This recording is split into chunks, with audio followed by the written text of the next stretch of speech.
You taking it, John, or am I? I'll go ahead and take it, Mr. Chairman. Okay. All right. First we want to welcome everyone to the Cobb County Planning Commission zoning hearing for June 2nd, 2020. The first thing we're going to do is do the Pledge of Allegiance. So if you face towards the flag, please do right now.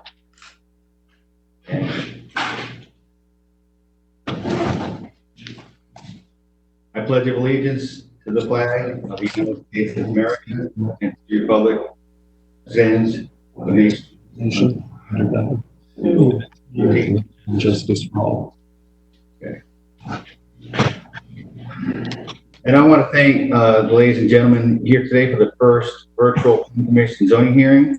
Today's hearing will include virtual and on-site participation. I'd like to take a moment to explain the meeting format. As each case is presented, we will recognize those on-site and virtual and support and oppose to a specific case. For virtual attendees, to support or oppose a case, indicate if you wish to speak concerning a case, and you would type in the Q&A box on your computer.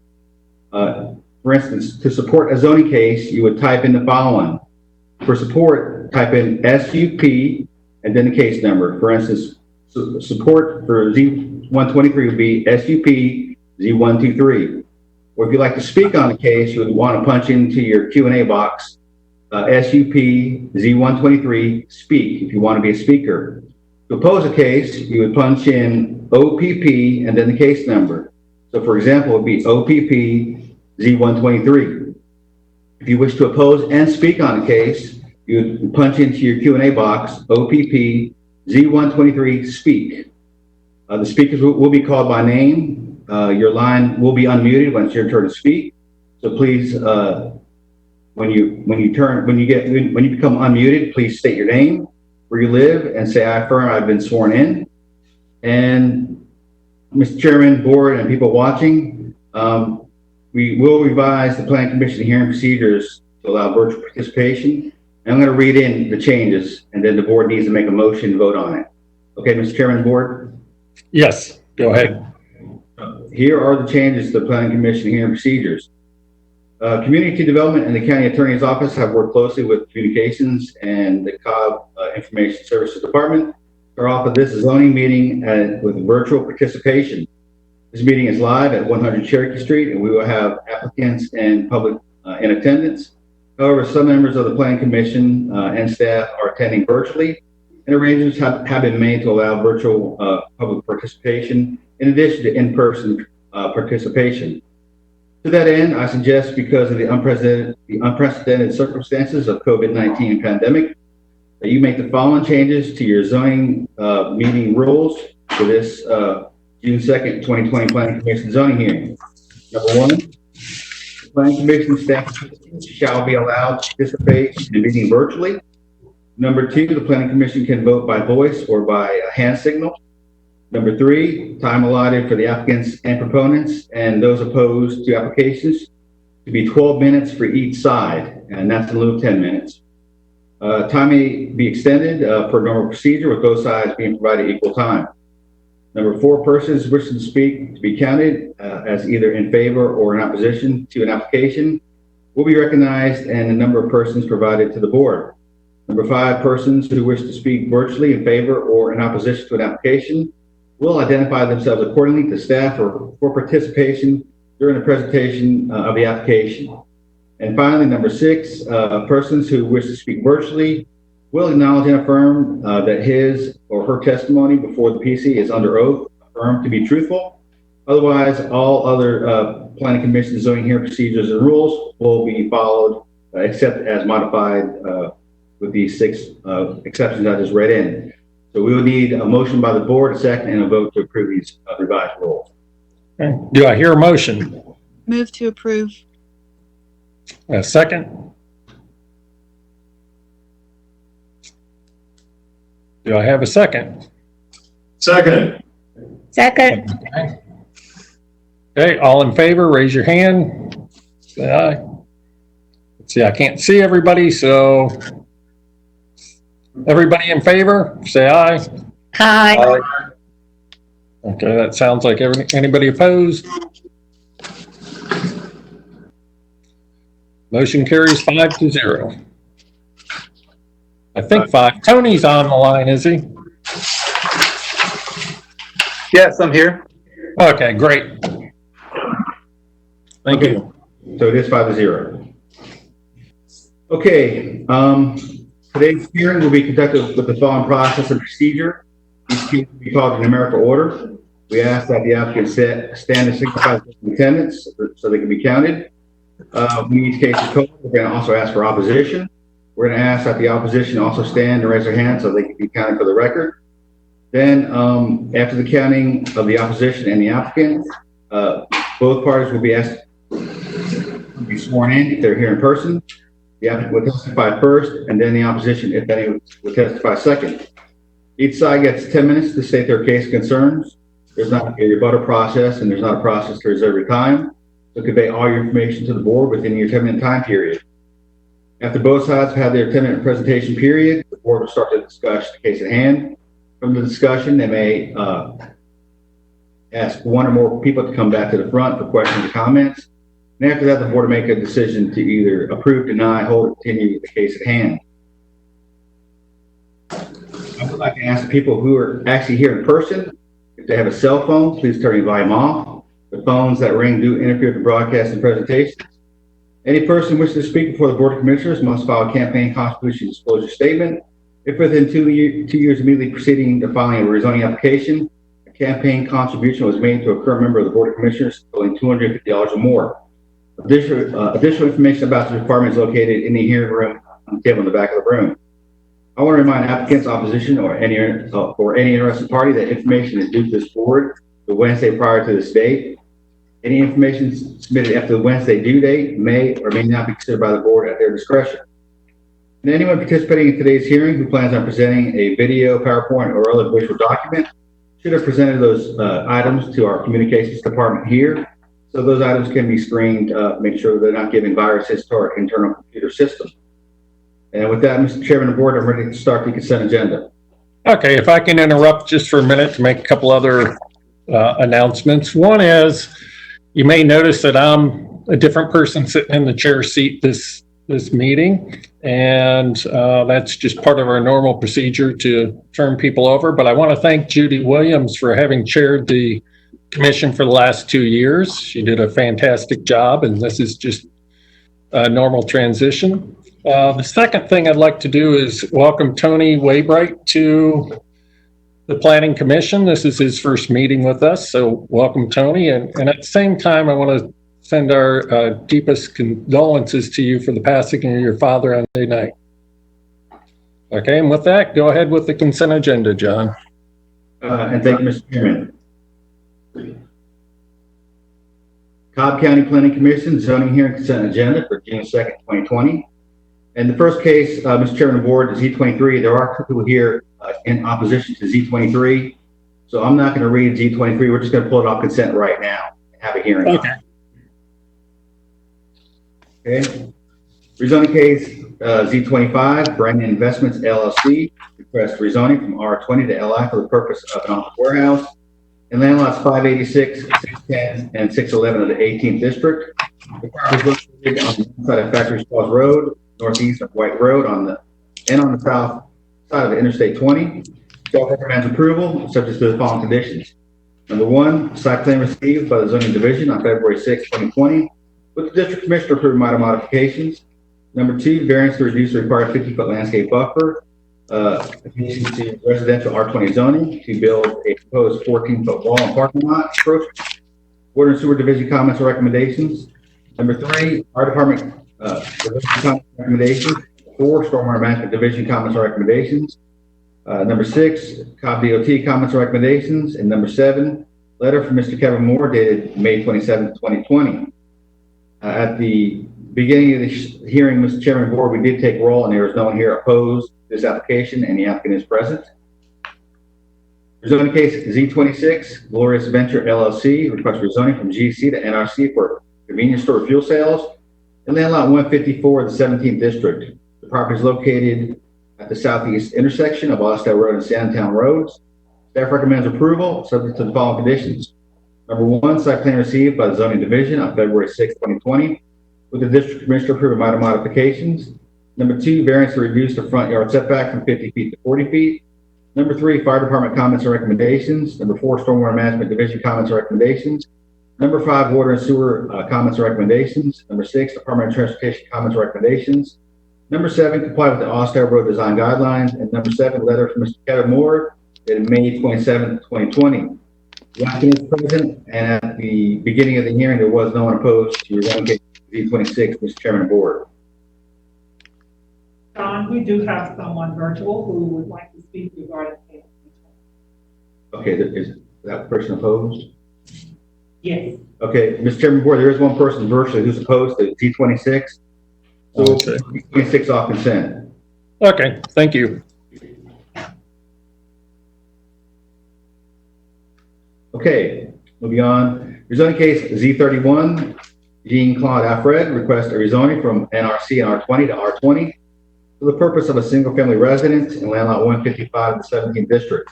The property is located on the southeast side of Austell Road, north of the southernmost intersection of Austell Circle. Staff recommends approval, subject to the following conditions. Number 1, site plan received by the zoning division on February 26, 2020, with the district commissioner approving minor modifications. Number 2, variance to the required minimum front setback from required 40 feet to 32 feet. Number 3, water and sewer comments and recommendations. And number 4, Department of Transportation comments and recommendations.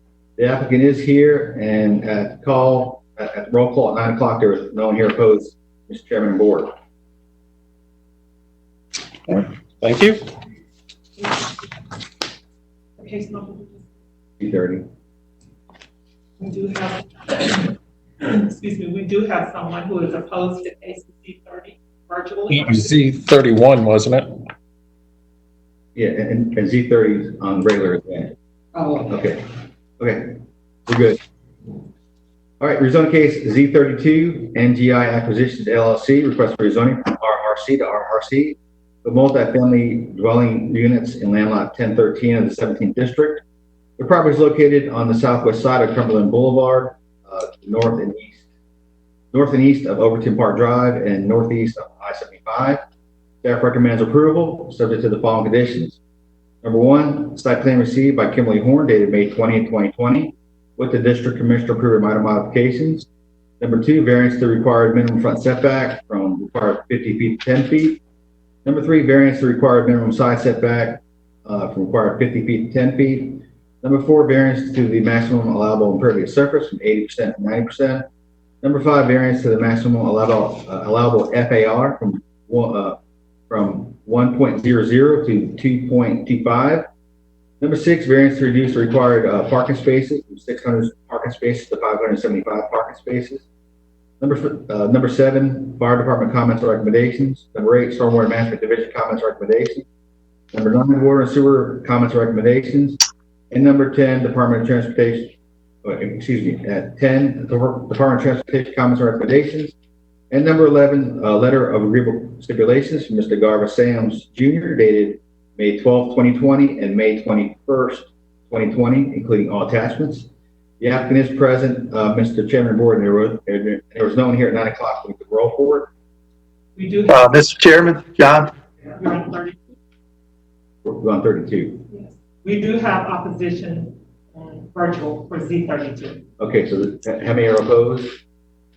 So far, I have 1 opposed to Z32. All right, Mr. Chairman and Board, there is one person virtually opposed to your zoning case Z32. Mr. Chairman? Yes. I had a subsequent conversation with Garva Sams, and they have a couple of design modifications being discussed. And since we have opposition, I would like to request that this be held until the July meeting, please. Is Garvis on the line? He is here, Mr. Chairman. If you give me a moment, I'll go get him. Okay. Okay, great. Okay. And while we're waiting, Mr. Chairman Board, there is a slight delay on the video, so it may take a few seconds to actually get an answer. Okay. And here's what I'm saying.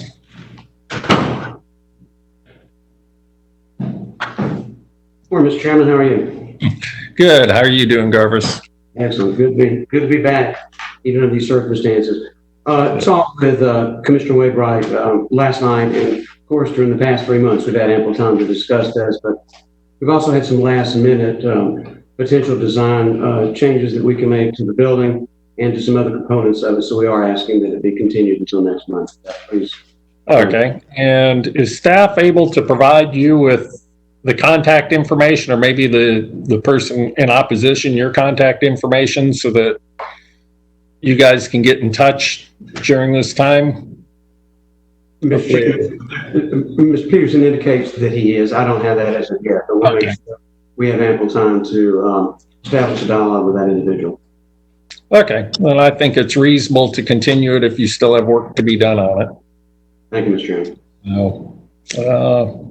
So we'll pull that from the consent, and after John finishes the consent, we'll go back and continue that one. Thanks, sir. Thank you.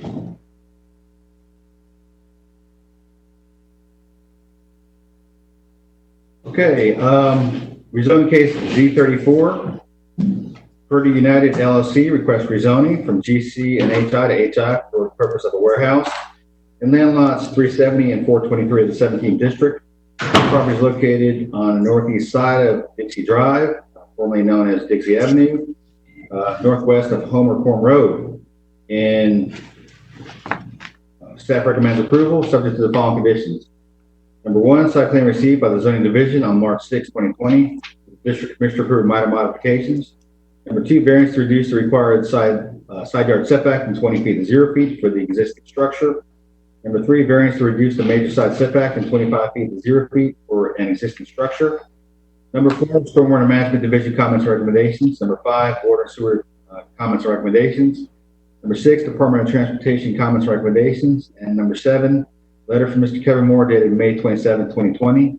The applicant is present, Mr. Chairman and board, and earlier there was no one here opposed to rezoning case Z34. All right, rezoning case Z35, Cobb County Board of Commissioners request a rezoning from R20 IF and HI to RA5 for existing single-family houses, attached and detached, in land lots 1163, 1164, 1165, 1204, 1205, and 1206 of the 19th district. The property is located on the south side of Austell Powder Springs Road, on the north and south sides of Botham Street, east and west sides of Newark Avenue, north of Mathis Drive, north and south sides of Cross Street, the north, south, east, and west sides of Bloomfield Avenue, and the east and west sides of Clark Street. Staff recommends approval subject to the following conditions. Number one, site plan received by the zoning division on March 9, 2020. That depicts the number of lots with the district commissioner approving minor modifications. Number two, variances as necessary to allow the existing structures to remain, with the zoning division manager to use 2019 and 2020 Cobb County GIS area photography and Cobb County tax assessor records to determine legal non-conforming structures. Number three, water and sewer comments and recommendations. And number four, the Department of Transportation comments and recommendations. The applicant is present, Mr. Chairman of the board, and earlier when we took roll, there was no one here opposed to rezoning case C35. Okay, thank you. Moving into land use permits on the consent agenda. P5, Most Reverend Joel M. Konzen, SM, as duly constituted diocesan of the Roman Catholic Archdiocese of Atlanta and/or his successors in office as trustee of the AOA Parish Real Estate Trust. Request a temporary land use permit for a Catholic campus ministry in land lot 97 in the 20th district. Property is located on the west side of Campus Loop Road across from Paulding Avenue. Staff recommends approval for 24 months, subject to all parking to be within driveway or at KSU. The applicant is present, Mr. Chairman of the board, and there was no one here in opposition when we took roll 9 o'clock. LUP-10, Gregory Bowen requests a temporary land use permit to allow temporary occupancy of a recreational vehicle in land lot 146 of the 20th district. The property is located on the east side of Mars Hill Church Road, south of Whit Station Run. Staff recommends approval for 6 months, subject to the following conditions. Number one, RV is to be parked on a hard surface that is not visible from the street. And number two, Department of Transportation comments and recommendations. The applicant is present, Mr. Chairman of the board, and there was no one here in opposition when we took roll at 9 o'clock. LUP-11, Maria Claudia Ortega requests a temporary land use permit renewal for a daycare in land lots 949 and 950 of the 16th district. The property is located on the east side of Alga Road, north of Camellia Drive. Staff recommends approval for 24 months, subject to the following conditions. Number one, maximum of 20 children. Number two, maximum of 4 employees. Number three, no signs. Number four, no parking in the right of way. And number five, Department of Transportation comments and recommendations. The applicant is present, Mr. Chairman of the board, and there is no one here in opposition when we took roll at 9 o'clock. And last item on the consent agenda is SLUP-5. Harkinda Bullar requests a special land use permit for the purpose of automobile and truck sales and service for used and pre-owned cars and trucks in land lot 648 of the 16th district. The property is located on the north side of Cobb Place Boulevard, east of Barrett Lakes Boulevard. Staff recommends approval, subject to the following conditions. Number one, site plan received by the zoning division on March 10, 2020, with the district commissioner approving minor modifications. Number two, Department of Transportation comments and recommendations. Number three, reduce the required parking from 421 plus 1 space per vehicle to 385 spaces total. And number four, increase the impervious surface maximum from 80% to meet the existing site conditions. The applicant is present, Mr. Chairman of the board, and there was no one here in opposition when we roll at 9 o'clock. And that completes the consent agenda. Okay, thank you, John. Does anybody have any additions to the cases on the consent agenda? No. Any additional stipulations or anything? Okay, with that, I'll entertain a motion for the consent agenda Move to approve.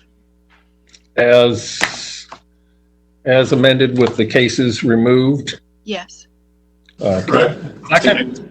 Just, I'll second, but just to be clear, I show Z23, Z26, and Z32 as having come off. Is that correct?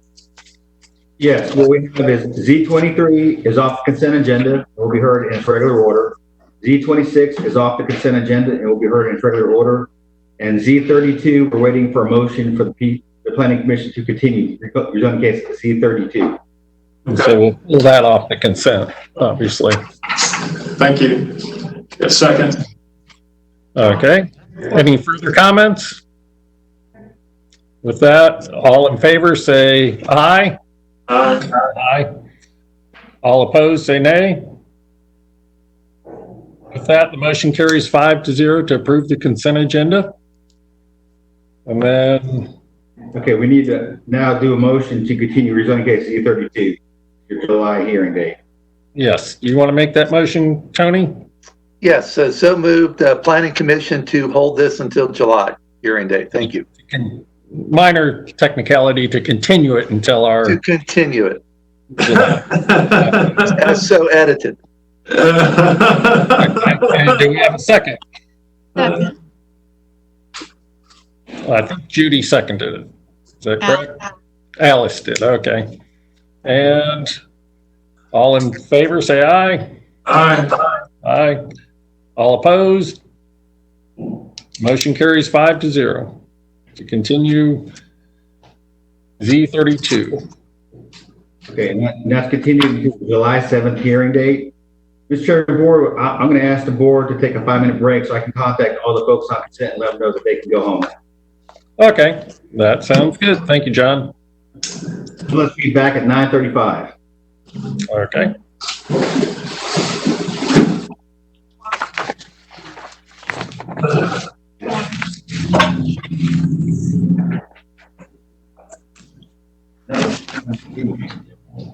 Continue case agenda, so what is that? Making progress. We're going to hear later on. Today? Yeah. It will be, okay. I don't understand the terminology. Okay. Who wants to speak on case Z28, I should just let them know. Yeah, it's going to be later in the morning. Okay, thank you, John. Yeah.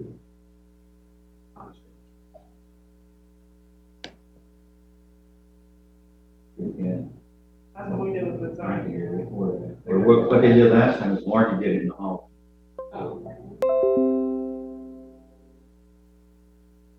You have some leaving for college this fall? You have some leaving for college, didn't you have a? Yeah, my oldest will be a senior. Oh, okay. Was that Harrison High football player? No, they go to high school. Okay. Well, baseball. All right.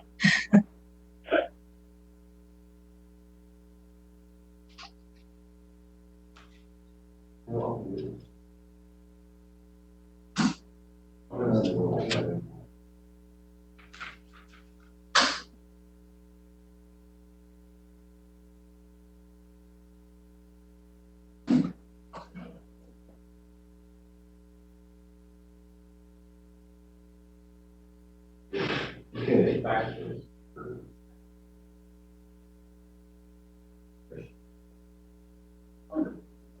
Yes, you're to the right and the left.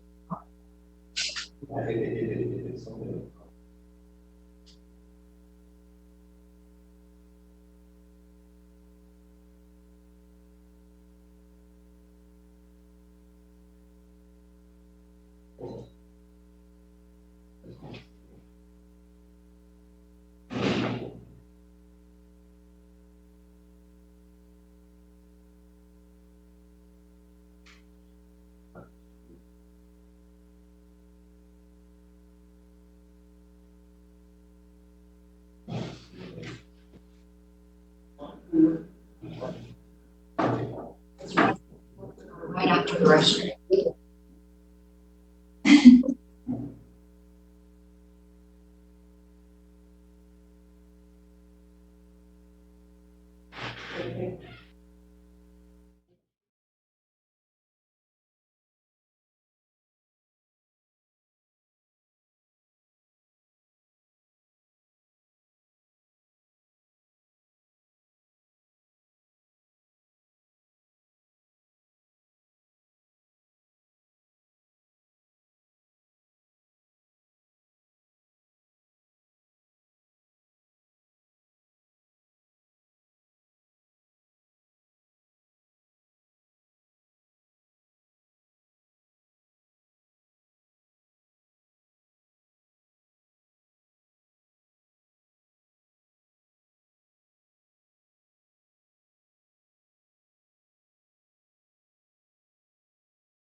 Hearing cases, there are a number of cases on today's agenda which have been continued held and will not be heard today.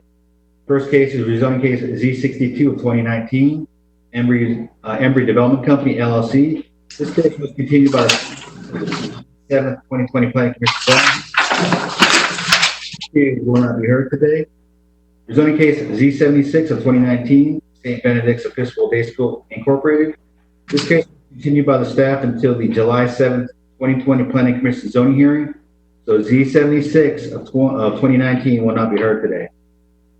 SLUP-17 of 2019, St. Benedict's Episcopal Day School, Incorporated. This case was continued by the staff until the July 7th, 2020 Planning Commission zoning hearing.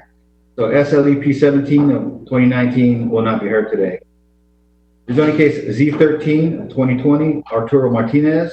This case was continued by the staff until the July 7th, 2020 Planning Commission zoning hearing. Case Z13 of 2020 will not be heard today. Rezoning case Z33 of 2020, Flournoy Development Group, Incorporated. This case was continued by the staff until the July 7th, 2020 Planning Commission zoning hearing. So rezoning case Z33 of 2020 will not be heard today. Rezoning case Z36 of 2020, Greenhouse Properties of Atlanta, LLC. This case was continued by the staff until the July 7th, 2020 Planning Commission zoning hearing. The Z36 of 2020 will not be heard today. And finally, SLEP4 of 2020, White Oak Longline Holdings, LLC. This case was continued by the staff until the July 7th, 2020 Planning Commission zoning hearing. So SLEP4 of 2020 will not be heard today. And with Chairman, I'm ready to start the first case on your agenda. Okay, go ahead, John. Okay, I'll read it in. First case is rezoning case Z7 of 2020, Seven Springs Development Company. Rezoning from R30 to RSL for the purpose of 586 of the 19th district. The property is on the side of Moon Road, west of Florence Road. The applicant is present, Mr. Chairman of Board. And earlier there was 5 people here in person opposed. Anyone virtually opposed to that one? There's no one virtually opposed at this time. And there's no one virtually opposed, so we're going to have the applicant come forward to present his case, Mr. Chairman of Board. Thank you.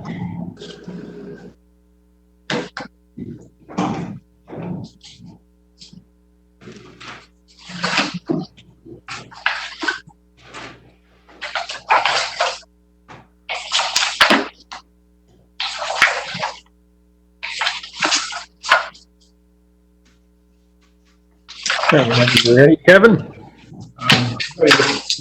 Planning Commission, thank you very much. And good morning. Kevin Moore here on behalf of Seven Springs Development in this application for rezoning. Actually, if you recall, this was presented at your March hearing. We did have a full hearing at your last hearing in March, in which the Planning Commission, you gave us direction and held the case for us to come back in April. We didn't come back in April, obviously. So now this is reappearing from that March hearing. I'm just kind of giving you this information so that some of you can remember and put this in context as we come forward. Direction and items that were identified to us. This property is 15.5 acres. It's being proposed for rezoning to RSL for an age-restricted senior living community. The initial application proposed a total of 62 homes. We reduced that prior to March. We reduced it to 55 homes, and that's what was presented at your Planning Commission meeting in March. This new site plan now represents 46 homes, which is a reduction of 9 homes. If you recall, at your Planning Commission meeting, one of the options that was identified was to reduce the overall density or number of homes by 8 to 10 units, ensure that this was below 3 units per acre in terms of its overall density, which it now is, by reducing it 9, which is between 8 and 10. So that's what we were trying to do, is make a reduction. That was also in response to the opposition and those of neighbors and area residents in terms of what some of their concerns were. Also, as you see the site plan, I want to draw your attention to the green border. What we've done is highlighted there is a 40-foot setback shown on this plan, which is the 40-foot area that I've highlighted in green. The purpose of that is simply to highlight for you the opportunity for and the commitment for us to have landscaping and buffer area within that 40-foot setback area. Portions of this site do have existing vegetation, so you would have a combination of landscaping and use of existing vegetation to provide for an excellent buffer within all of that area. Also of importance in terms of that is understanding that as an RSL, these proposed homes are a maximum of 1.5 stories. These are single ranch style type homes, as you might expect for an age restricted development that have basically a half story of single main floor for a bump out room. And therefore they're not full 2-story homes. So again, from a visual impact to adjoining neighbors, it's minimal.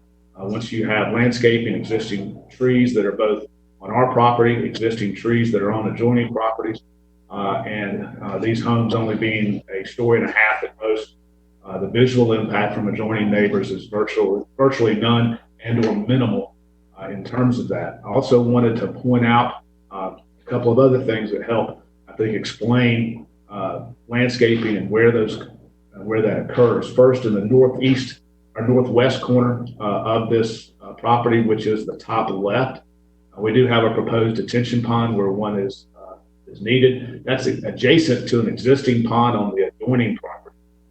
And that is existing detention area that will be located there by Cobb County Development Standards and ordinances. Any detention facility that we will have on our property must be fully landscaped and fenced.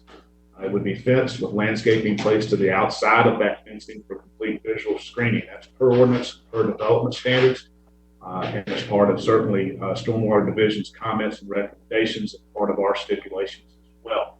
So when you get to that top left portion of this property, we've done a couple of things with the revised plan.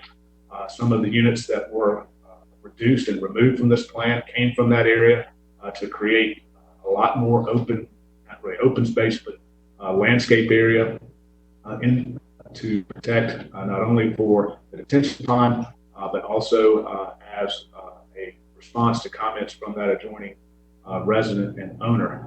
In addition, what this site plan contains is for your entry road from Moon Road and going up, certainly on the left-hand side, you can see that we've lost a number of units through that area, which again provides for landscape and yard area and so forth that can be enjoyed, in park area that can be enjoyed by these residents, and shows how reduction of units allowed for that to happen and create a less intense use of that portion of the property. It's also, I think, important to note that this is being proposed with a full amenity center that will be for the enjoyment of the residents. You have multiple park areas for the enjoyment of the residents as well. And you can see that it will be a full amenity. It doesn't have necessarily a pool, which you have at 46 homes, but it does have an amenity center with clubhouse and areas for activity and so forth for the future residents. I think that one of the issues that has been brought to everybody's attention by area residents is this sort of intrusion into their quality of life. And I just want to point out that by providing a age-restricted residential senior living community here at this location, you're really also providing diversity of housing in this area, which is in itself a good thing, not a bad thing. And by doing so, you're also providing that with little impact as opposed to developing this site as a traditional single-family neighborhood of R20, like it is adjoining to the east of this property, which is to the right on your screen. If viewed as a traditional neighborhood or new development, you certainly would have impacts in terms of traffic impact on Moon Road, in terms of impacts to the adjoining neighbors, and just in terms of activity that goes on with a traditional single-family neighborhood. Those would be, 2-story houses, basements, and those types of things with extensive backyards and all kinds of activity that would occur, which is great. But also it's great to have some diversity in this area when you're coming off the road, when you have a proposed age-restricted senior living community like this. It provides a very nice, quiet enclave for those who want to live in an age-restricted community. Again, the residents here would be largely retired, seeking a new quality of life. What they're looking to do, and I've said this before, is they're looking to live in close proximity to their family if they're moving here, or in close proximity to where they already live, so they can stay in their community or move closer to their family that lives in this community. And that's who the number one and number two home buyer is in these types of developments. They're also looking to come to a community where they're seeking the quality of life, where the homes themselves have been built, constructed, specifically designed to meet their needs as a senior, as opposed to having to conform or change or renovate a house to meet their needs. In this instance, the houses are built according to what they need in terms of their design. You know, in representing and talking to those builders and developers who are in this space of age-restricted and senior living homes, you know, I always ask, who are your residents? Who are buying your homes? Because we get this kind of dynamic or tension that this is just a wolf in sheep's clothing as it relates to density. But consistently, the answer is their buyers overwhelmingly are 60s and 70s in age. They're overwhelmingly retired or about to retire. They're overwhelmingly in a situation where the reason why they've moved or they want to move to this type of quality development to live with other seniors, close proximity to each other, a very nice home, but they're in the same community like this, is because they are changing their life at that point and seeking a new way to live. They're moving out of their home, or they're moving from some other part of the country, and this is what they're seeking, needing as far as their housing option.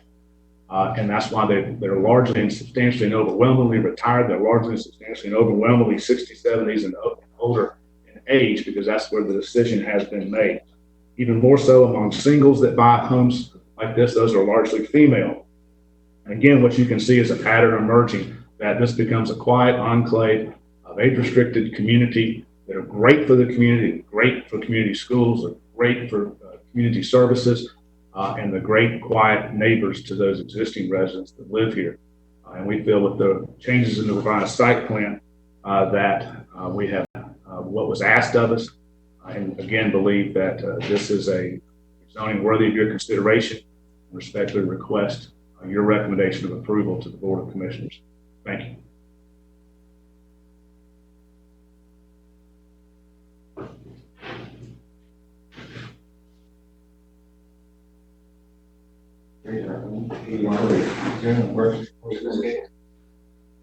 What's the number? D7? D7.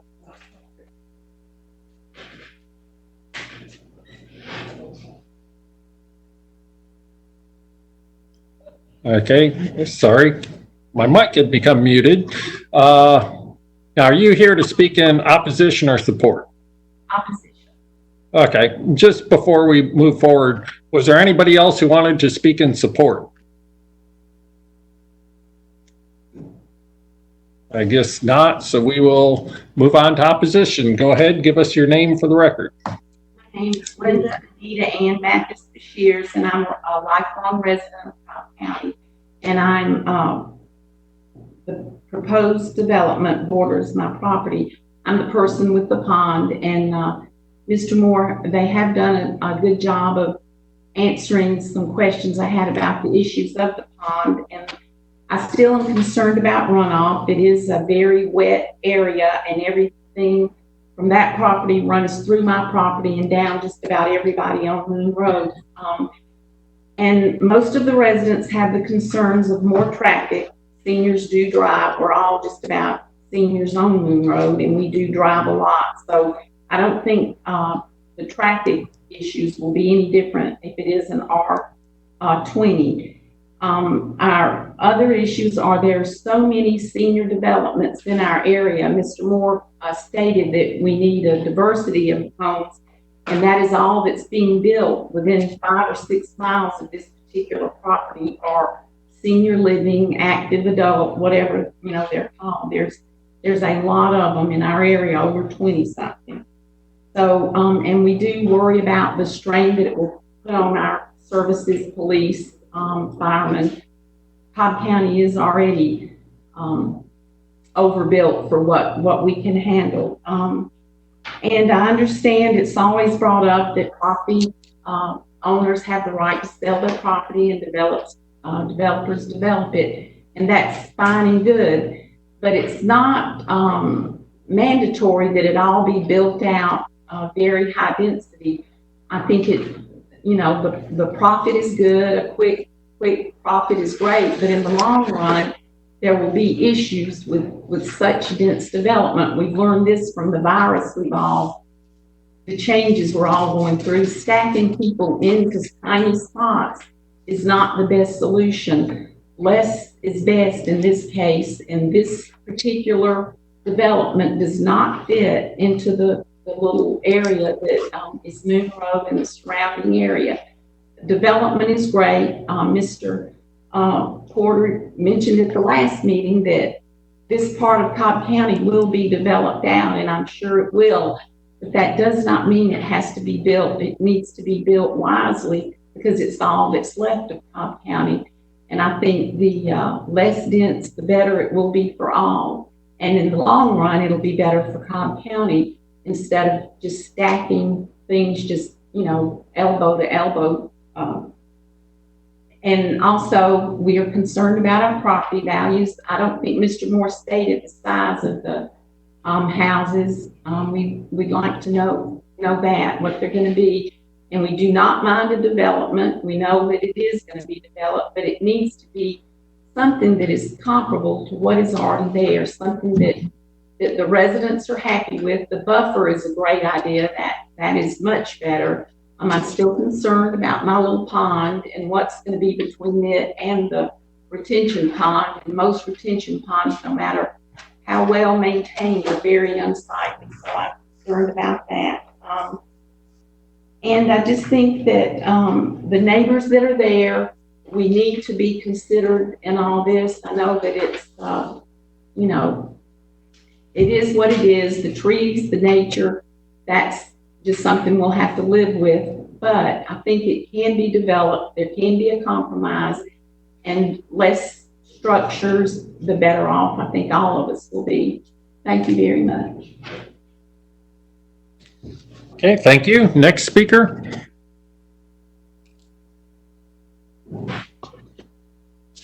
Anyone else? Hey, Don, is there anyone else wants to speak? Mr. Chairman, there are no more speakers. Okay, thank you. And how many total people were in attendance and opposed? I think you said there were 5, correct? Yeah. Mr. Chairman, Board, there was 5 people here in person to oppose it, and there was no one virtually online to oppose it. So 5 people. Okay, thank you. So let's start with Dave Braden to talk a little bit about the detention and runoff, if we could.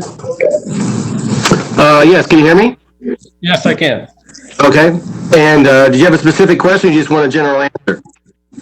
General to what Brenda had brought forward, her concerns about runoff and that onto property where that pond exists in the northwest corner.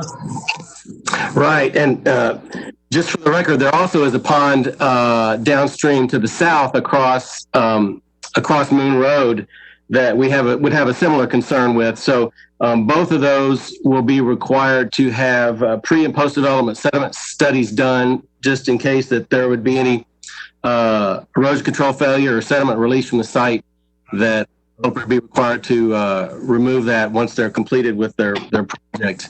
In addition, my comments also reflect the fact that we would require the downstream analysis to be done with the site design to do a routing through both of those ponds, including the one to the northwest there, to make sure that any additional runoff would not adversely impact either one of those lakes. Okay. And you're confident that you can accomplish all that, or have the developer accomplish all that? Yes, that'll be part of that. That will be part of the plan review process. So we would not approve the development or the hydrology study without those assurances, right? Okay, great. Anybody else have questions for Dave? Don't hear any, so we'll move on. Thank you, Dave. Thanks. Kevin, if you want to come up and just answer that question about the size of the homes.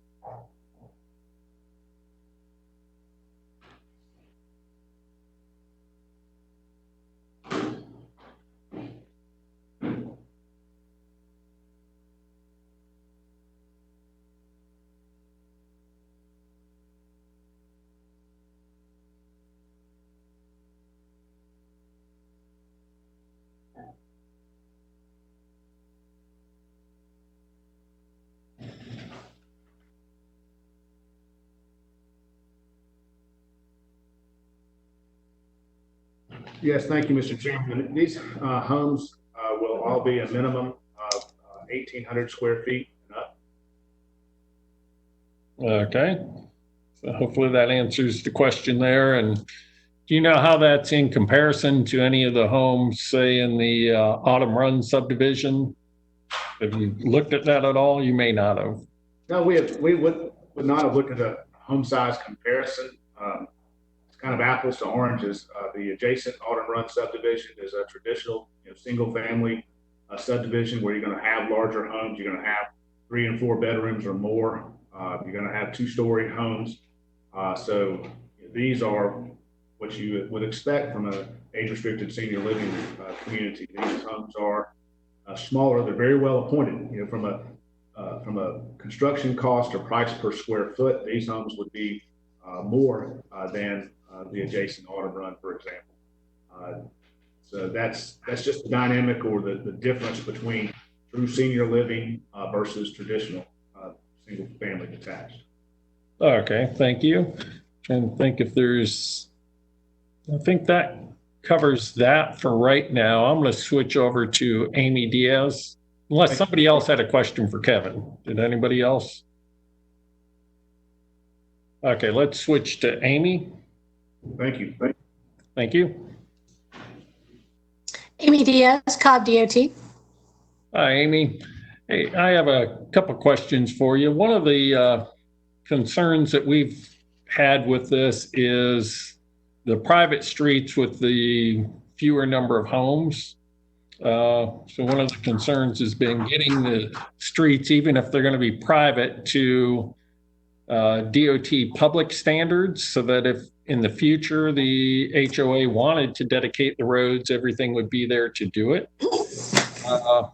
I have a question for you. That little parking lot kind of towards the northeast corner, which has 2 entrances, would that be to a public standard? Or is it something that would have to be a little differently? Looking at it, it doesn't have the ability to have a throat, to have, where somebody can sit, try before they enter the traffic. So, and I wouldn't recommend those accesses being directly on the curb in that manner. So I would say that area would need particular parking toward the south. That is also not to our standards. Right. I knew that one wasn't down at the south. Okay. Do you see other things that, one of the things I noticed is probably the amenity driveways to their parking lot are probably too close to the intersection. Would that be correct? You see where you first come into the subdivision and the amenities on the right? Are you speaking? You broke up. I didn't catch what you said. Talking about when you're up in we're having driveways that you might be speaking of. One, I believe, goes to a. We're having a lot of problems with, I think, your connection, unless it's mine. Galt, can you hear me? You're cutting in and out. I just turned off my video. Can you hear me now? Okay. I can hear you better. Okay, well, that's cut some of my bandwidth down, so hopefully that helped. what it is there are two driveways that I see that you might be referring to. One is looks like it's to a residence. That's the only one that's really close to Moon Road. Is that the one is that supposed to be an amenity area? No, I was referring to on the interior of it. After you drive through the gate and go up on the right is the clubhouse amenity, but it looks like there's two driveways that would be really close to the intersection of those two private streets. I see. Yes. That we would not recommend either. We want to have at least 50-foot spacing if that's going to be to public standards. Okay. That's what I want to check. Anybody else have questions for Amy? Okay, I'll move on here a little bit. I would say looking at this plan, the first plan had a whole lot of issues and it was out there. It was hard to see what adjustments we could make to it to bring it into line. This plan is getting closer. We're getting in the ballpark, but I think if we want to get it to a public street standard, there'll be some work that needs to be done. Additionally, I have had emails and that and concerns of why that opened up. Just a second. Of the privacy to the neighboring subdivision. Still some concerns about the density. We heard that from the speaker, as well as we've had emails on that. The other thing is the guest parking, the way it's configured, wouldn't conform to public standards. It's also not very spread out in the subdivision. We have a whole cul-de-sac with no guest parking. I think there's areas on this plan where there could be parallel parking, what I refer to as a bump out and inset in the road so that people could parallel park along there.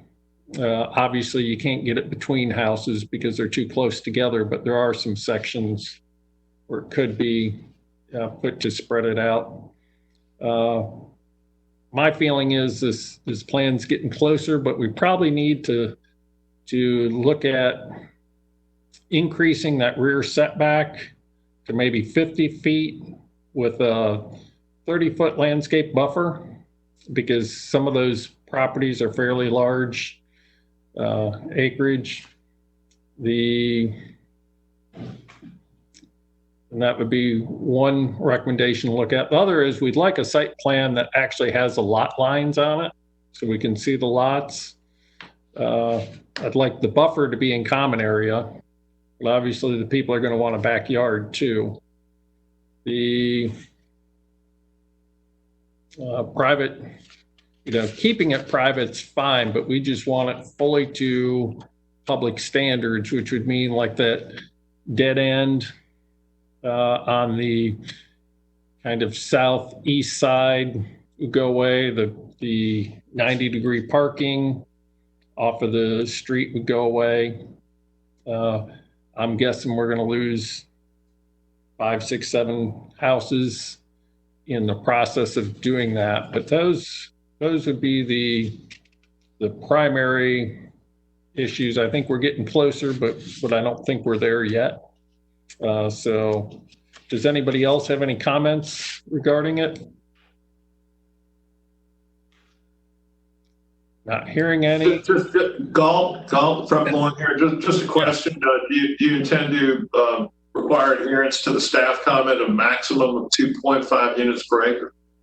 Well, they're going to be awfully close to 2.5 units an acre when they go down. It's not really a variance in that, an RSL in this location would allow up to 4 units an acre within the land use plan. But the staff had recommended 2.5, I believe, due to the, density of the housing around it being far less dense. So I think we're moving in that direction very close. If they lose 7 lots in this redirection, they'll be within 2.5.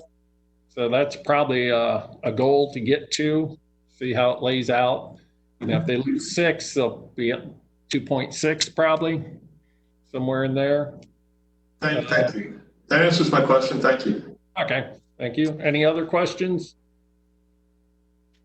Okay, with that, I'm going to make a motion that we hold this till our July hearing and ask the applicant to make the revisions as discussed and come back to us then. Do I have a second? Okay, Alice, second that. Yeah. Any further discussion? Okay, call to question. All those in favor say aye. Any opposed? That carries 5-0 to hold till July. Thank you.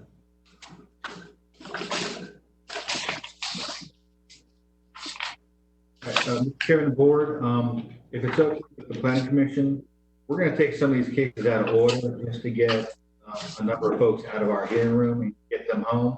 Is that okay? That would be fine. So we're going to hear Z24 first, and then Z29, and then just in the regular order. Okay, that's good. All right. Thank you. Z24, Branch Acquisition Company LLC, request a rezoning from NRC and GC to O&I for the purpose of a clinic in land lots 693 and 694. 47 and 748 of the 17th district. The property is located southwest of the intersection of Cumberland Parkway and Atlanta Road. The applicant is present. There are 7 people here opposed, 3 people here in support. Is there anyone virtually opposed or in support? And there's no one here virtually in support or in opposition virtually. Once again, there's 3 people here in support and 7 opposed. The applicant is present, Mr. Chairman Board. Mr. Chairman? Yes, Alice. I need to recuse myself from this taking place. Okay. Okay, so Alice is recusing herself. Thank you. Go ahead whenever you're ready, Kevin. This is running low. Battery. Yeah. Okay. Mr. Chairman, they need to plug in their computer equipment here. Okay. So just give me 1 minute while they take care of that. Yeah, we'll just click it off your time. Just kidding.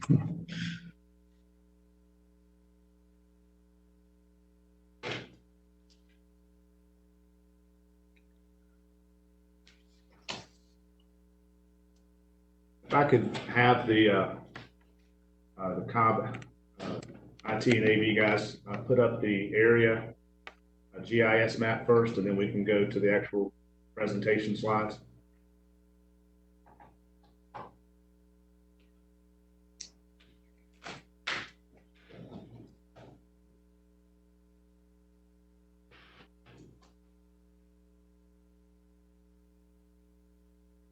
I know it takes just a minute for that to occur. As always, they do a fantastic job. And if they could just kind of come out just a little bit till you get to 285, doesn't take very far. There you go. Thank you so much. As always, I appreciate those guys, especially in these more difficult circumstances. Yes. Well, Mr. Chairman and Planning Commissioners, if you're ready. Yeah, go ahead. Okay, thank you. Again, I'm Kevin Moore here on behalf of the applicant Branch Acquisition Company in this application for rezoning. The property is identified on your screen. This is the Cobb County GIS map showing surrounding properties by aerial with zoning categories, and this property is highlighted in yellow. This is almost 5 acres. It's 4.9 plus acres located at the intersection of Cumberland Parkway and Atlanta Road.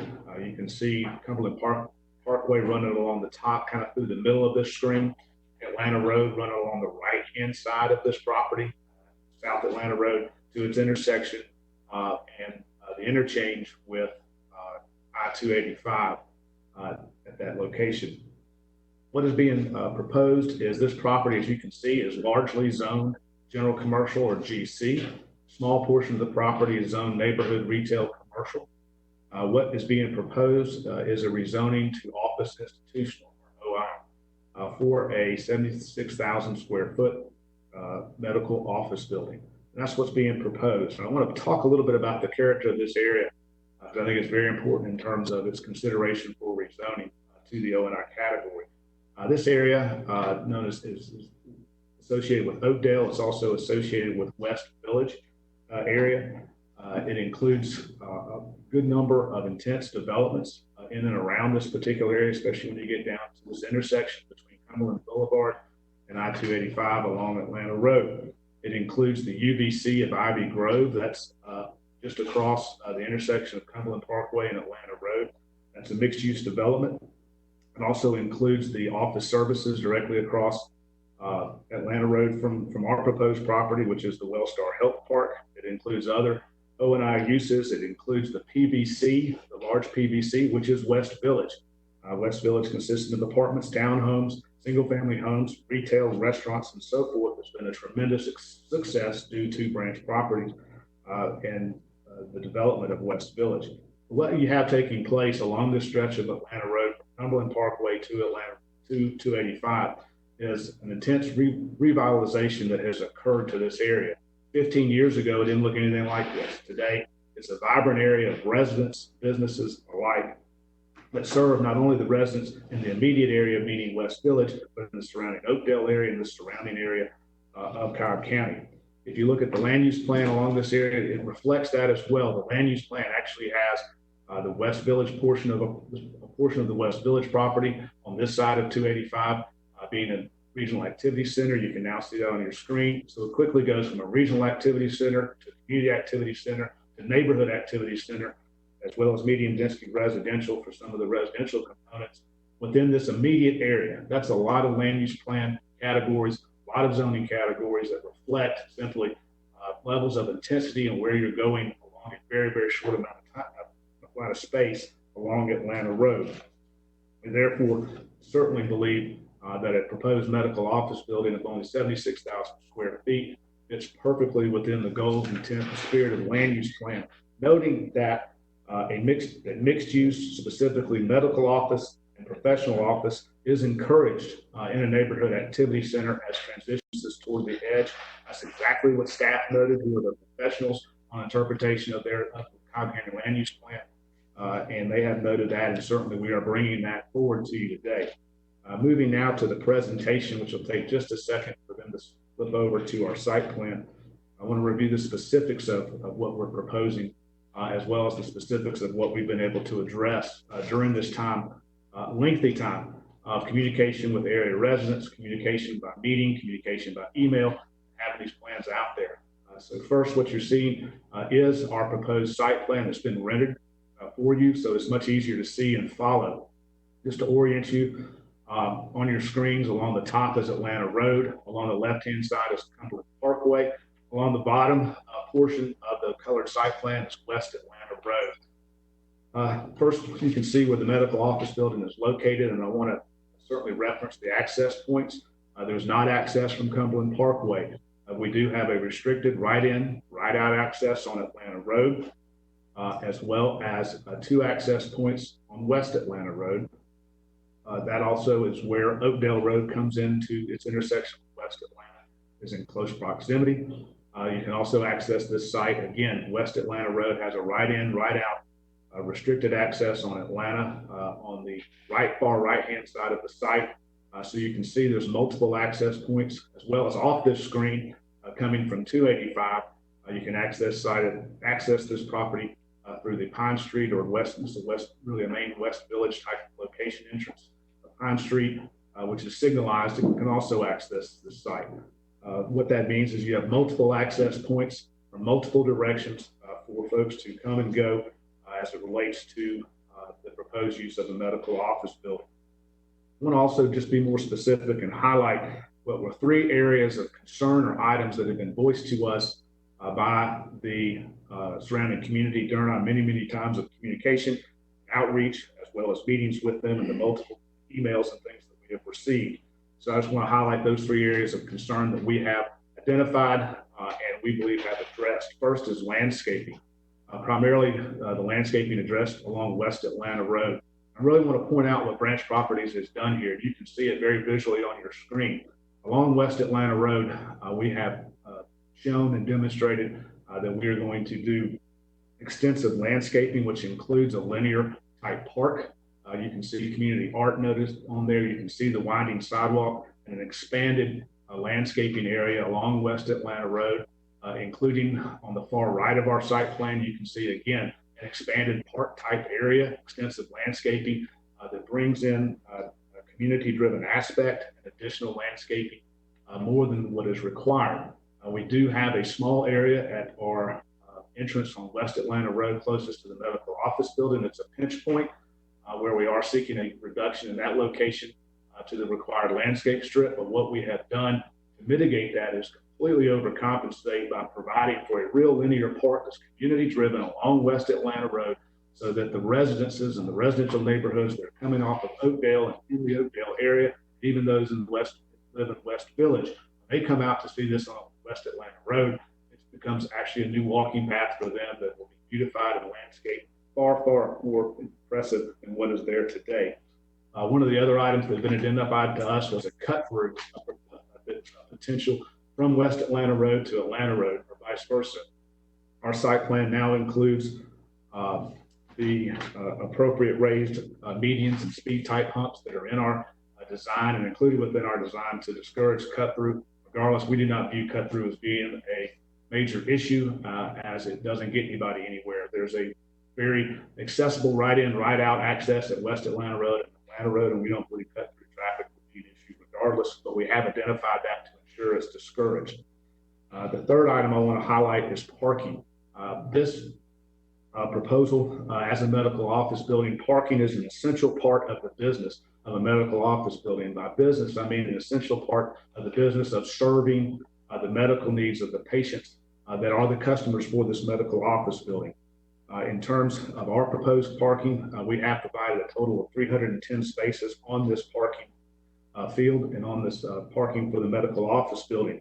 That is exactly the same type of ratio that's been employed by Wellstar for its medical office building that's located in Health Park, that's located directly across Atlanta Road, where they have almost 700 parking spaces for their 168,000 square foot health park.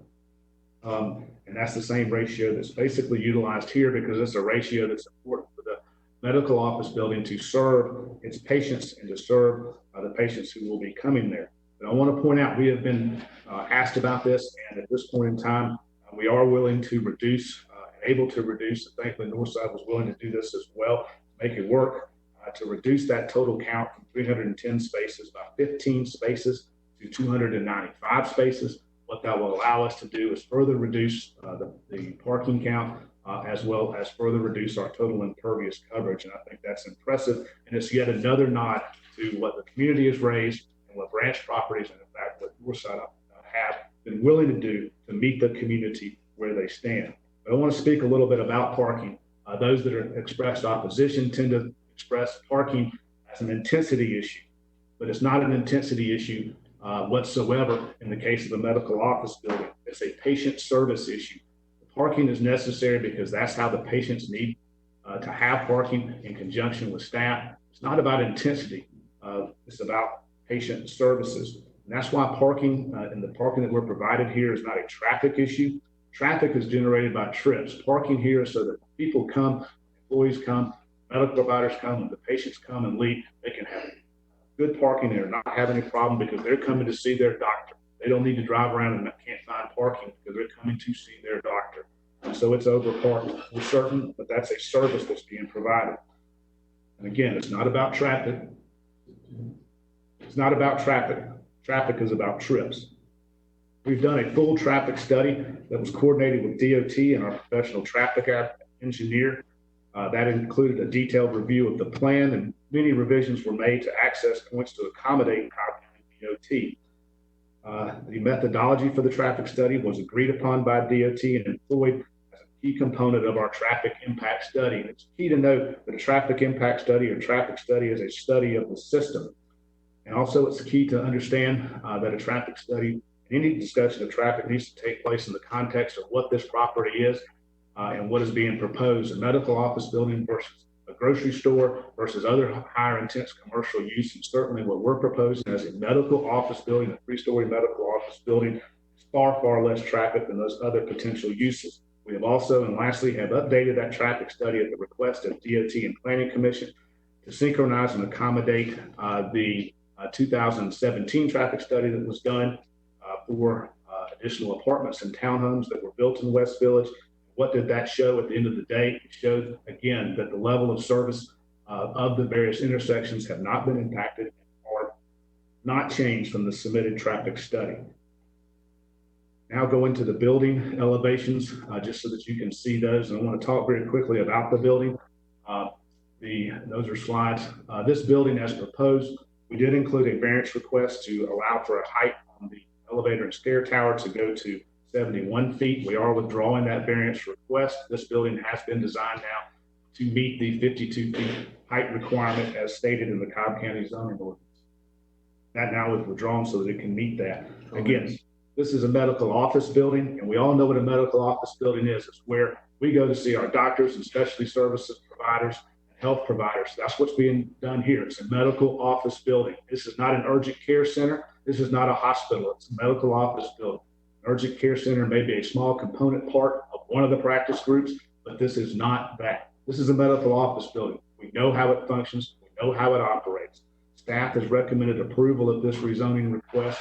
We urge you to, again, follow that staff recommendation and recommend approval to the Board of Commissioners. Thank you.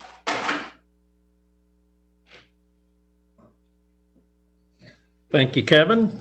And let's see, I think he might have went over a little bit on time. I'm sure we have a timekeeper there. Mr. Chairman, he went over about 40 seconds. Okay, and we'll give that same time to the opposition then. So you'll have 12 minutes and 40 seconds.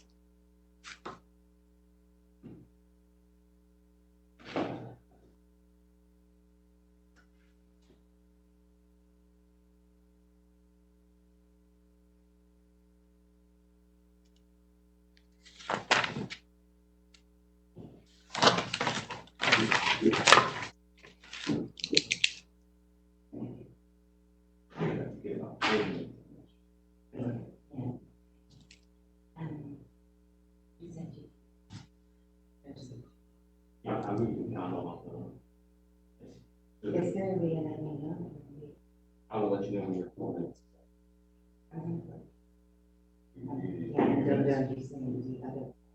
Okay, I will let you know about a minute when we have it out 7 minutes. Yeah, or let me know if maybe 6. All right. We'll take 6 minutes. Alrighty. Thank you. Alrighty, and I can take my face cover off, right? Yes. Okay, and I'm supposed to say next slide when we're up next? Yes. And that table's been cleaned off, you can figure, so you're good. Okay, and I can see everybody there? Yeah. You want to speak towards the white light. Okay, got it. All right, got it. Thank you. And you let me know when I need to start? Go ahead and start. Okay. Good morning, everyone. My name is LUP-6. I live across the proposed developments in 4400 West. I want to thank you for your time today, and also wanted to express our condolences to Commissioner Wainwright for and his family for the loss of his father. I stand before you today. Slide 2, please. I needed to do that. There we go. I stand before you today representing over 200 homeowners in the Oakdale West Village District. You've received opposition letters from each of these communities, and as you can see on this map, we are right behind the track up for rezoning and are most directly impacted by the rezoning request. We believe that as a community, our choices should not be limited to the current state of blight or a 71-foot tall medical building, slide 3. We have many valid objections, slide 3. Thank you. We have many valid objections to the approval of the zoning request. First of all, the developer has not met with us. We've asked for this, it has not happened. The proposal does not comply with the criteria of Cobb County's land use plan. The site for what they're proposing for is too small. And contrary to the applicant, we do see traffic as a major issue. Regardless of the pretty park area added, the project still does not provide adequate landscape screening. The stipulation letter contains way too many loose ends pertaining to services and hours. And a lot of our concerns and requests have gone unanswered. We're also experiencing issues with Branch Properties' current development in West Village. It may or may not be relevant. If there's time, I'll get to that. But I wanted to quickly address the stip letter on this slide. I'm sure you've all read it and you've noticed that there are items on there that are questionable, that are not clear, that really need further explanation. And I had some comments on staff comments, but I will save that for somebody else to discuss. Okay, I want to immediately dive into something that has been very problematic for us as a community. And like I said, I represent over 200 homeowners. This is not a one neighborhood opposition. This is the multiple neighborhoods making up the Oakdale West Village community. Despite our best efforts, we have not been able to meet with Branch Properties. Instead, they've invited us to just one Zoom call meeting. It was an hour long with limited opportunity for question and answer. Now, Branch Properties did choose to have their dialogue with the board members of one community organization, which is a community organization that they funded, and of which Mr. Waybright, until he was appointed planning commissioner, was the president. Now, Planning Commissioner Waybright has a long-standing relationship with Branch and has spoken on behalf of them at numerous planning meetings, etc. But as a private citizen, he was actively involved in promoting the C24 development. And unlike the community, Mr. Waybright has had unlimited access to Branch, even taken a seat requested by a community member at a meeting, and they were prevented attendance due to COVID-19 capacity restrictions. We question the propriety of this relationship and question whether, given these circumstances, Planning Commissioner Waybright should even be allowed to hear, discuss, or vote on this case. Understand, we're not attorneys. We don't possess the legal resources for legal representation, but we do know we have the right to a fair hearing, and we would appreciate a hearing without skills being so obviously tipped in favor of the applicant. Next slide. The applicant is asking for O&I zoning. We've already gone through whether this is appropriate in an NAC district. It is appropriate in CAC or RAC. I've circled our site on the map right there, and as you can see, we are not in a CAC or RAC district, nor are we in an area with more intense commercial uses. It is said before that this is appropriate as a step-down nodal zoning, but none of those conditions apply here. Next slide. Now, why I start off with land use criteria, this is from your website.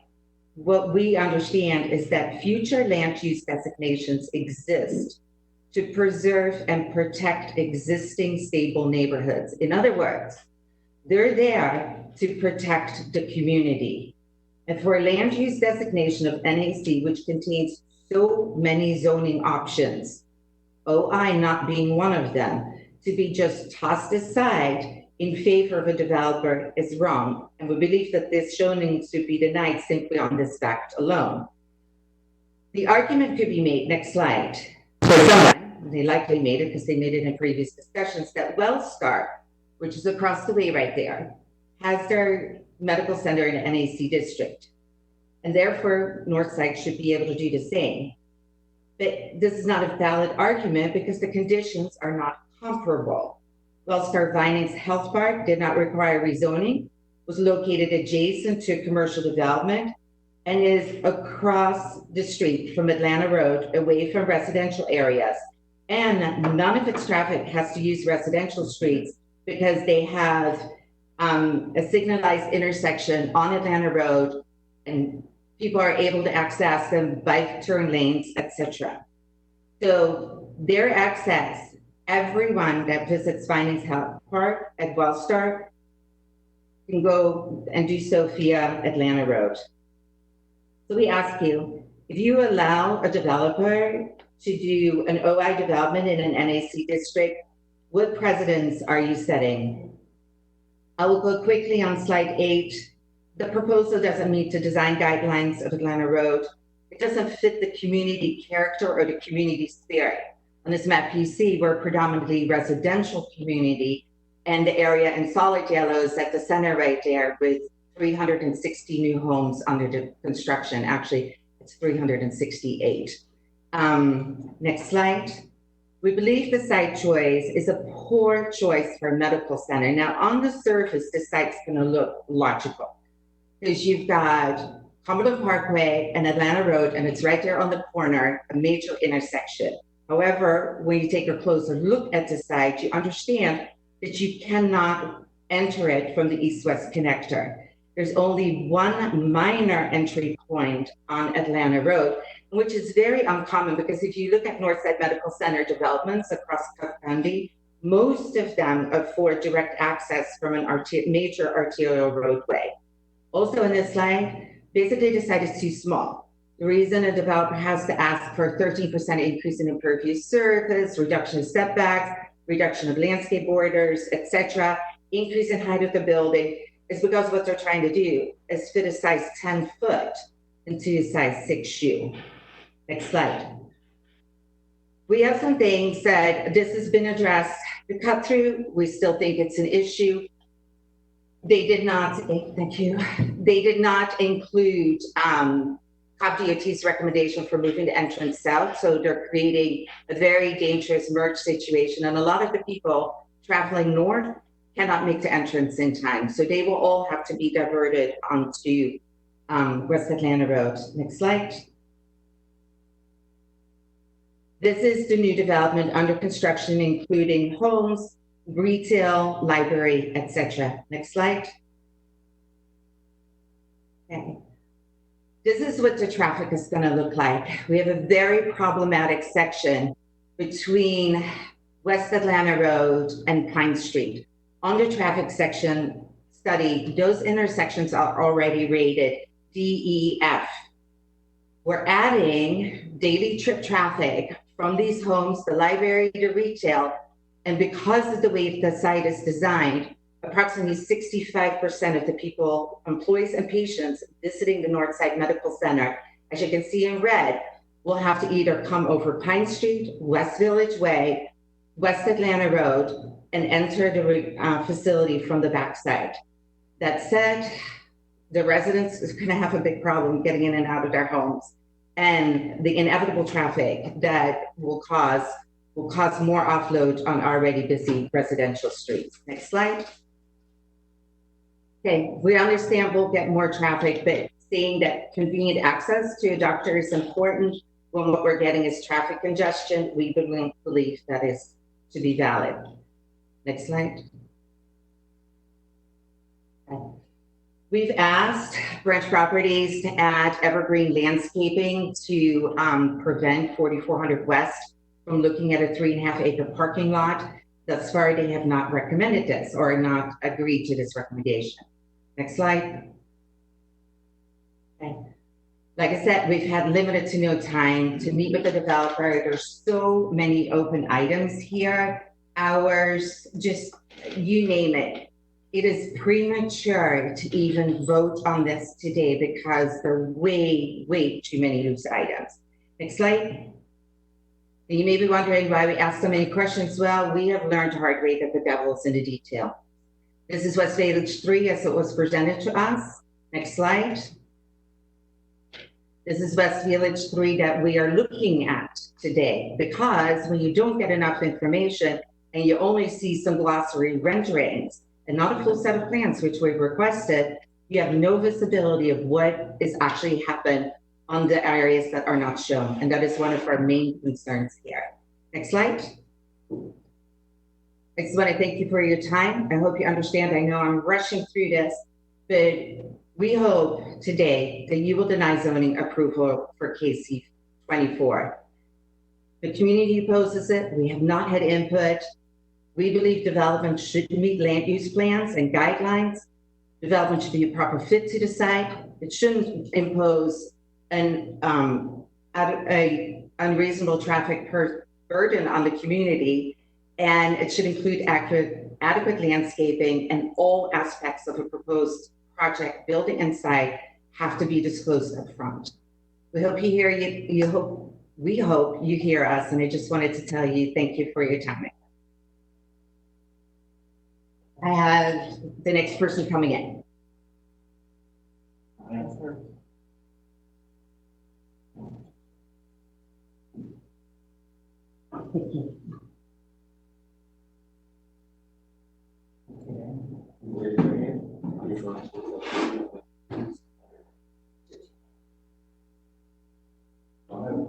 We have a minute left. We'll go over the half. We'll get extra time as well. Thank you. I have a long affection for ethics and fairness in government. In this case, I think a credible assertion has been made that a member of the Planning Commission has a conflict of interest with the developer. Could you give us your name for the record? I'm sorry? Could you give us your name for the record? Larry Savage. Okay, thank you. The member can recuse himself from discussion and deliberation and decision-making on this case. If he chooses not to, I would encourage the other members of the board to make a determination to hear the case, the objections, and make a ruling on whether the commissioner does or does not have a conflict of interest. If that's not acceptable, then the case can be referred to the Ethics Board of Cobb County, and they can issue an advisory opinion on it. In any event, I would urge you to not go forward on this case with it under a cloud until the question of the potential for a conflict of interest on the part of the planning commissioner has been resolved. Thank you.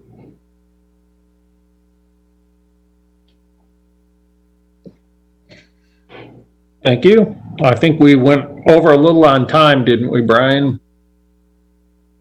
Yeah, they have hit their time limit. If they go over, the applicant will be. Okay. I didn't do a good job keeping time. I thought they were over, but okay. Mr. Chairman, given the importance and size of this case, I would suggest that we allow additional time to both sides. Okay. Is there anybody else wishing to speak in opposition? One more. Okay, let's go ahead and give a couple of minutes to that person, and then we'll give some time to Kevin if he'd like it, or anybody else who's going to speak in support.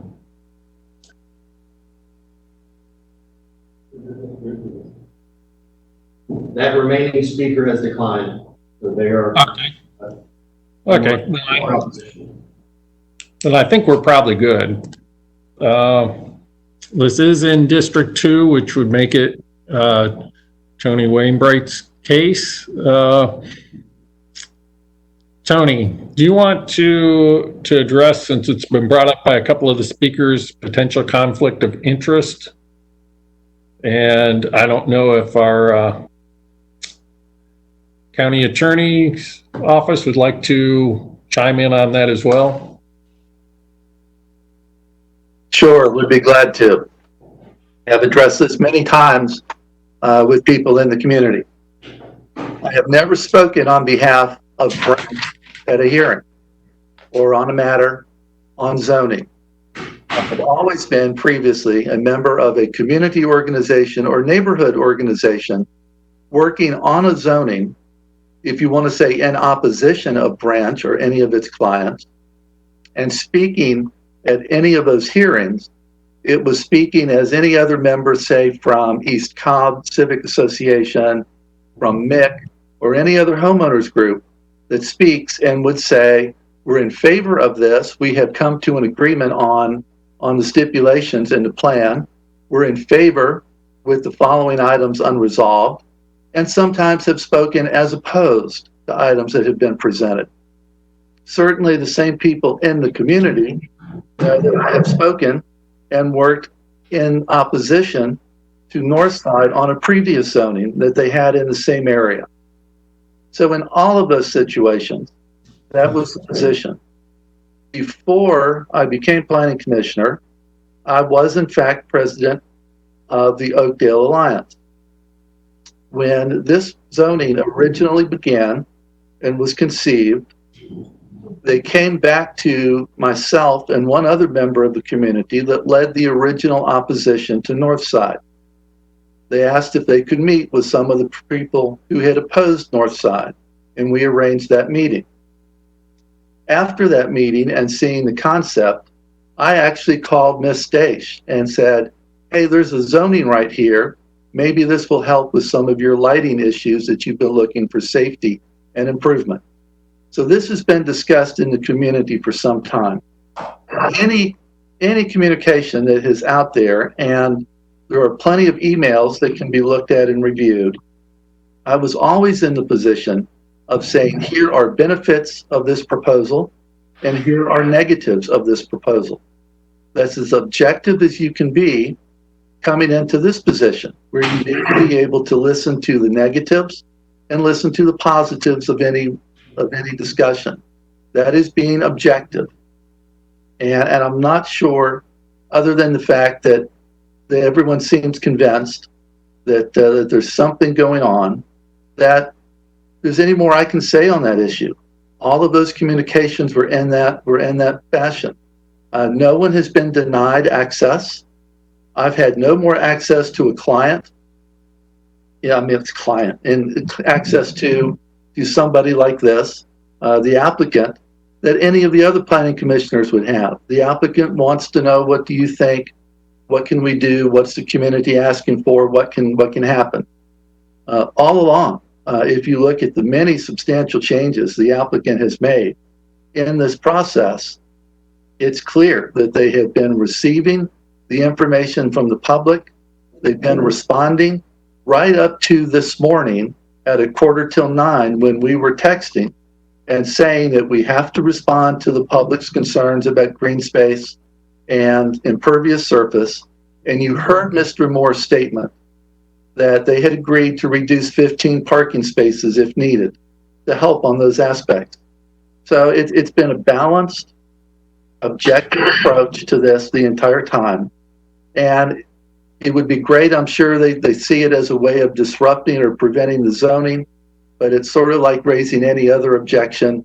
When your goal is simply to get the zoning denied, it tends to cloud the actual facts of the matter that sit behind it. Okay, thank you. Let me ask our county attorney's office to weigh in, just to give their opinion. Mr. Chairman, from the facts, the evidence presented from the board member, there doesn't appear to be an interest. Of course, we would encourage them to, under their own discretion, determine whether or not they need to recuse themselves, whether or not there is a conflict of interest. From the statement that Mr. Waybright was making, it doesn't appear a conflict of interest based upon community law. That, again, that would be his discretion of whether or not to recuse. Okay, and does anybody else have any comments before we move on it? Yes, this is Fred. Yes. And I would just think it's appropriate to, it would be beneficial, assuming there's not going to be a recusal, to just get on the record that there is no direct financial interest in the outcome of the case if the rezoning is approved. And similarly, I think it'd be prudent to get on the record what, if any, relationship between the commissioner and branch acquisition might exist. Just so that's all disclosed, and just in the interest of full disclosure, to make sure we're proceeding properly. Okay, that certainly makes sense. Can you address those two, Tony? Sure. There's absolutely zero financial interest in this project or any property surrounding it. I've known Branch since the beginnings of West Village in 2004, and we have been able to work on different sides of zonings or work together towards projects from that time until today. But thank you for that. Just to be certain, you don't have a ownership interest or a title of any kind with Branch, or receive payment from Branch in any respect? No title, no position, no employment relationship whatsoever, no ownership equity, or other financial stake in Branch or its affiliates or any entities they control or operate with. Thank you for that. I wasn't trying to prosecute inquiries on behalf of anybody seeking to disqualify you. I just think it's important to get that information out there as respects the integrity of our board, and I appreciate it. That's fine. I mean, that's all open and above and transparent. Thank you. Okay, thank you, Tony. And at this time, I guess you make a decision to either recuse yourself or not. At this time, I'm not recusing myself, no. Okay, then let's move forward with the case. And do you want to go ahead and start your discussion of the case? I do want to start with DOT, Amy Diaz. Yes, I'm here. Amy, as the applicant noted, they have provided a updated review of the traffic study. And that was specific to make sure that the data and trips and such that were included in the original 2017 traffic study, when they had the apartments and townhomes rezoned, that information was correlated and cross-checked with the current traffic study. Any updates made, as necessary, and then whether or not it changed the level of service decisions for any of the intersections or area involved. So if you'd like to comment on that, please. Certainly. So looking at their traffic study, I have not had a chance to dig into the level of service results, but I do have some immediate concerns that came up that I just sent to you because I expected this to be later in the afternoon. And given timing for various things, I know, given timing for various things, they got us the revised study last night at 6. So we're scrambling to kind of get our comments to you. So what we have is, I noticed that intersection 3, the PM LOS actually gets better in the revised study, which they're adding traffic to that from the adjacent residential. So we're going to have to dig into that and see what happened. And they also changed from macro simulation to micro simulation at intersection 4 on our request, but it takes a while to review that. I have to open it up and look at all their parameters and make sure we're okay with it. And it did change the LOS on the various approaches a fair bit. So I need to do that before I can really say that that's solid. We have a number of issues that are still kind of floating out there. Again, I just sent you a list because we were trying to resolve this before the case. And I have at least 9 outstanding issues that I sent to you beyond those 2 comments on the traffic study. It's just a matter of timing. Okay.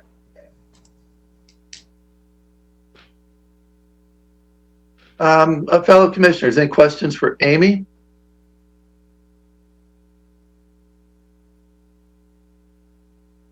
Yes, just one, please. This is Fred Leloin again. Can you hear me? Yes.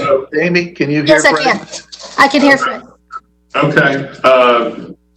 My understanding is that at some point there were discussions about whether a deceleration lane on Atlanta Road would be required. All right, so that actually has been added to both their site plan and their traffic impact study. The deceleration lane basically kind of goes in to get people out of that free flow lane, which is what we recommended.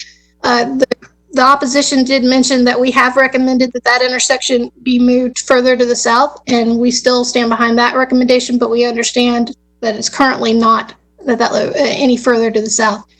What is the distance then from the access point? How much room will there be in that lane from the intersection to that access point? It's pretty short. We may have to do some restriping to basically there's a solid white line that keeps people from, it indicates to people that they're not supposed to come out of that free flow lane over into Atlanta Road.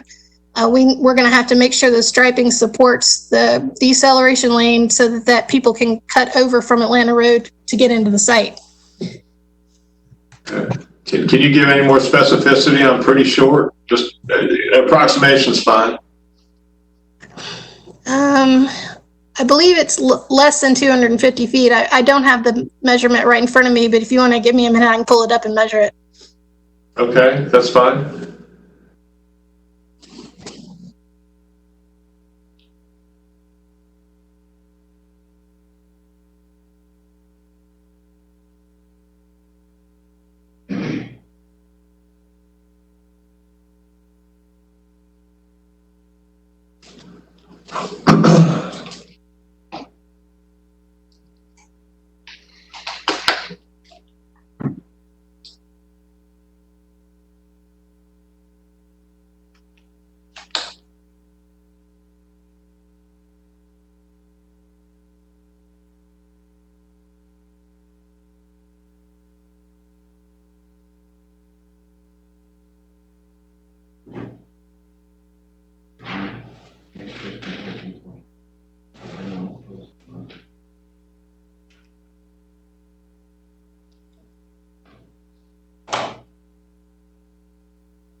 I wonder if Tony might want to make a few other comments or move on. We'll come back to Amy since it seems to be taking a bit.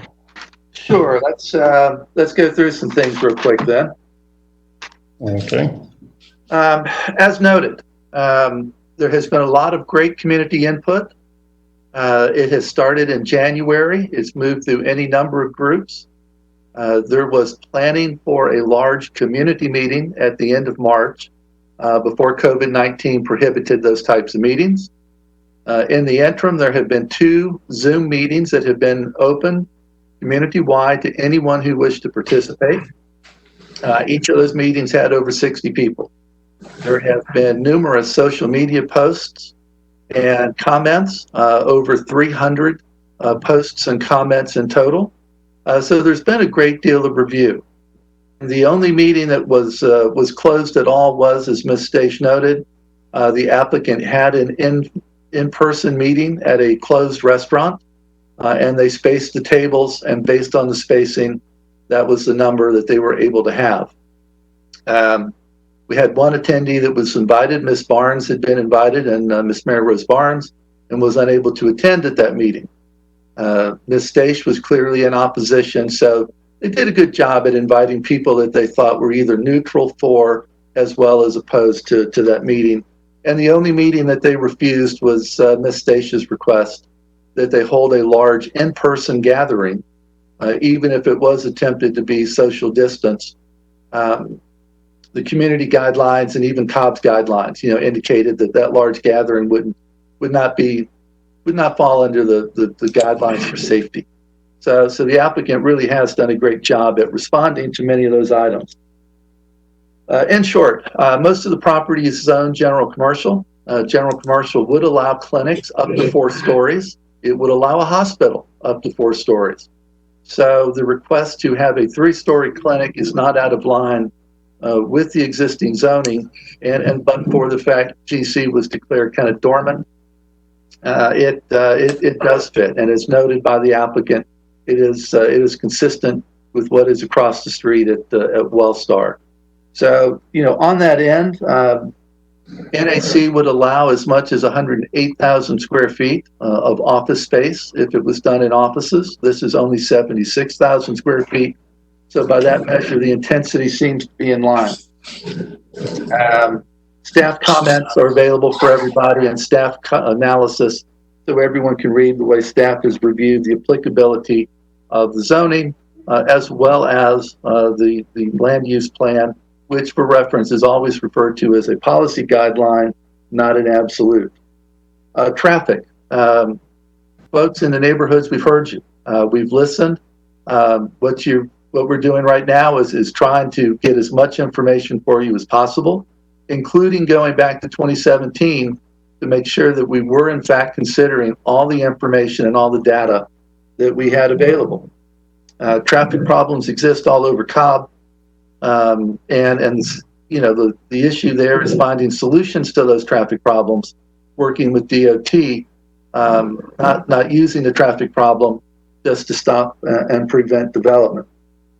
The Oakdale Road, I know a lot of communities are along Oakdale Road. The last time I looked at the traffic study, it was only projected that about 5% of that traffic would be coming up or down Oakdale Road. So that seems a minor use there. We've talked about alternate uses, and there's been a lot of people, in the community have suggested alternative uses for the property or ways to structure it. The best I've heard so far from a real estate pundit was that we have taken a generation of change and compressed it into 3 months with COVID-19. We're in a situation where restaurants may come out of COVID-19, but are going to be focused more on the to-go business. Telecommuting for all types of employees has grown and will likely remain substantial. Small brick and mortar retail groups and businesses are now using either delivery or curbside pickup. So it's dramatically reducing the feasibility of adding retail space or restaurant space in this economic environment.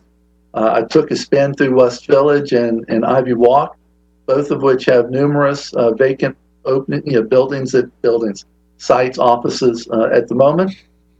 It's more of that space is not our need in this environment. Something will be built. It will have traffic. We've not been able to see any information that discerns that one type of commercial development on this site is going to have dramatically worse or dramatically better traffic impact on the community. You've heard about building height. The applicant has worked on that, on that end. Now, part of that, the way the site is designed at the moment, they will be grading a substantial portion of it and reducing the elevation so that it can have a more gradual slope across it. That means the area where the building is located on the site will be somewhere 8 to 10 to 12 feet below if you call it the finished floor elevation, below grade level along much of the curb between Oakdale Road and along Cumberland Parkway. So the benefit there is that the building will actually be sitting down below grade, which will reduce its apparent height to the commuters and the residents coming up and down Oakdale Road. So that's good. Positive changes. They have reduced their operating hours as requested. They've identified that as 8 to 6. We've heard you on the other items. And in our stipulations, we will include, I will be including a fixed set of hours for any urgent care if it's presented in the future. So we're listening, we're trying to respond to as many of those as we can. The applicant also reduced their days of operation. So they're only open on half a day Saturday and not open on Sunday. So again, dramatically trying to scale back to reduce the impact of traffic, as well as reduce the intensity along the site and the hours of their operation. The applicant is applying for a landscape maintenance license agreement to all of the county right-of-way. A bordering will be landscaped and maintained by the applicant. That's a great benefit for the community on that end, and it needs to be recognized. So they've taken that, they've added trails so that the Silver Comet Cumberland Connector Trail, which is on the northwest corner of Atlanta Road and Cumberland, there's a crosswalk which you can see just in the very top corner of the picture. That crosswalk will connect running parallel to Cumberland Boulevard and to Oakdale Road, so that as Oakdale Road further develops and is modified, people will have a direct access to the Silver Comet Trail where it crosses Oakdale Road down below there. So we have worked on a number of those items. The landscaping, as you saw on the plan presented earlier, they have dramatically increased the proposed landscaping and the tree screens along all sides of the property. Let's see, roads. I know you've mentioned again and refer to them as neighborhood roads, but they're shared roads. There is commercial business in place. There's always been commercial business in place in this area. And remember that West Atlanta Road used to be the Atlanta Road until about 20 years ago when Atlanta Road was shifted into the trolley line right-of-way to the right of the property. So, that also has created some unique situations because of the right-of-way and the easements that had been involved, which are DOT and land folks are trying to resolve to make sure that that's fine. They had options for entrances. DOT negotiated with them and actually reduced and changed the number of entrances that were being used. Is it the best perfect situation? Maybe not, but it's the best that the DOT was able to negotiate, and we support that. I support that anyhow, and what they have been able to do. The lower end of the property that's marked as GC, just for a quick reference, we haven't talked about it. If you go and look under the little scrub trees there at the moment, you will see the asphalt and the concrete from the old parking lots. And if you use the county's GIS system, which has a really cool way back feature, you can look on the GIS map and you can pick and use the base maps, and you can select, for instance, the 2000 section of base map, and you can see the aerial photo and actually see what the site looked like 20 years ago when people started talking about redeveloping and when West Village began to redevelop. So it's a site that's been commercial, changing. We understand change, and we're trying to help manage that and make it as acceptable to the community and the neighborhoods as possible. There we go. So you take a look at that, you can see the parking lot and the scrub brush as it existed before redevelopment started and when properties were being acquired in the area. So it's a situation that is changing, and as I said, I think we've all tried to respond to the community comments. Several of my fellow commissioners have responded to some of the emails and provided some insight and input. It's a situation that's tough, but we are trying to respond to the problems by providing solutions, as opposed to just having a black or white yes or no, decision on the zoning as presented.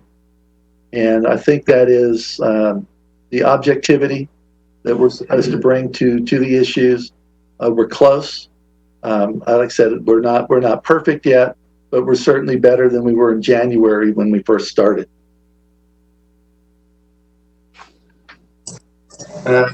If it's okay, I'm going to read a couple of things. Is Amy back? I am. Amy.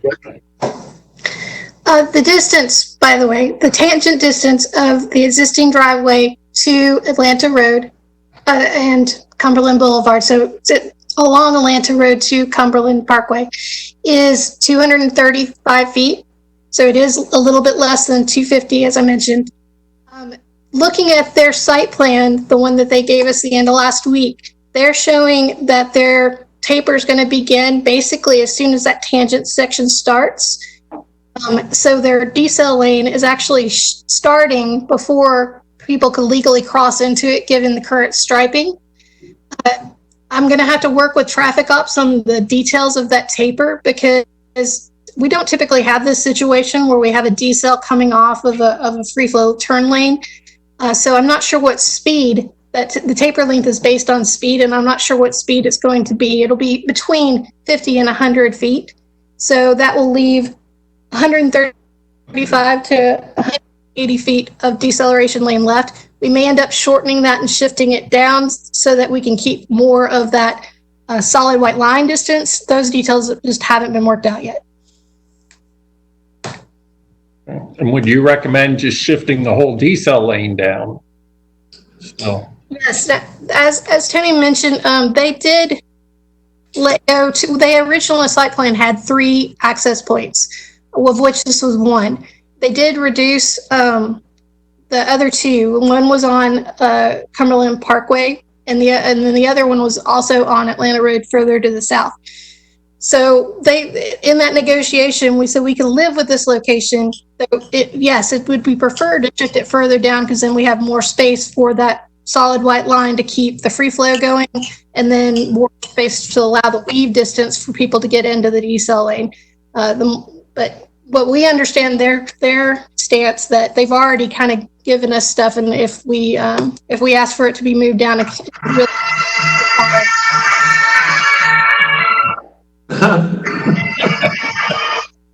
it's not me. That was me. Thought we had everything silenced. Sorry about that. So if we had to move it down, then that's kind of what they're gonna come back and say. They've already negotiated with us, and we're asking for more.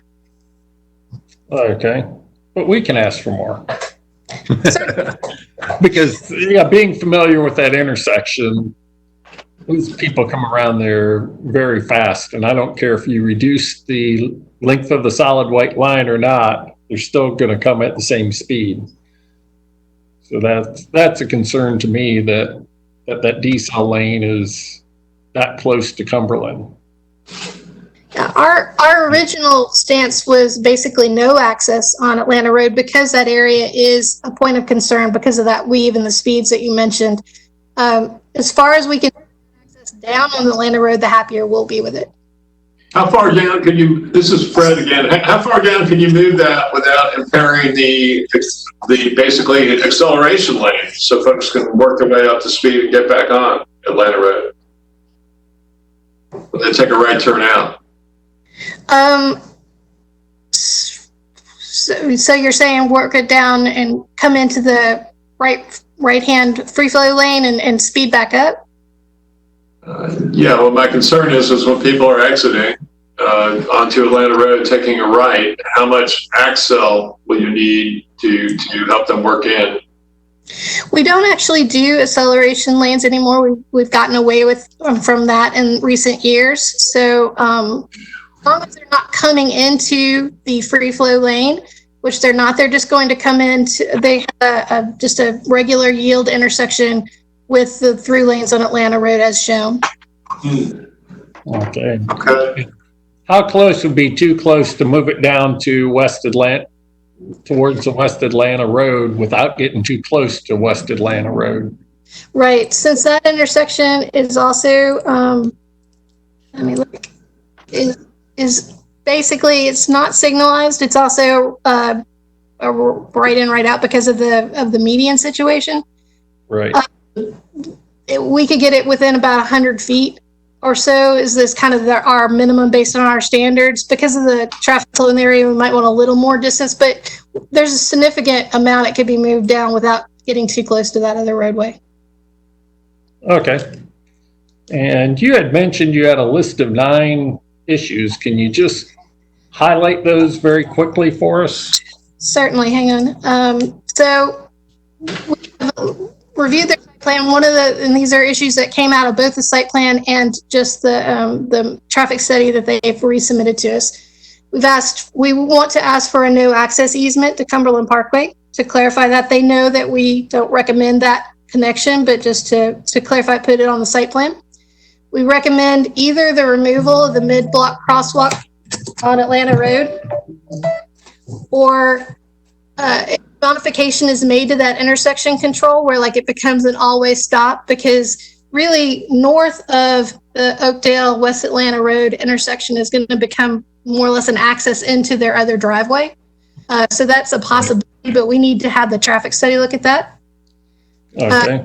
It was that the new study and the site plan still does not allow for our recommendation to put a left turn lane in Oakdale at West Atlanta. That's to separate their site traffic, which normally we put a decel lane in rather than a left turn lane. But because of the geometrics of that area, the left turn lane would allow the existing traffic to get out of be in a different traffic in a different lane than the site traffic, which would technically be a through lane, but really it would be feeding into these driveways.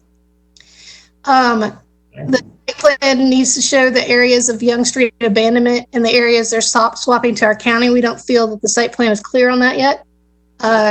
We dispute that any of the existing Atlanta Road sidewalk is on private property, but that's currently being resolved through right-of-way. They have a note 7 that says there shall be no construction access or parking of construction vehicles on West Atlanta.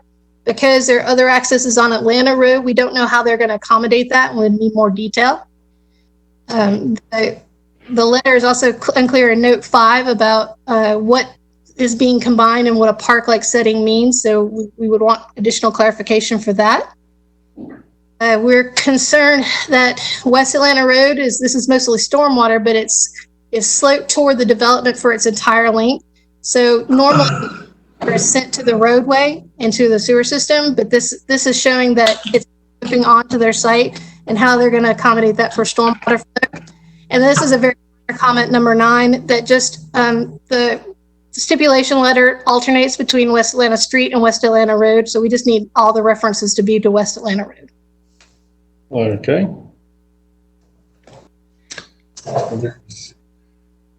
There's a few items. Yeah, and then there are the 2 things I mentioned early before I went off to do the measurement on the traffic study itself. Because of this has been an ongoing conversation. They were able to respond to us and they gave it to us last night. So we haven't had time to fully review it. But we have at least 2 intersections where I'm not sure what's going on with the level of service and they need to be dug into more deeply. I don't think that it will necessarily affect the full recommendations, like for turn lanes and things like that. I think we've kind of already established those concerns, but the traffic has not yet been accepted. Okay. And just as a side note, I noticed a couple of the labels of the driveways didn't match the description of where they were in the traffic study. Yes, they have some references to driveways 1 through 4, and then the intersection numbers are different. That makes some confusion. Yeah, it's just their picture of driveways 1 through 4 didn't match the description of driveway 1 through 4. So, not that it's a big issue. We could figure out what they were, but just adding that. Okay, does anybody else have anything for Amy? I do want to say we are working on it. I mean, I've been working on it just this morning. And so whether this is heard again in PC or it goes on to BOC, we will have more things worked out by then. Okay. Okay, thank you. No other comments for Amy? Okay, well, we'll go back to Tony then. I think I presented most of my analysis while we were waiting on Amy. I don't have any questions for anybody else on staff. She was referencing some of the right-of-way swap and some of those issues. Let's see, if looking at the map that we have in front of us, you will see kind of an odd polygon-shaped parcel in the corner, the bottom corner of Oakdale Road and West Atlanta Road, labeled GC. That's actually owned by the applicant, Branch. And that is, let's see, nope, come up to your left and now left, there we go. That is the property that Branch is swapping for right-of-way. It's been discussed as being a roundabout to try to, see if that would make a difference for traffic. It's been discussed as providing the ability to take Oakdale Road and realign it so it has a traditional T intersection with West Atlanta. So that is the nature of the swaps and things that are being discussed, and what the applicant would be giving for future road improvements in the area. As we've talked about in the past, that was something that we did not work hard enough on 15 years ago with West Village, was looking at all of the road improvements and making sure that we had right of way to make those. So that's part of that there. Okay. Sounds good. Does anybody else want to make some comments on this case? Any of the other commissioners? I will, but I'll wait for others first. If anyone else wants to weigh in. Go ahead, Fred. I don't think you can hear me. Now we can. We just heard you. Is that Judy? I'm here. Okay. We can hear you now. I would like let Judy weigh in. Okay. Oh, okay. Well, I've been trying to weigh in, and everybody's been ignoring me here. Y'all did that on purpose. Y'all muted me. I have a question. I've had a question a while ago for Amy, and Amy talked about the 7 things that she had gotten late, and I don't know where she said it while I was screaming. Y'all can't hear me, but are those answers that she can have resolved in the 2 weeks before the Board of Commissioners meet, or are those things that she could do during the plan review process?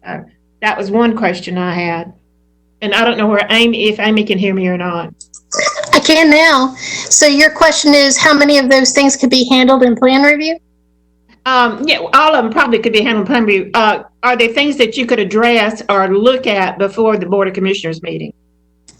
Yes, we fully intend to do that. Some of the things do need to be handled in zoning because like the ability to get their vehicles separated from the existing flow on West Atlanta, whether you call it a decel lane or left turn lane, that's something that needs to be in the stipulations, because otherwise when we get to plan review, we can work the details out, but if it's not in the stipulations, we don't have a legal thing to stand on to ask and require for it.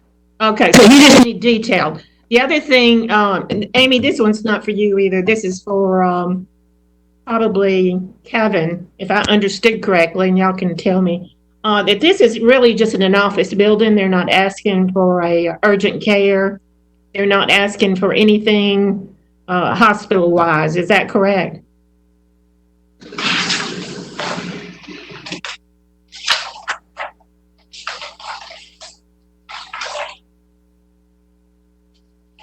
Mr. Williams, I'm happy to answer that question. Correct. Thank you. So this is office building, Kevin. Sorry. So this is office building only. That's correct. This is a medical office building. That's what's being proposed, just like. Oh, okay. All right. So no urgent care, no nothing like that. I know that some emails stated that it was like an urgent care, but that is not the case, right? That's not the case. The only thing that's, and we've stated it very clearly in our stipulation letter is, and we've stated this very clearly when we met with the community on multiple occasions, shared it with the community on multiple occasions and email communications, is that there may be one of the doctor groups or specialty services that would provide urgent care as a component of their service. If you see the difference between a small component of an office building having an urgent care component to serve that specific type of health need or health care, as opposed to a 76,000 square foot office building that is all urgent care. So there's a huge difference in our minds. And that, again, just want to clarify that because that's what we've stated since day one and continue to state. And that's what I wanted to clarify too, because there was a lot of misinformation out there regarding what this was. So it is a medical office building. We're all clear on that. We've been very clear. All right, thank you. Kevin, before you go, we put a square footage limitation on any urgent care component to the building? It's really difficult to do that as a stipulation. Again, we have stated that multiple times, and we're unable to put because I'd just be guessing. Again, it's a component. If it were to happen, if there was going to be a component that would be a quote type of urgent care, it would be a small component of a doctor's or specialty group's practice, not the primary use of the building. If we want to say urgent care will not be primary use, that would be something we could work with. But to simply throw square footage numbers out there, I think would be extremely arbitrary for us or anybody to try to do.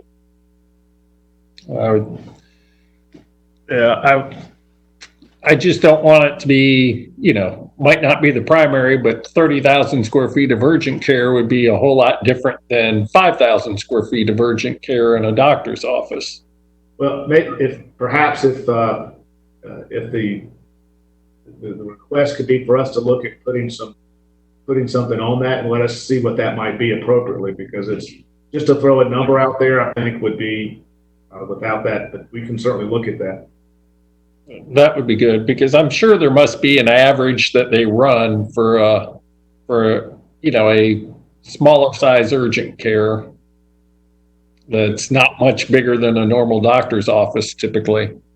Right. And again, we've been very consistent that at this time there's not an urgent care plan or even a component plan, but there may be one, and if there is, it would be simply part of one of the doctor group tenants that will be part of this overall medical office building. So if you can really see the degree to which I'm stating it's on the extreme low end, not the high end.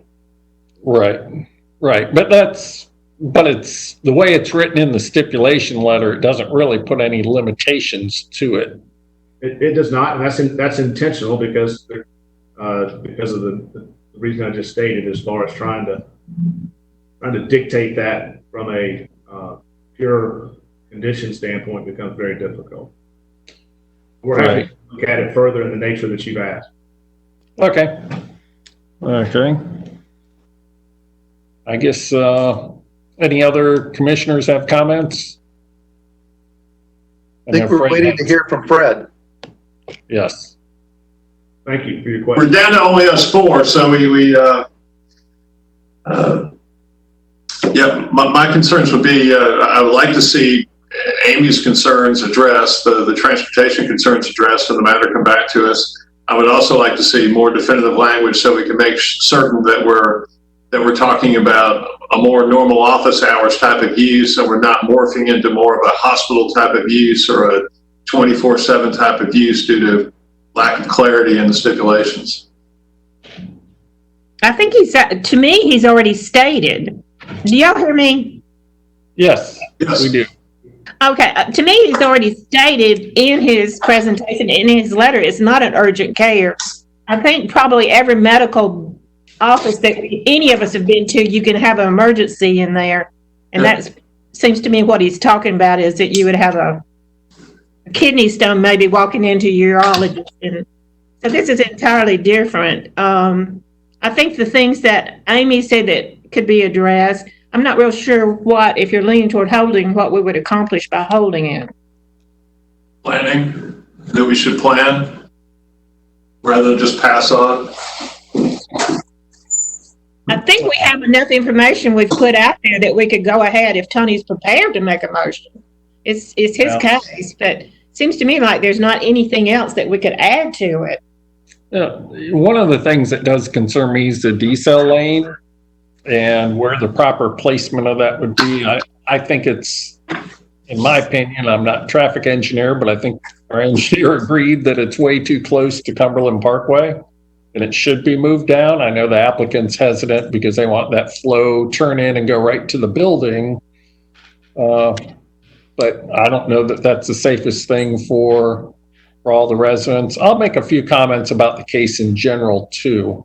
When Wellstar came along, my office building was right where Wellstar is, actually where the parking lot is.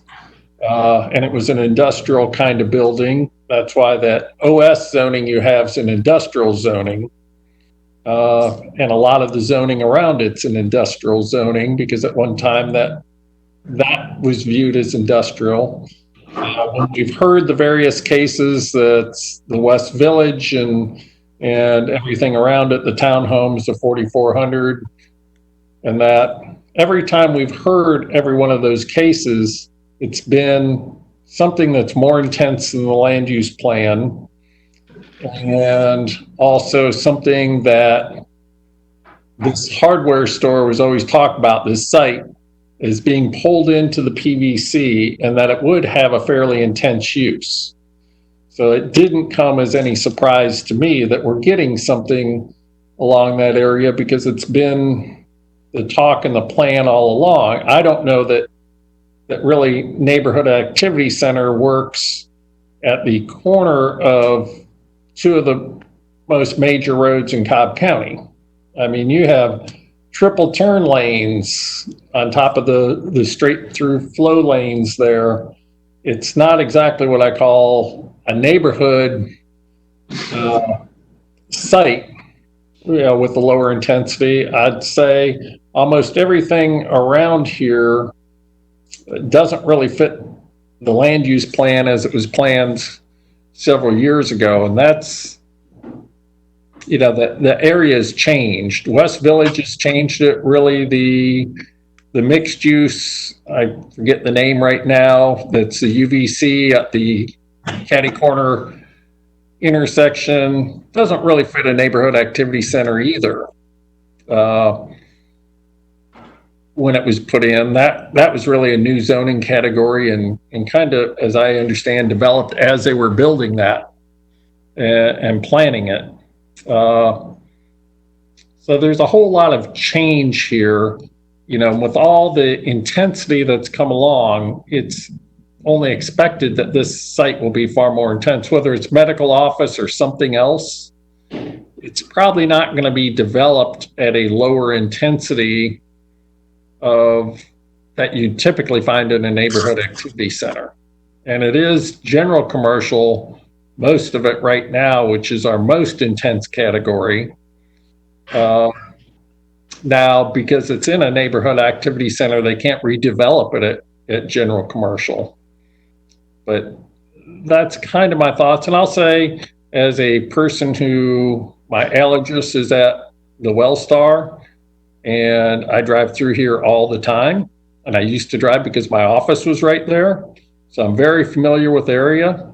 I will say not all the traffic out of Wellstar goes on Atlanta Road, because myself and many others come through Pine Street and go over to Oakdale Road. That's just the reality of getting around traffic in Atlanta. I don't always do that, but I do it sometimes, and I come up Oakdale Road sometimes to go there. But somebody who was going there until the pandemic hit twice a week. I'm very familiar with the area and the traffic flow, and I agree there's some challenges there.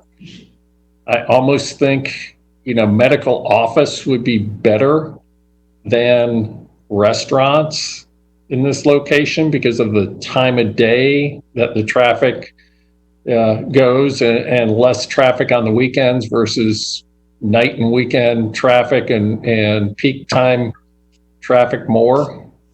So that's just because we hadn't really, we were talking about the details of the case without talking about the overall. Tony did, but the rest of us hadn't really talked about the overall perspective of whether this seems to make sense here or not. And to me, medical office makes sense here, and it's a little bit more intense than you could do in a neighborhood activity center.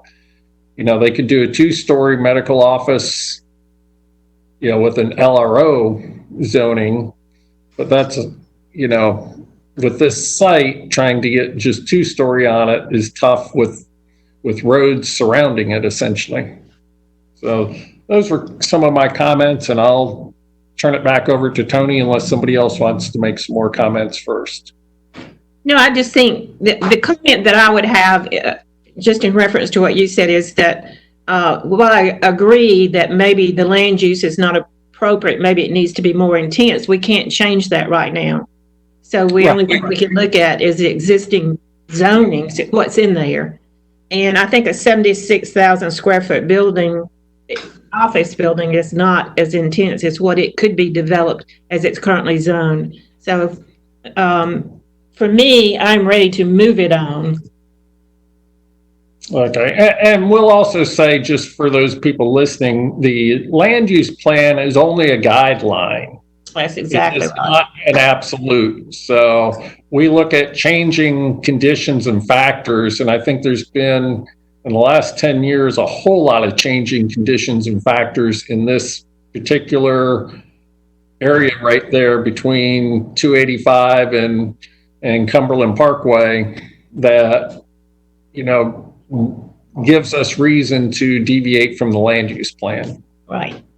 So Tony, you could make a recommendation if you wanted to. Okay, I think I've heard a good bit from everybody. So I will, I'm ready to go ahead and make a motion on this and a recommendation.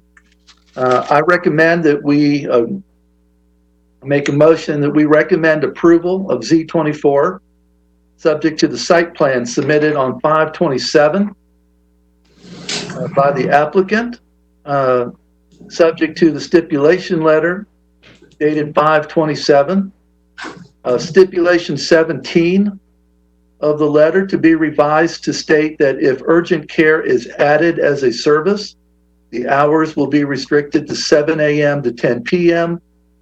For a note, those are the same as the Wellstar urgent care hours across the street. We're going to include that the landscape plan be beefed out before it's submitted to the Board of Commissioners, so that is included. We had the question about the square footage.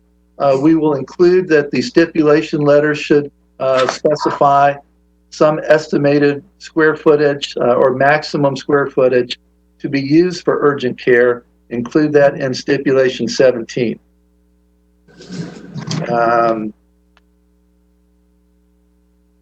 Also, as we go through here, we're going to add some stuff, and Chairman, tell me if this is okay. Amy read most of her concerns from her email. Yes. As we're sitting here, she has since forwarded that email to Robin. So is it appropriate to reference that and have it included in the stipulations as part of staff comments? Yes.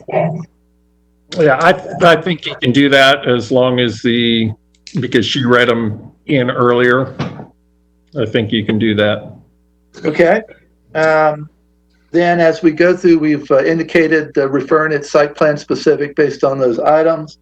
We'll also recommend subject to variances listed in the zoning comments, fire department comments and recommendation, water and sewer comments and recommendation, Department of Transportation comments and recommendations, including the email from Amy Diaz to Robin Stone, dated today, with her additional points that she has previously read in, all stormwater management comments and recommendations, and Atlanta Road design guidelines not in conflict with the proposed site plan and elevation.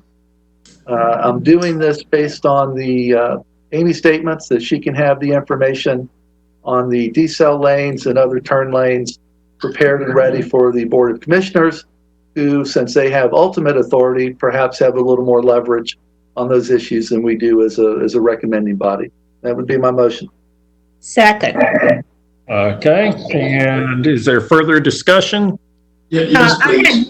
I had one comment. Okay. Could we add the 295 parking spaces, which he agreed to? And then he also agreed not to have a variance on the tower. The tower would be 52 feet in height. I think those sound reasonable. Are those reasonable to you, Tony? Yes, that will be fine. And make those amendments as stated. Okay, and I would like to propose that we say the decel lane be moved as far south as DOT determines is reasonable. In other words, they don't want it too close to West Atlanta Road, so whatever DOT determines is reasonable during plan review. The other thing we didn't, I guess we got Amy's, and make sure that we included the in Amy's email, the decel lane, I think it's in the email that she was talking about, or left turn lane. But the big thing I would want is to say that that decel lane on on Atlanta Road is moved as far south as DOT feels is reasonable. We can add that to the motion. That's fine. No objections to that. I'm agreeable to it also. Can I get further clarity on item 17 in terms of whether general exceptions language and the sole discretion of the healthcare provider is still going to be in there? Yes, and part of that goes to, the applicant is trying to make sure that if they specify hours, that it's not treated like a restaurant with a bar where you truly have a closing time, because we all like to think that if we have a medical issue and our doctor is willing to stay 30 minutes or an hour late to see us because traffic was bad, that there is some flexibility. So I think that language can be flexed, but they're just trying to make sure that the doctor has the opportunity to see their patient as they think they need to. Not that the general advertised, business hours are beyond the 8 a.m. to 6 p.m. Can we still get some sort of hard criteria there in terms of no patients are to be seen after midnight, something? You could put. No objection to that. We can add that to those stipulations. I would agree to that. Yeah. Okay. Thank you. Okay. Any more comments? Okay. Let's call the question. All those in favor, say aye. Aye. Aye. All those opposed? Okay, that carries 4-0 then, with Alice recused. We take a quick break. Yes, we can. Why don't we take a 10-minute break? Is that good? Thanks. Okay, so we'll be back at 11:50 then. That will make it a 12-minute break. Thank you.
Okay,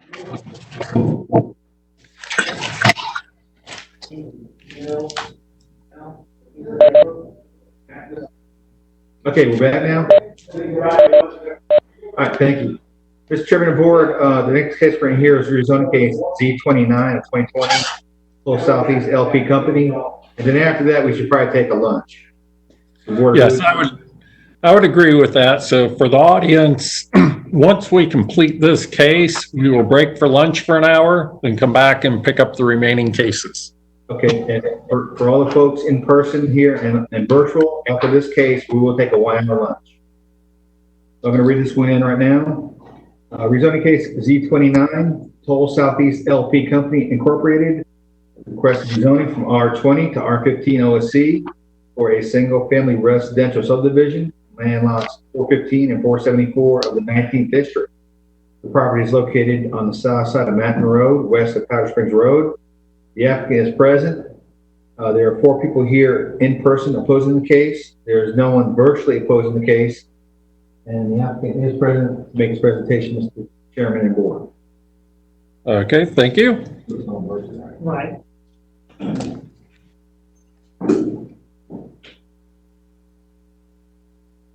And if I could again ask, please, for the Cobb GIS map to come up on this case first, and then we can do the presentation slides.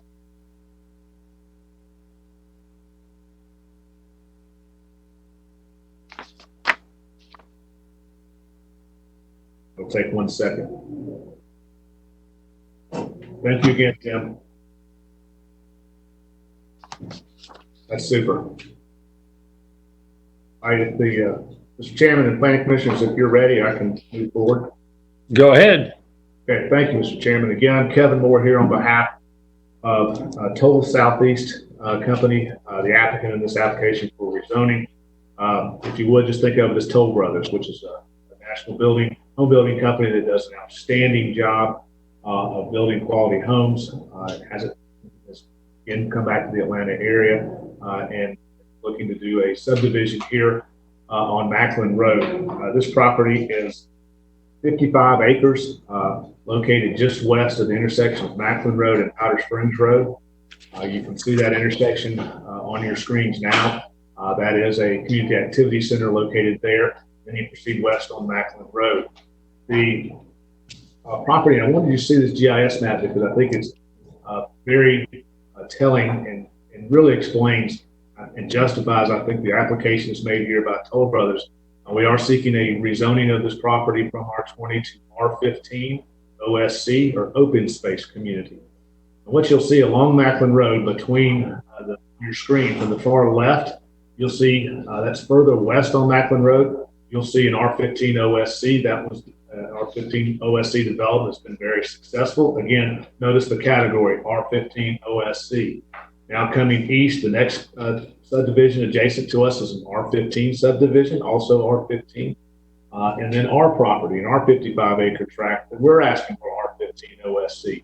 You'll notice as you even get closer to the community activity center and large intersection of Macklin Road and Powder Springs Road, what you'll find is suburban condominium, developed 2 suburban condominium developments, additional R15 on Powder Springs to our south. In other words, what we are seeking to rezone this property to R15 OSC is and could not be any more consistent than what has already been zoned, what's already been approved, and what's already been developed in this stretch of road along Macklin Road, south side of Macklin Road, between really what is Barrett Parkway and Powder Springs Road. This could not be more consistent in terms of categories and in terms of what we're proposing for a single family subdivision by Toll Brothers, which we think will be absolutely excellent. Now going to my presentation slides so we can really look at what we're doing and what we're proposing. Now that you see that the actual category being proposed is compatible and consistent in all respects. That'll come up in just a second as they switch that over. The first slide you're going to see is a slide that shows the straight plan. That's what we call it in these terms of an open space community submittal. And that is Once that comes up, here we go. This is the straight plan. Here we have the 55 acres as shown off Macklin Road. And what this is doing as part of the open space community submission is an R15 plan without application of the open space community requirements that for OSC. This essentially gives you a sense of, an exact sense of the number of lots that could be developed on this property if it was just zoned R15. All these lots meet requirements of R15, just like the adjacent subdivision, minimum 15,000 square foot lots. You do see I've highlighted for you the green areas. Those are areas that have that would be remaining that are taken up by some stream buffers and some wetland areas noted as green. That produces a total of 106 homes on this 55 acres as a quote straight R15. Now, when we flip to the next site plan, which is the subject site plan, it's turned a little bit. But when we go to the next slide, you can now see the amount of green and how dramatically it has increased. Now, this is an OSC plan, and this is the proposed R15 OSC site plan. What you're seeing now on Macklin Road is on the right-hand side, just for your kind of orientation. What you can see is there's significantly more green space and open space that's provided through use of OSC than versus a straight plan where you have 15,000 square foot plus lots. In total, we have 21.25 acres of open space out of the whole 55 acres of this property is in some type of open space and amenity space to be utilized by future residents. And through this, what you can see is really the benefits of open space community when utilized properly for development purposes on a piece of property. You greatly expand the preserved green space, open space, and wetland areas. You greatly enhance that, preserve it because it becomes dedicated as part of the homeowner association property as well as dedicated in the conservation. So it's not only preserved, it's protected in perpetuity. You can see the expansion of that. Also, what you can see with an open space community plan such as this is that this is proposing 104 lots, so actually less lots than can be obtained under R15. So again, what you're seeing is that the OSC community guidelines and requirements are not being utilized to simply obtain density. What they're being utilized to do is to obtain a better way and a better manner of developing this property for a quality subdivision. What this allows Toll Brothers to do is to do a full amenity. What this allows Toll Brothers to do is to do full-on open space parks, create a beautiful place for these future residents to live. That creates value, it creates pricing, it creates price points that are all valuable to the surrounding community, and it becomes a fantastic place to live. It doesn't take long to drive around different areas of Cobb County, and what you will find over and over again is some of the most successful long-term subdivisions and communities that have been developed in Cobb County have been developed under some type of OSC community or its predecessors, be it PRD or some of the other ones that we had in place. They are vastly, very, very successful, and there's a reason why, because they're great places to live. Likewise, what Toll Brothers has planned here would be a great place to live. And speaking of those amenities, I'm going to go to the next slide, which will give you one of just a representative sample. This was part of our stipulation letter as well, but it's a representative sample from a Toll Brothers subdivision where you see the level, design, and quality of the amenity structure. This structure is a full cabana with bathrooms and community gathering spaces and so forth as part of their full amenity in another subdivision for each of their communities. Toll Brothers specifically designs that amenity to go with their flow and theme for their subdivision and communities. The same would be here, but this gives you a representative sample of the style, design, and most importantly, the level of quality that Toll Brothers brings to a proposed subdivision like this. And you can certainly see the high-end nature of this that you would certainly expect at this location. Also, I wanted you to see proposed product elevations, which is the next slide, which are part of the open space community requirements. And again, you see 4 elevations here, the actual photographs of Toll Brother homes that would be proposed for Macklin Road and for this subdivision. You can see the quality of the materials, the quality of the style and architecture. What you see here are 4 great looking houses, in my opinion. And I hope you would share that opinion. They have a variety of architecture, but what they contain consistent with each other is excellence in their home building, in their design, and how this would look and appear throughout the subdivision that's proposed here on Macklin Road. One of the other aspects of an open space community is certainly staff review. Staff's comments and recommendations, we thought, naturally are dead on, and in the sense that staff has recommended approval of our proposed R15 open space community rezoning. They have outlined a number of reasons, many of which I have highlighted for you today.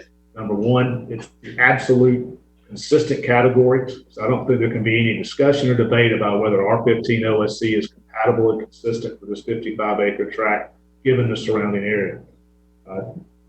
In addition, this is a situation where Toll Brothers has looked at OSC, given the amount of wetlands and existing water features that are on this property. And OSC is by far the best way to develop this property and to build a successful community. It allows you to have the additional open space and preservation of open space areas. It allows you then to have room to do full amenities and to have a beautiful place for future residents to live. This is exactly why the open space community and OSC guidelines and zoning category were developed and ultimately adopted by the Board of Commissioners. It's just for a proposal such as this. Given those reasons, we respectfully request your recommendation for approval to the Board of Commissioners, subject. We're in agreement with all staff comments as well as our stipulation letter that had been submitted last week. Thank you for your time and consideration, and I'm happy to answer any questions that you may have.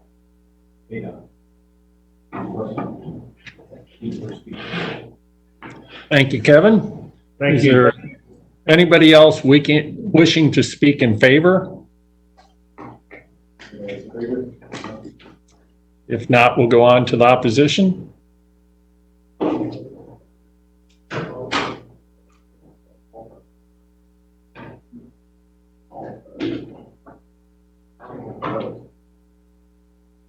We need speakers for opposition. Awesome.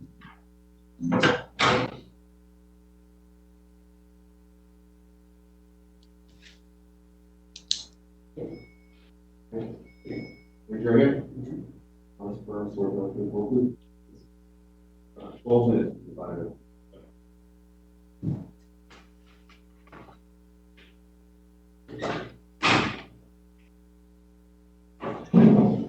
Let's set a timer. Make sure we have the time speaker. Okay, thank you. All right, good afternoon, and thank you for the opportunity to come speak. My name is Jed Gay, and I'm the Vice President of the McEachern Manor subdivision, which is directly across Macklin Road on the north side of where this proposed rezoning and development is. And speaking on behalf of my HOA and our neighborhood, McEachern Manor, I just wanted to bring up some points that are of concern to us. I did start an online petition and shared it with my neighborhood, as well as Macklin Park neighborhood, which is directly to the west of this piece of property. And I'm just going to read through some of the points in the petition, and then I'll add some details to what I discuss. So this proposed development is concerning to us for a couple of reasons. First, we are concerned with the potential amount of traffic coming out of the new development. Right now, this rezoning from R20 to R15, first of all, it's going to have only one entry and exit, which is directly across from our neighborhood, McEachern Manor subdivision. And assuming that there are going to be 104 proposed houses, this could add up to 200 more cars entering and exiting regularly from this new development. Currently, there's not a traffic light at this particular spot. There is one at John Ward Road.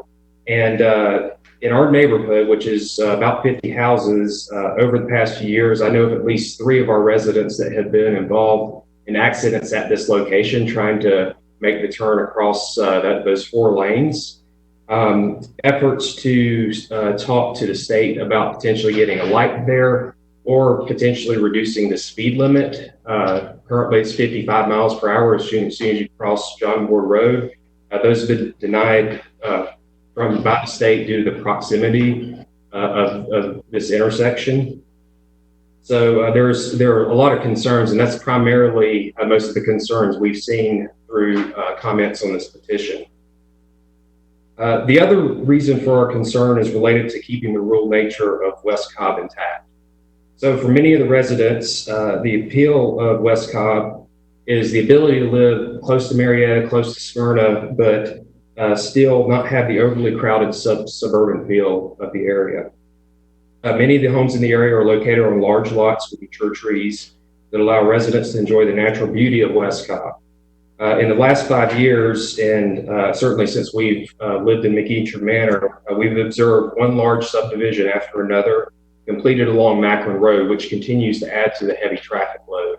I know it's been mentioned before that Macklin Road, Windy Hill, that connector, it's a people mover. It's meant to move people and commuters. So the traffic is already heavy. It backs up past our neighborhood in the afternoons already as it is.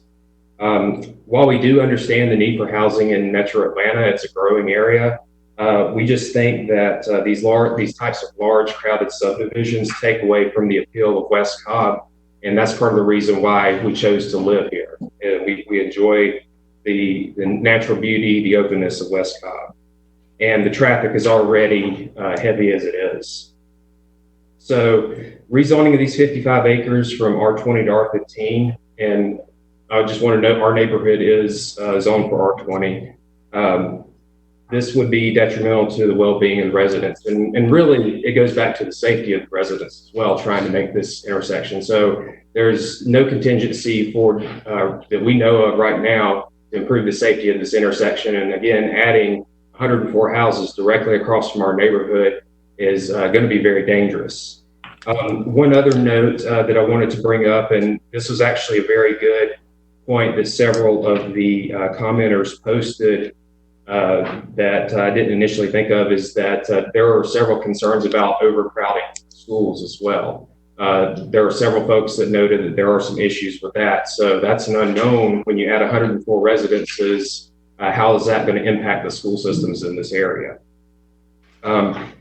So before I wrap up, I just want to highlight some of the comments from the petition that have been signed so far. We do have 46 signatures so far, and most of those are from McEachern Manor, but there are a few that have come from Macklin Park as well, which is directly to the west of this piece of property. So one comment said, "This new subdivision will back up to my house and take away from my beautiful landscape. I also oppose due to the increase in traffic on Macklin Road and the overcrowding of existing schools." Another comment, "I live off Macklin Road now, across from this proposed site. We cannot handle the traffic on Macklin Road now, so adding another 100 plus homes at that location will be overburdening the area with congestion. We already have long waits to exit our subdivision in the mornings and very long traffic lines all down Macklin Road in the afternoons. We do not need more housing in this area. What happened to smart zoning?" So there's several other comments similar to this. Again, really our concern, first it's about safety. It's about making sure that we can enter and exit properly and safely out of our neighborhoods. Also concern around traffic congestion in this area, and the high speed limit, that 3.5-mile stretch, already makes it more dangerous. So I just wanted to ask you to please consider those things as you're looking at this. And I also want to say thank you again for the opportunity to speak on behalf of the HOA. And I'll pause now for any questions before I turn it over to the next speaker. We'll just go on to the next speaker, and if we have questions, we'll come back to you. Okay, thank you for your time. Thank you.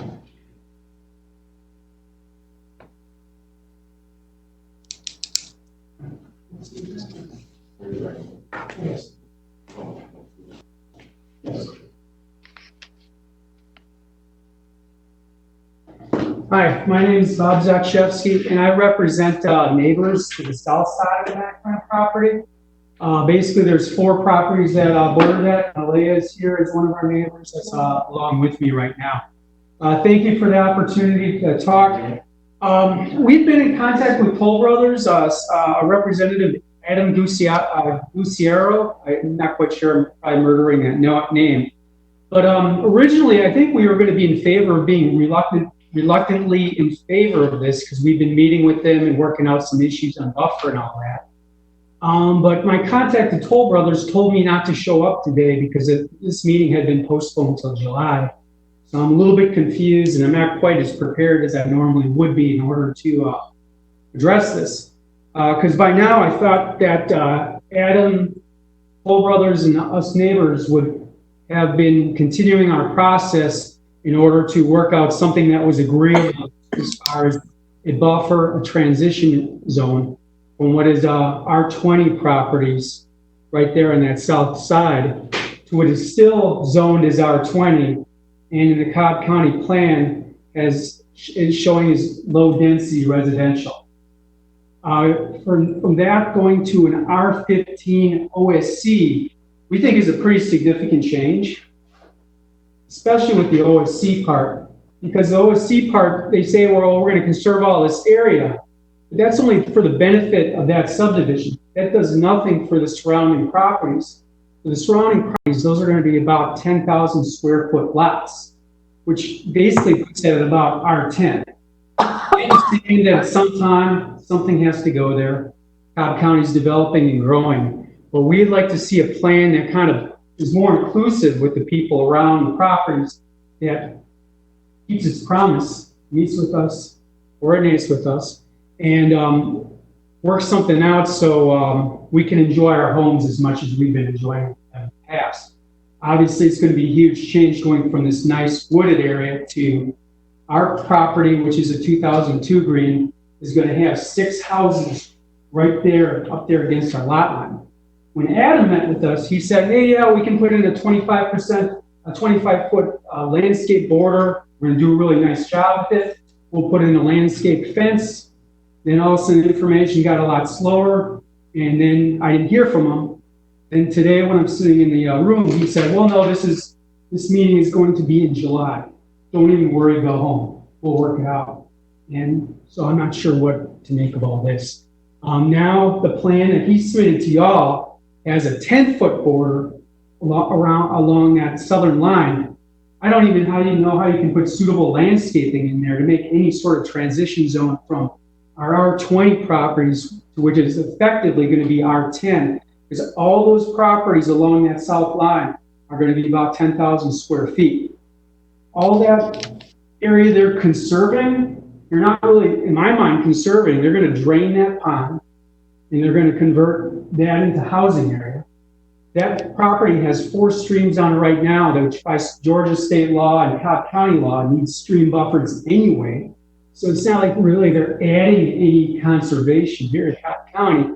Actually, they're taking away wilderness and they're reducing it probably to a little more than state and county law already stipulates needs to be in place for that type of property.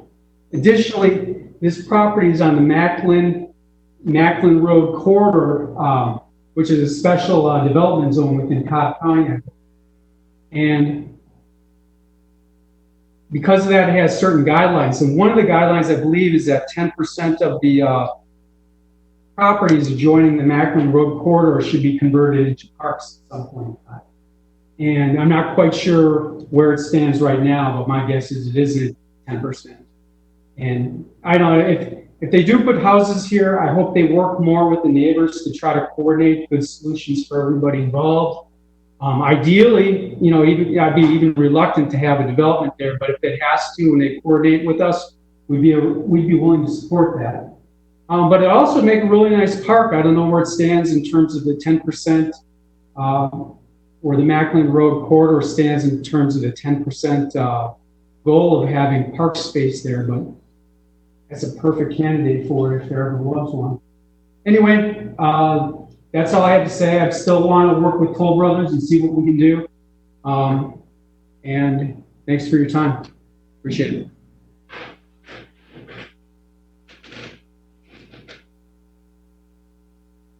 Are there any more speakers? We have a few seconds left. One more. Okay. Good afternoon. My name is Aaliyah Brown. My husband James and I live right next door to Bob and his wife Carolyn.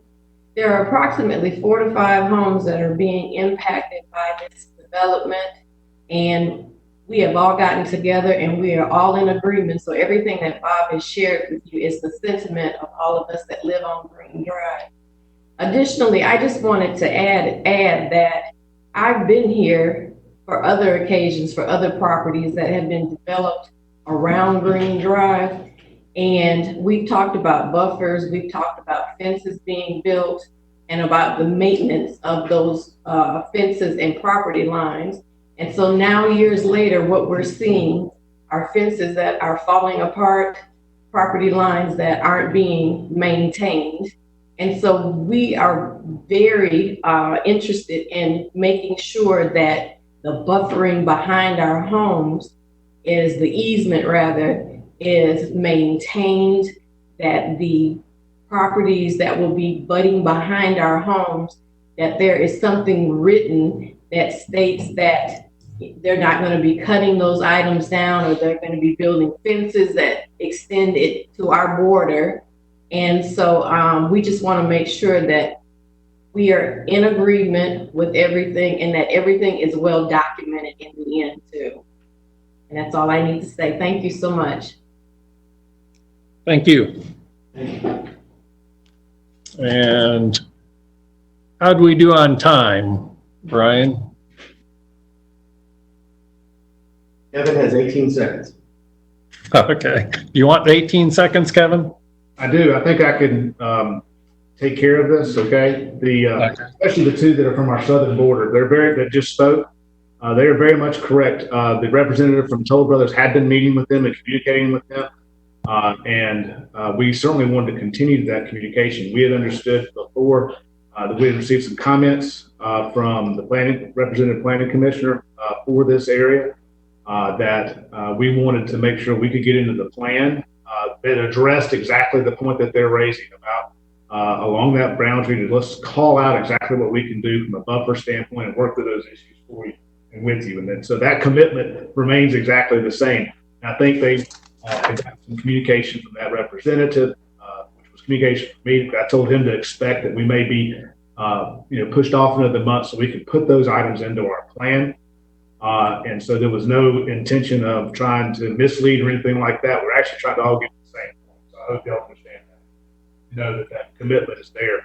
And so, given that, we are happy and request that the Planning Commission just simply make a motion to hold this. We know our direction in terms of providing some additional detail both along that southern boundary as it relates to calling out that buffer and ensuring that we're taking care of that, as well as making sure we have adequate land and availability along Macklin Road to meet the design guidelines for appearances on Macklin Road, and we're aware of that as well. And we can call those out and work with that, and we'll certainly get with the Keachern Manor across the street and explain to them and perhaps provide them some information that they may not be aware of, namely that as currently zoned, we can put up 96 houses and not be, we're only asking for 104.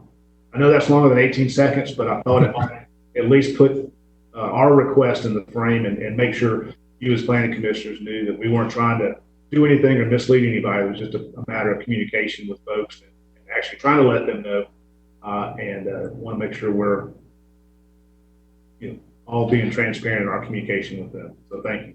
Yeah. And I'll say also, I did talk to Kevin yesterday regarding this, and we had full intentions of continuing this case today at the beginning so that he could address very much those buffers and other issues that we had discussed. And we went ahead and held the hearing today because we had 4 people here, people who wanted to speak. We thought it was better to get their issues out on the table.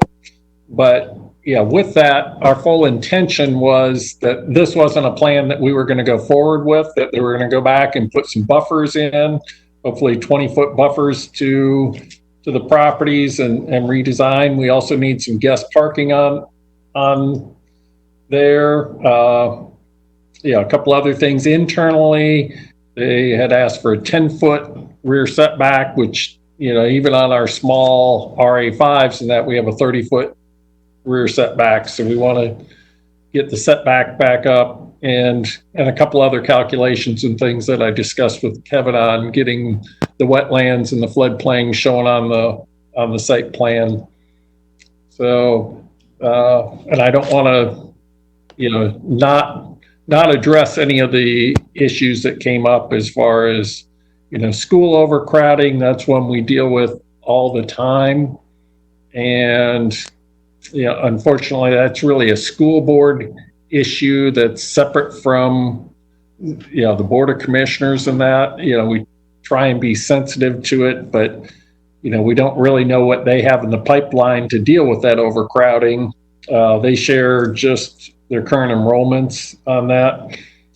There's, you know, the rural nature of West Cobb. You know, we get that people want to keep it that way, but we also understand that a property owner has a right to develop their property. And as Mr. Moore said, with the current R20 zoning, they could put 96 homes here and not require any zoning. And really, I don't believe they have to put buffers or anything. Yes, they have to have buffers around the streams, but they can include those in the individual lots, where the open space community requires that to be in the open space. And what that does in a practical sense is it keeps people from getting into the buffers they're not supposed to get into. When they're in people's individual lots, they feel like, I own this lot, I can do with what I want, and they go cutting out trees and things.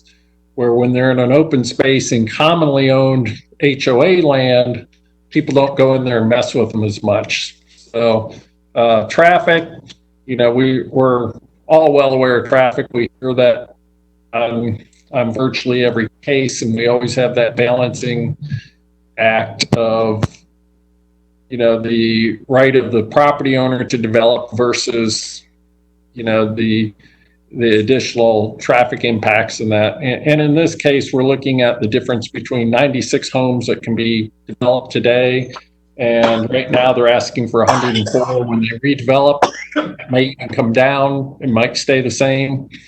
But, you know, with that, you know, I want to let everybody know we appreciate you coming out and speaking, and we are, you know, concerned, and we want the buffers and some protection for you. The comment about fences, you know, we've gone away from asking people to put up privacy fences because they do become a maintenance issue, and gone more to putting in landscape buffers. And that, so that's the thing. And does anybody else have any of the other commissioners have comments before I make a motion to hold this?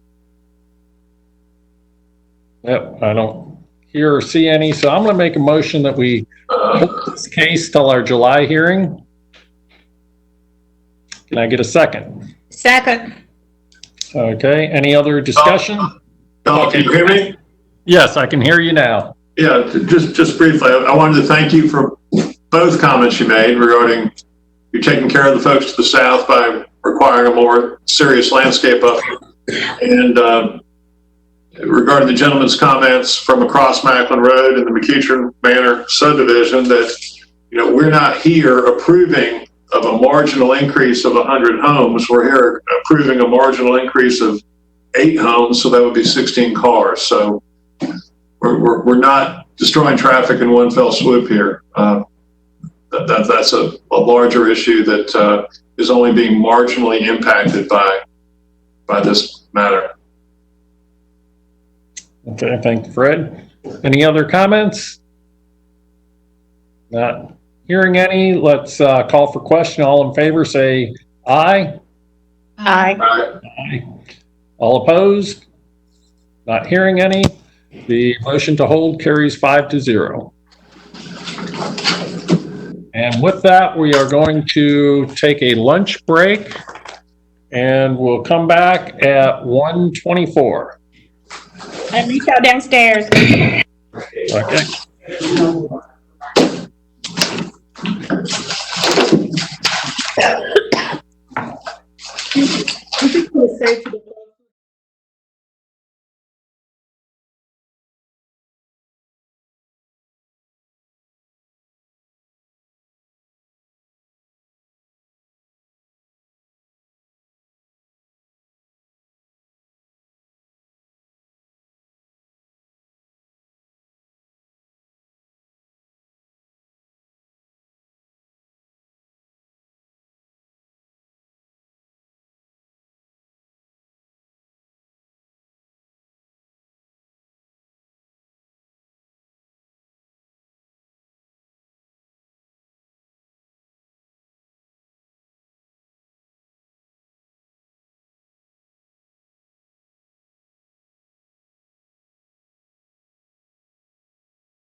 easier way to do this is presentation period.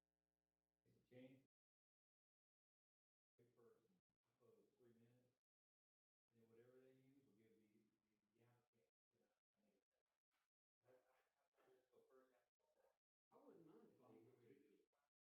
I wouldn't mind following. I wouldn't mind following. Okay. Absolutely. No, yeah. These are butters. Yeah.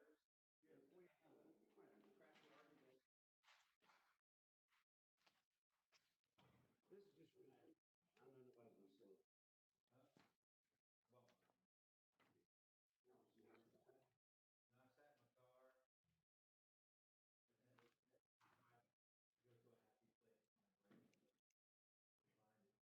Well, I hope you're parking in a shady spot, otherwise you're. Yolanda, how many people do we have online for all the rest of the game? I'm here. I think we're all back. You there, Tony?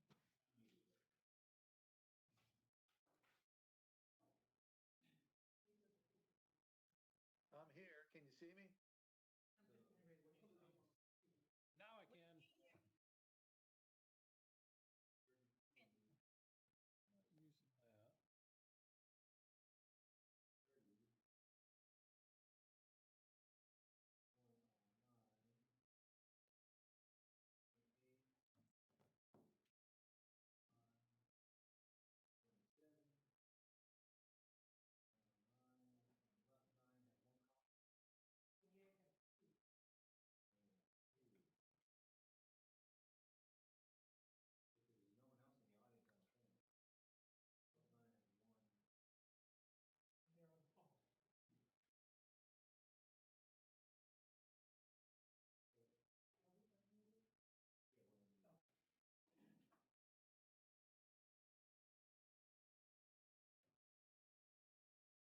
Not using that. Look at the little screen, it's a little white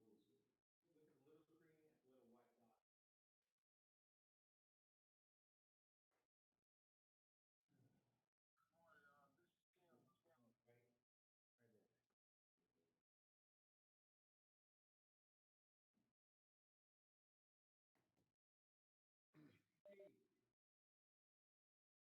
Ready?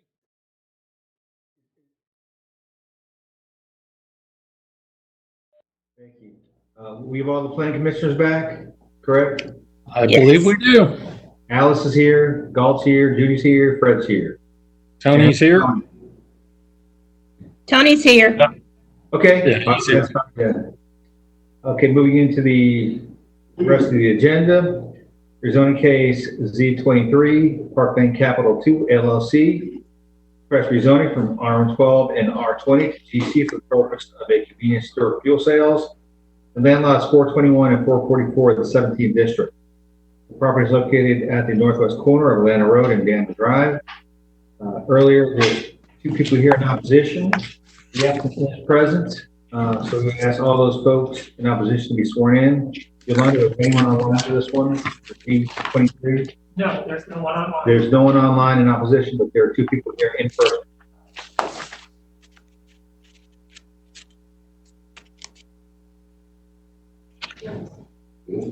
Your turn.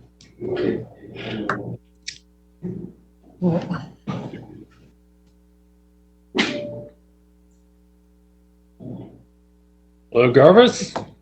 Good afternoon, Mr. Chairman. Good to see you. Members of the Planning Commission. It's good to see all of you, frankly, and it's great to be back. My name is Garvis Sands. I represent Park Lane, which is the applicant and also the property owner concerning this application for rezoning. Mr. Thornton Morris, who's the principal in both of those entities, was here earlier today, but he had an appointment, Mr. Chairman, so he had to tend to that. So I apologize for him not being here, but I can respond to any questions or address any concerns you have at the appropriate juncture.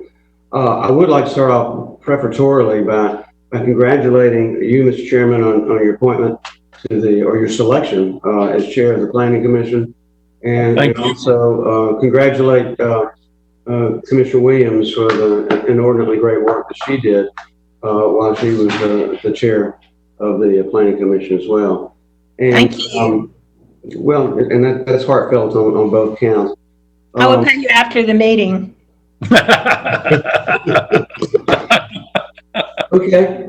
And I'm sure Tony is on now. I want to welcome him to the Planning Commission, and our heartfelt condolences go out to him and his family in Charlotte for the passing of his father. So, well, with that being said, let me tell you about the property at issue. It's shown here.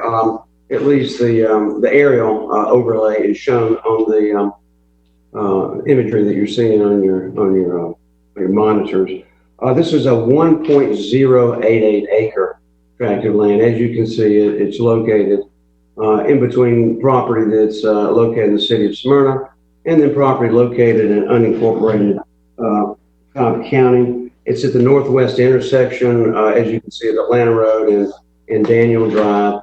This property is split zoned. And if we could go to the next slide, you probably get an idea of how it's split zoned between RM12, which is a multifamily classification to the north, and then the balance of the property is, of course, zoned R20. I have to get Cornelius or someone to pull up that GIS map as part of the PowerPoint. But you'll see that in a minute. And it's also all located within a community activity center and future land use map. As you know, community activity center is specifically set up for purposes of properties to be utilized for commercial purposes, number one, and properties to be utilized for commercial in a more intense type of a set of circumstances. What you're seeing now is the site plan, and I hate to backtrack, but if I could get Cornelius, someone to go back to the GIS map. There you go. If you can enlarge that bottom slide there, not the aerial, but the GIS, the next one. A little awkward doing it like this. Old dogs like me are used to having our boards and also having the IT people in the same room. So it's a bit of a challenge. But what I'd like to do is walk you through the positioning of this property.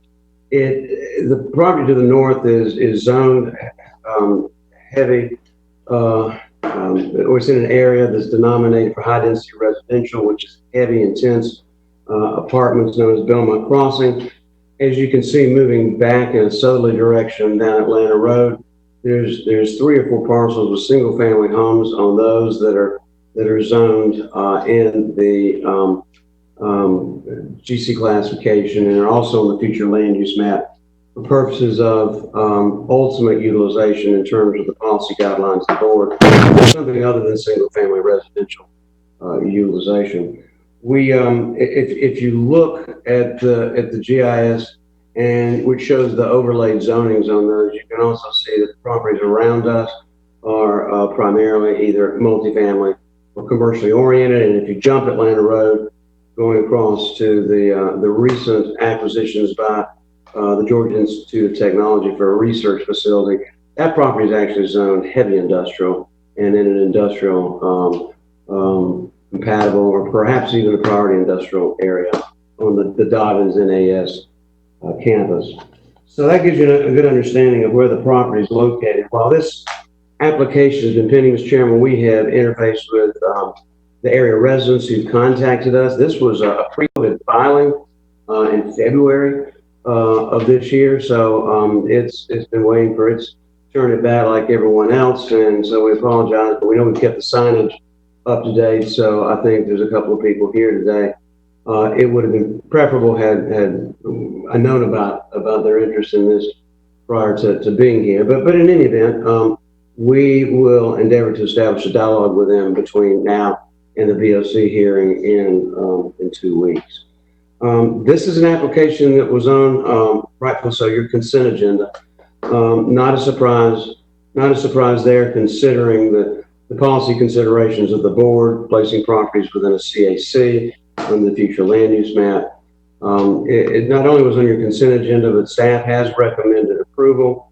And then you, as a planning commission in your work session from last week, in a deliberative fashion, also determined that the property and the proposal, which is a rezoning to allow for a convenience store with fuel cells and ancillary retail, was appropriate given its positioning along this position of the Atlanta Road corridor. We submitted early, obviously about a month after we submitted the application, a letter of agreeable stipulations and conditions, which includes the revised site plan, which you are seeing here and now. It had to do mainly with being able to position points of ingress and egress in accordance with DOT recommendations. Also, adding the proper transportational aspects for internal maneuverability and accessibility, and also ensuring touring movements off Atlanta and Daniel with respect to fire apparatus vehicles. So we've got it positioned in accordance with staff's recommendations, and we've agreed to all the conditions and stipulations set forth by DOT, which is contained in your zoning analysis. Architecturally, it's not a part of the package that you have before you, but it's a part of the March 3rd stipulation letter, and it's also a part of what we submitted concurrently with the application for rezoning. So it should be before you somehow, some way. And if I need to, I can just simply, in an archaic fashion, hold it up for the camera so you can see if anyone has questions about it. But it's a very defined architectural style, very clean lines,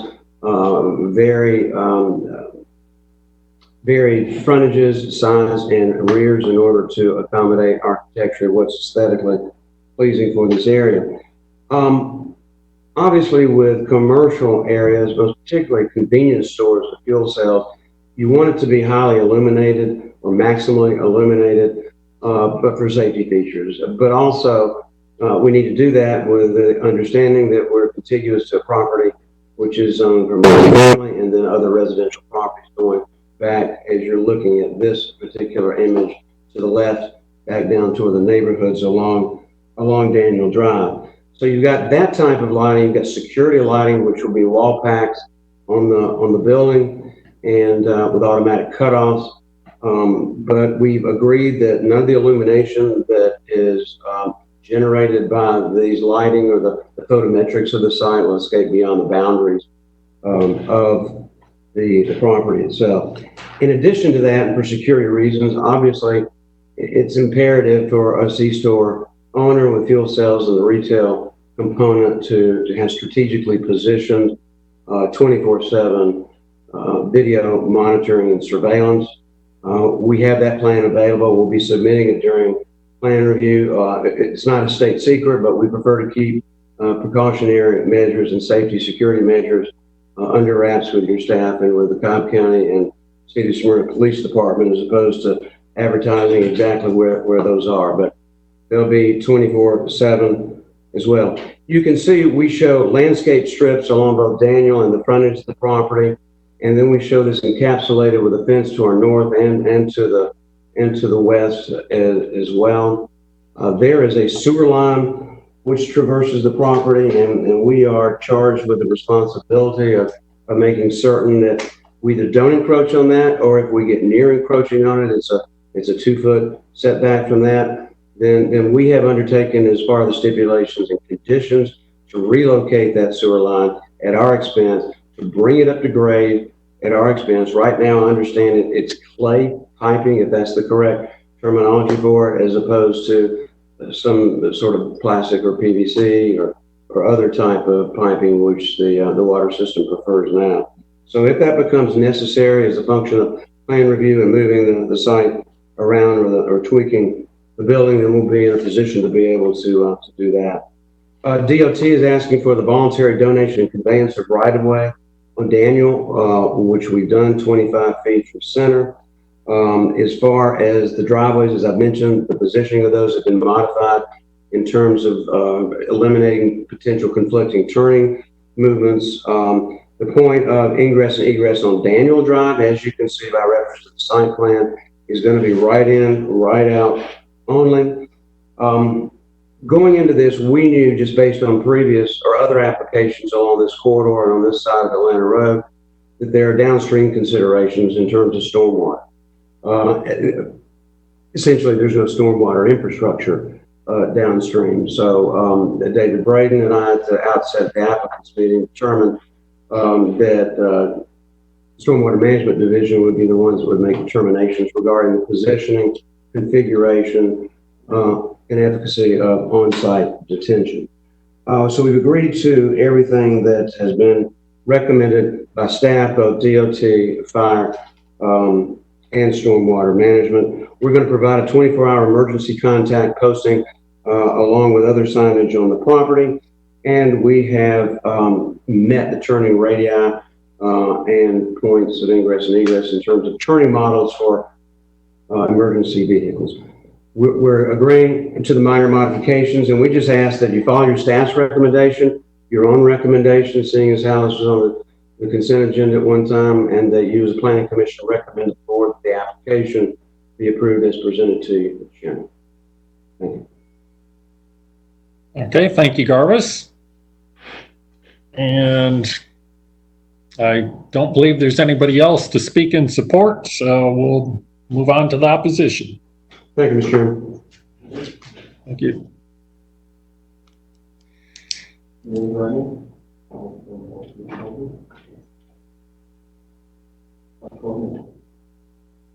two people. My name is Ken Daniel, live on Daniel Drive. We were kind of surprised when we even saw the concept for this rezoning. A small convenience store with fuel pumps seems like more of a concept from the 1960s, not 2020. A lot of those are having difficulty surviving these days. There used to be a 7-Eleven only a few hundred feet up the road from this, which is no longer there. So that doesn't look like a very viable type of commercial concept to begin with. If you look to the south of the property there on Atlanta Road, there is another commercial property there in the city limits of Smyrna. That has now closed. So we've got one empty commercial property at the end of the road. We wouldn't want to see another empty commercial property on the north side. As far as the application for this, it was saying that the activity time for this property is going to be 7 a.m. to midnight. Who would want a property like that at the end of their residential street? I realize that when you talk about some of the zonings and the adjoining properties, they're talking about the properties on Atlanta Road. But this application has direct access onto Daniel Drive, which is a residential street that was built in the 1950s. It doesn't have curbing. It doesn't have sidewalks. It's not the same right-of-way that you would have today. It's got dips in the property. As far as the road itself, it's got some tight turns. This is not the kind of road that you want to be diverting traffic onto. The restaurant that they have indicated on the plans, I don't know that they have any tenant that's lined up for that. So it appears that it may be just being built on spec. So you may end up with an empty property from the very beginning. The main thing that is a concern to me when I looked at this concept is you're talking about a convenience store with fuel pumps with no traffic signal. When's the last time you went into a gas station that didn't have a traffic light to get out? Going south on Atlanta Road would be one thing, but what about those people who pull in and then want to go north on Atlanta Road, crossing several lanes of traffic, especially at rush hour? So a lot of those cars, we're afraid, are going to get frustrated about trying to make a left-hand turn. And instead of trying to get out onto Atlanta Road, they're going to turn and go down Daniel Drive and try to find some way through there. So you're going to end up with this commercial traffic being diverted onto a small, narrow residential street. I was especially concerned when I saw in some of the comments for this that the planning board recognized the fact that Daniel Drive was limited in this type of infrastructure that it has. And they said that they would make a recommendation to rebuild Daniel Drive for heavy truck traffic. Who would want their residential street to be rebuilt for heavy truck traffic? On their plan, they also show that it's supposed to be 71% impervious surface. When I look at it, I'm wondering where's the 29% of pervious surface? I don't see it. All I see when I look at this plan is impervious. They're planning also this drive-through that goes around the back of the property, so there's just virtually nothing that's not going to be paved. So I hope that you'll take these things into consideration. It just seems like a bad concept from beginning to end to me. This is not the location for this type of a thing, and especially concerned about the traffic light. I don't think you'd want to put a traffic light in here because there are traffic lights to the north and the south that are not very far away. You wouldn't want to be adding another one in the middle of those two. So thank you very much for your time in considering it.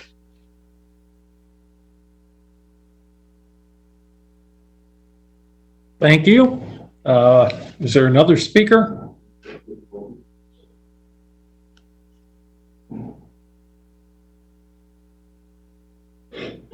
Hello, my name is Johnny Turner. I live at the first house with what would be on the left down from this proposed site here. Just a brief message on this thing. The traffic, the water runoff, the traffic is so bad on Daniel Drive as we speak that the zoning sign that was put up for this was actually taken out by a speeder coming around the curve there, went off in the woods toward the sign down, and it stayed down for 3 or 4 days. So you can look at the road and all the black marks and the racing marks and things that's going on there. It's out of hand as it is. The right in and right out, he explained in his presentation, that means everybody coming out of that store would be turning right down Daniel Drive. It's not a mix. It's not something that ought to be done. I've been living in that neighborhood for 46 years. I would have never thought that you would put a convenience store in my front yard when you just recommended 20 years ago to tear one down because of the blight that it causes. So please make a better decision.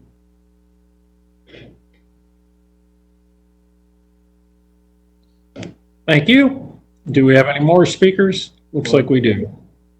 Here we got one more. Okay. Hi, my name is Daryl Howell. I live at 760 Daniel Drive, and I wanted to speak to the commission that I am not for this facility. I don't know why that we would want another gas station at this location. We've got one 1.25 miles to the left. We've got a Publix to the right and gas stations at the same location across from it. Also, I think it's going to increase traffic down our road.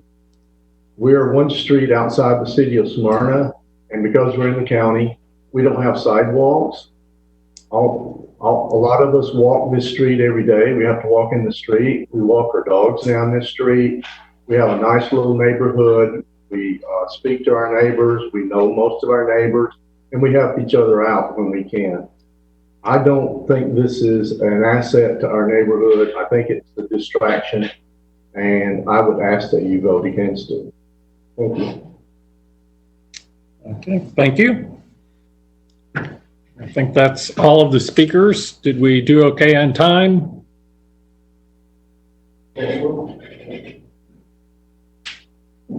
Yes, we're good on time. Okay, well, with that, we'll close the public hearing and bring it back to this board. And I believe this is Judy's case, so please lead us. Thank you, Mr. Chairman. Briefly, let me just touch on a few things that the opposition talked about. When we went out to check on this case, you go down through Atlanta Road, if you're familiar with Atlanta Road. A lot of this Atlanta Road is old development. There's no new development that I've seen coming up and down through here. A lot of the commercial, like they said, is closed up. So if you have a chance to get new developed, that's the way I was looking at it, is that perhaps they needed some kind of new development. It's currently zoned RM12 and R20, but it's in a CAC, a Community Activity Center. Given when you turn right in Daniel, you have to go all the way down Daniel, and then you come into a very nice subdivision. It's an older subdivision. They've taken care of their homes. And I see where there would be some concern about the traffic, but I really believe the traffic would go back toward Atlanta Road. I don't know the feasibility of going down Daniel, because to be truthful, it looks like that would be out of the way. So while I'll concede that sometimes I see convenience stores that with traffic signals, I don't think this is a place where I would put a traffic signal. I don't think it would be warranted. I also think a convenience store, a lot of people go to convenience stores now that don't necessarily buy gas, especially in this day and age. So I was left with, do you want some new development? I talked to the city of Smyrna across the way there.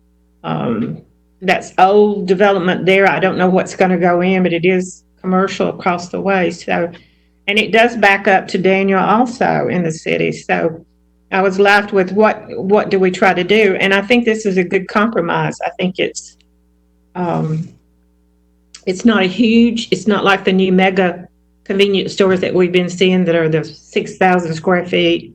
This is smaller than that. The convenience part of it's 3,000 square feet, which is the size of the old one. So it's a smaller convenience store. They don't have that many pumps and all. So for me, it was a decision of putting new development, and I don't really think that it would hurt that much. I don't think it would have a negative impact if you did certain things. Now, I do have a question for Amy. Amy Diaz, DOT.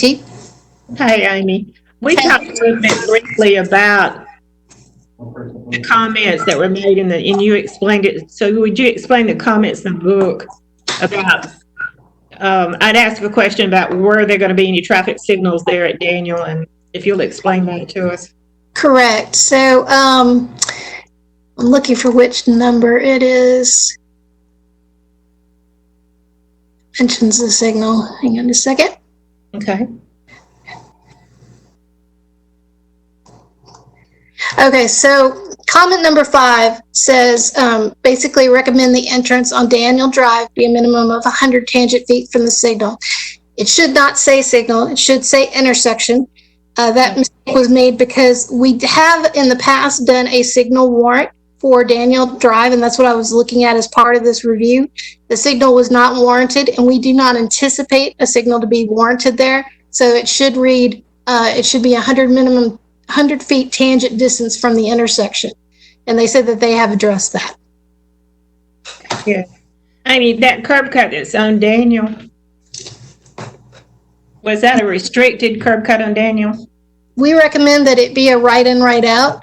I also want, I can address a little bit about the comment number 7 about rebuilding Daniel Drive for heavy truck traffic. So that a recommendation from Atlanta Road to their access point is not to tear up all of Daniel Drive. It's only for that first part right next to where we think that trucks may come in off of Daniel Street, but they would have to exit because they can't turn back onto Daniel and then get on Atlanta. They would have to come out the other entrance onto Atlanta Road. The right out there is really just for local traffic as far as we're considering it, because we're not trying to send any commercial traffic into the neighborhood. If the neighborhood wants it, we could support a right in only there, so no traffic can go back toward Daniel Street. It would just mean that anybody local that goes to that convenience store would have to get back on an Atlanta road to get home. Okay. And I think that might be a good alternative so that we don't anticipate any turning going on to Daniel, going back into their neighborhood. Yeah, we don't anticipate any large amount. If the neighborhood wants to say that they would rather come out on Atlanta Road if they're going there, then we can support that. So it's write-in only. Okay, write-in only. All right, thank you, Amy. Does anyone else have any questions to Amy? I did. Just to clarify, Amy, do you think that, because your comments seem to suggest if they move it 100 feet from Atlanta Road, that they could have full access? Do you not anticipate them doing that? I haven't seen anything there that shows it. If they manage to move the 100 feet and the neighborhood is still concerned, we do have some locations that are basically right in, left out only. Again, we're recommending they improve to their access point because of the truck traffic. We don't want any more truck traffic to go further down the road. So I think that would be something that could be worked on if they're moving it the 100 feet back. Okay. And I don't know if they are or not, but I also thought for the people in the neighborhood to even go to this store, if it's write-in only, they have to go out and make a left onto Atlanta Road and then I guess a left into this off of Atlanta Road, which isn't very convenient for the residents either. Which means they'll probably just go around the write-in only pork chop. Very likely. You're correct. Basically, the standards are really only for full movement and right in, right out. So we recommend a right in, right out anytime the intersection's closer than 100 feet to a major roadway like Atlanta Road. Right. Then would be something that we could also negotiate if the neighborhood wanted that connection. But if they're saying they don't want the right out only, they could honestly just close that entrance and it would be fine. But they might need it for getting the trucks in and out, basically coming in on Daniel Street and going out on Atlanta Road. I don't know how their trucks are going to negotiate that site. Yeah. And by that, you're talking about their fuel trucks. Correct. The big tanker trucks. Yeah. Okay. I think it would be probably because we have to anticipate that some people that live on Daniel would use this to pull in to get gas. So if we did away with the curb cut onto Daniel, I think that would not be doing a service to anybody. That would restrict the traffic too much, I believe. But I believe, Amy, is there a possibility we could put up a sign, or they could put up a sign that said no left-hand turn? I think we did it off of Dallas Highway at a convenience store one time. So is that a possibility? Yeah, if that intersection remains closer than 100-foot tangent, we would definitely restrict the left turn out because that's what we're majorly concerned with is that conflicting with anybody backing up from the intersection. Mm-hmm. But so, yeah, as part of that design, that certainly can get a no left turn sign. All these various restrictions we're talking about and kind of kicking around here have different ways of setting up the geometry and the signage. And so that would be worked out depending on the final restrictions. But the left out should definitely be restricted. Okay. So the goal never was or never is to add additional traffic onto Daniel. That was not the anticipation of it. Correct. Oh, I also wanted to address that our recommendations include sidewalk, curb, and gutter along their frontage on Daniel as part of all that improvement. Okay. All right. Thank you, Amy. Does anyone else have a question? Judy, yes, I do, for Amy. Amy, the property behind the applicant that's labeled as R20, the only frontage on a road that property has is that little sliver right in the corner. Is there enough room left for them to have an entrance? Because that's almost 7 acres. Zoned residential, is there enough room for them to have an entrance out of the neighborhood, or how can we coordinate that? I mean, I support Judy's idea of the concept for the property. I just want to make sure we're leaving room for everybody.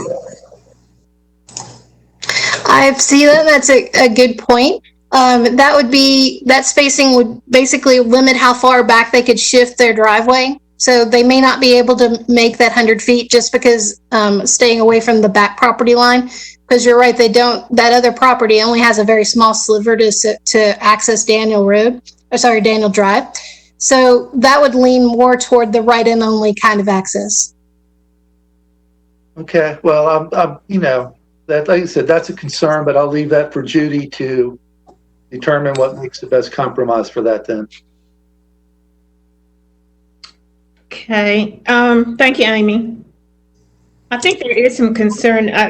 For me, I think that given the land use plan, given the older development on Atlanta Road, we're not seeing any new development. This is something new that could come in.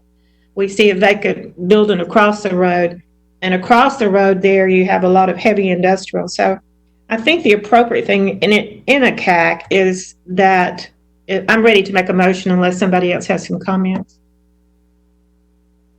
Then I would recommend, I'm sorry. Judy, I did want to ask about the impervious surface. Okay, about the 70. Yes. They're allowed 7 and they're going 1% over, and I'm going to address that in my comments. Okay. Was that your question about that 1%? Okay. I think I can address it in my recommendation. So we're ready for me to make a recommendation? Yeah. Go ahead, Judy. All right, thank you. I'm going to make a recommendation that we delete it to CRC, that it would be subject to the revised site plan, that the lighting, they provide a lighting plan and a security plan to be submitted during the plan review process, landscape plan to be approved by the county arborist to be submitted during the land, architectural plan to be approved by the district commissioner. Hours of operation would be closed 7 to 12 o'clock, no open 24 hours a day. The traffic to be, the curb cut on Daniel to be determined during the plan review process by DOT. Preference would be for a right in with a signage, no left turn onto Daniel. That would be also subject to Garvis's letter when not in conflict of March 3rd, 2020. The impervious surface to be 70%, no variance issued on that. They were asking for a variance from 70 to 71. I'm going to do away with that variance and they can keep it at 70. They can work with stormwater management and get it back down to 70. I don't really have a problem with the variance of the screening buffer. And then the stormwater comments, the water and sewer comments, and Department of Transportation comments. And that would be my motion. Do we have a second? That. Second. Okay, is there a discussion? Okay, I'll add one piece of discussion because I think, Judy, I think you accidentally said closed 7 to 12. I think you meant to say they'd be closed 12 a.m. to 7 a.m. Yes, I did. Thank you. Okay, so let's correct that. And second's okay with the correction? Yes. Okay. So with that, any further discussion? Not, let's call the question. All those in favor say aye. Aye. Aye. Any opposed? Motion carries 5-0. Thank you. Thank you. We'll move on to the next case, John. Yes, sir.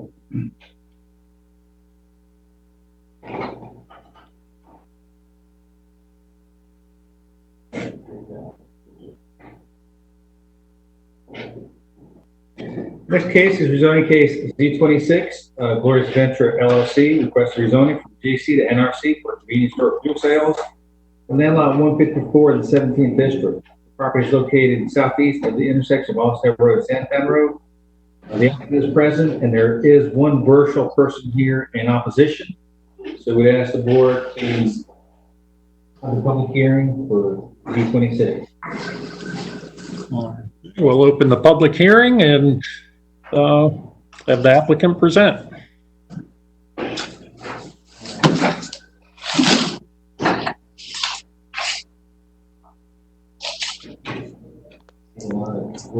still online? They are.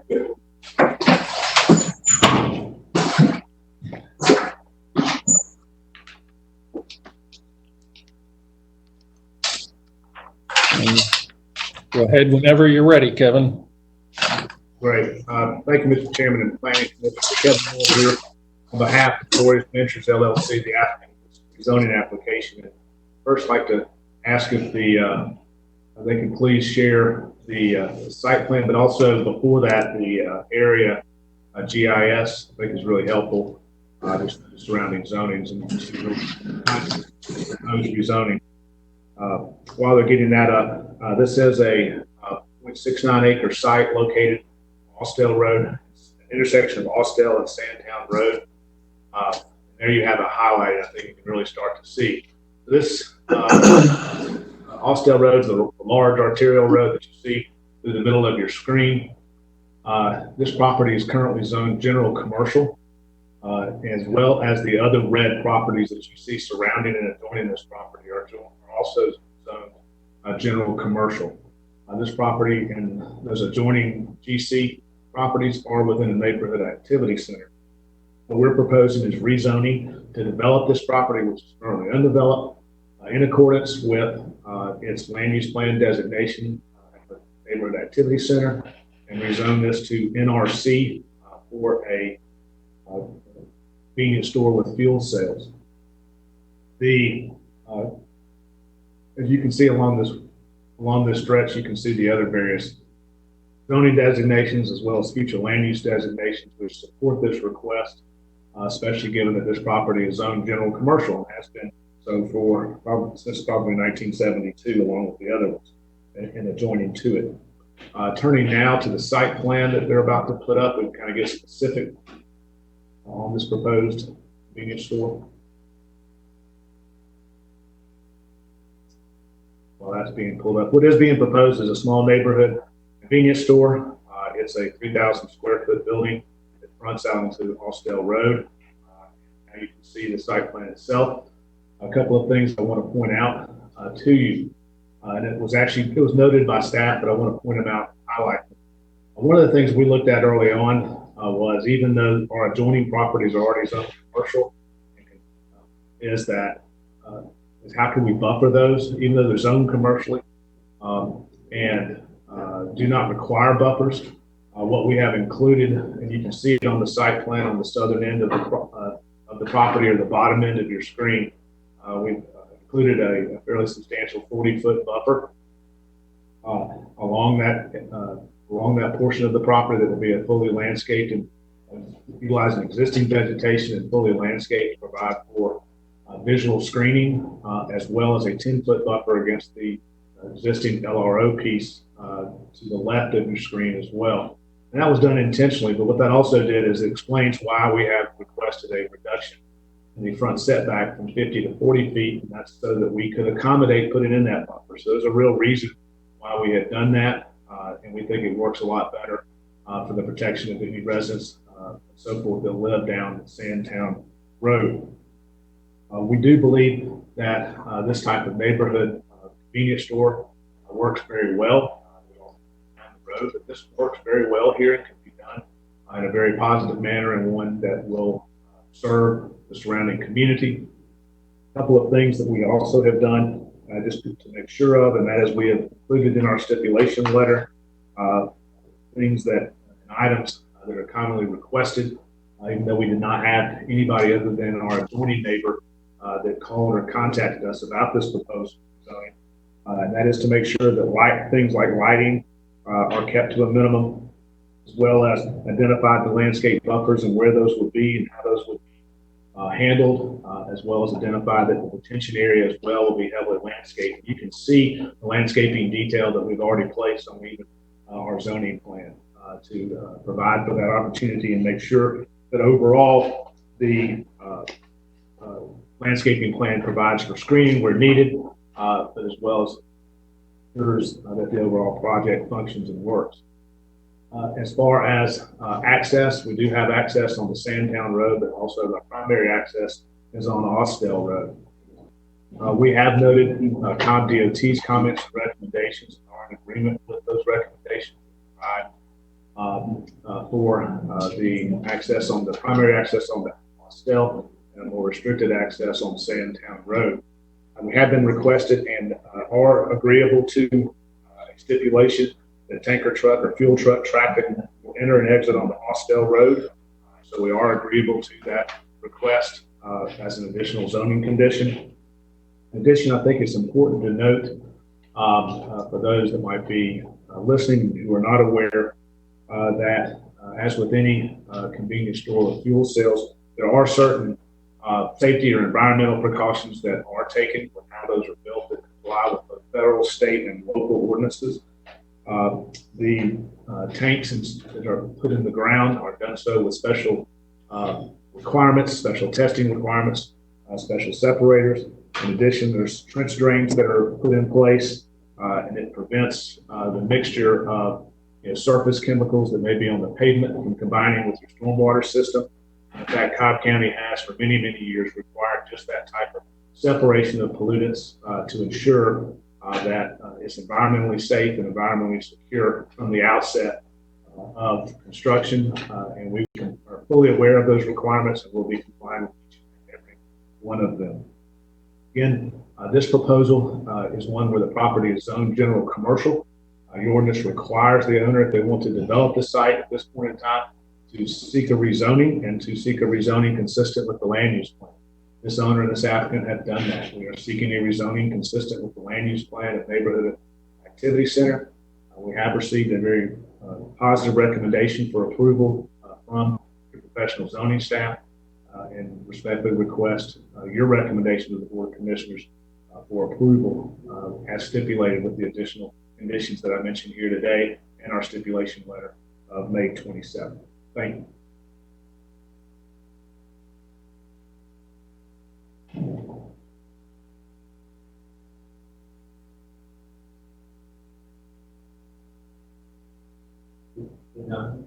What's one person virtual?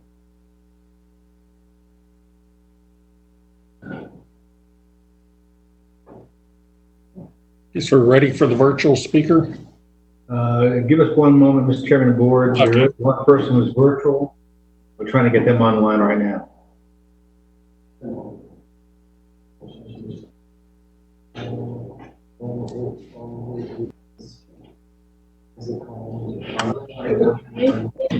We have Diane unmuted.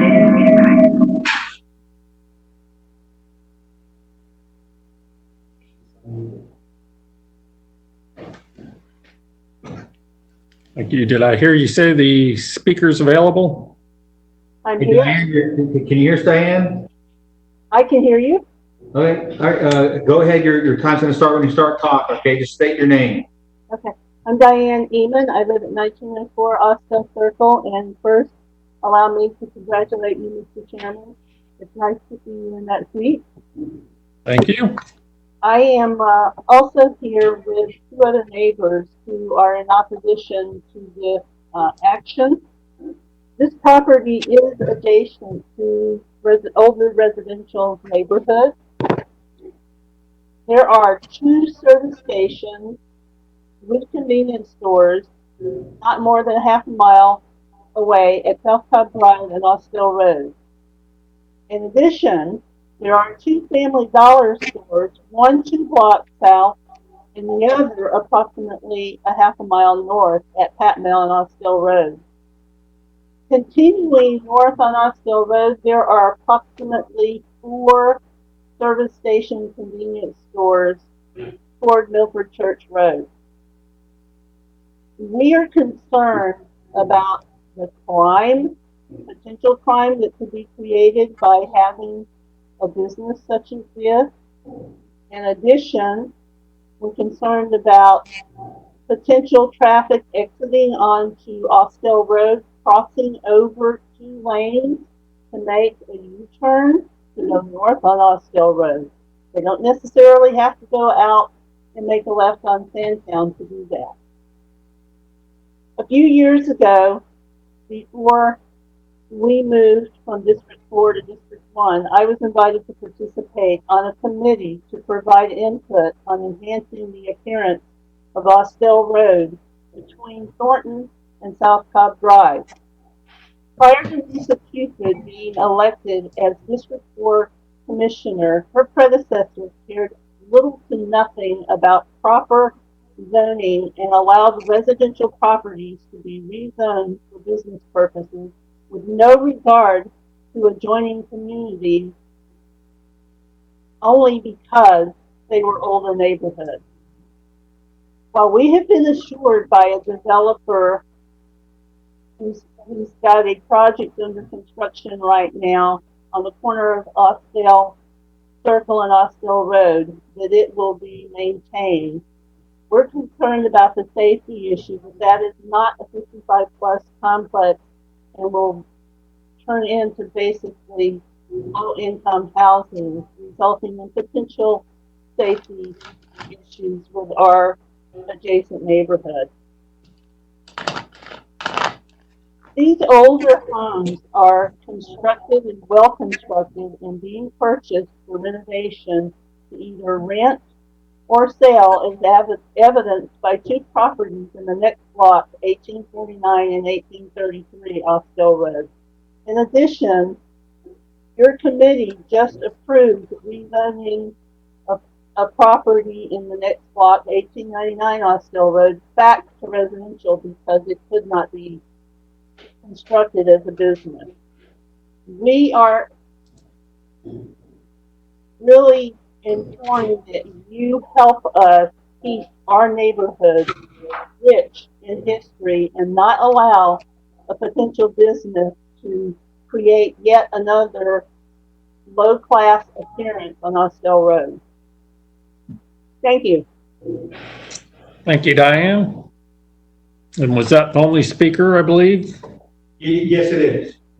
Okay, with that, we'll close the public hearing portion of this, and this is in District 1, so I'll turn it over to Fred.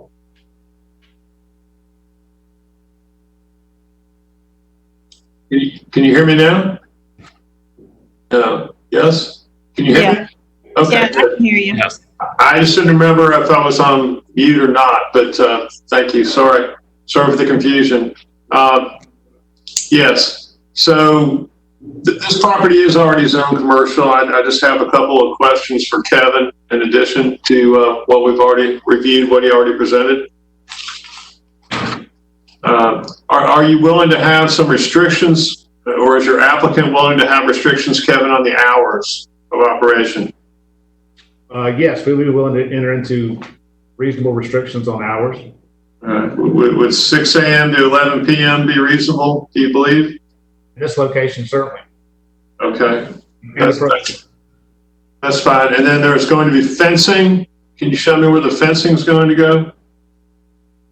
Yes, if you're looking at your screen, there will be fencing along the LRO shared boundary from that adjacent owner who had contacted us to discuss this, and that's what they had. We've worked out with them along with the landscape buffer. Also, in conjunction with the rear 40-foot buffer, there will be fencing where the detention pond is located, kind of in the back. That fencing will be 6 feet tall, right? Correct. And the landscaping is to the exterior of that fencing for detention purposes.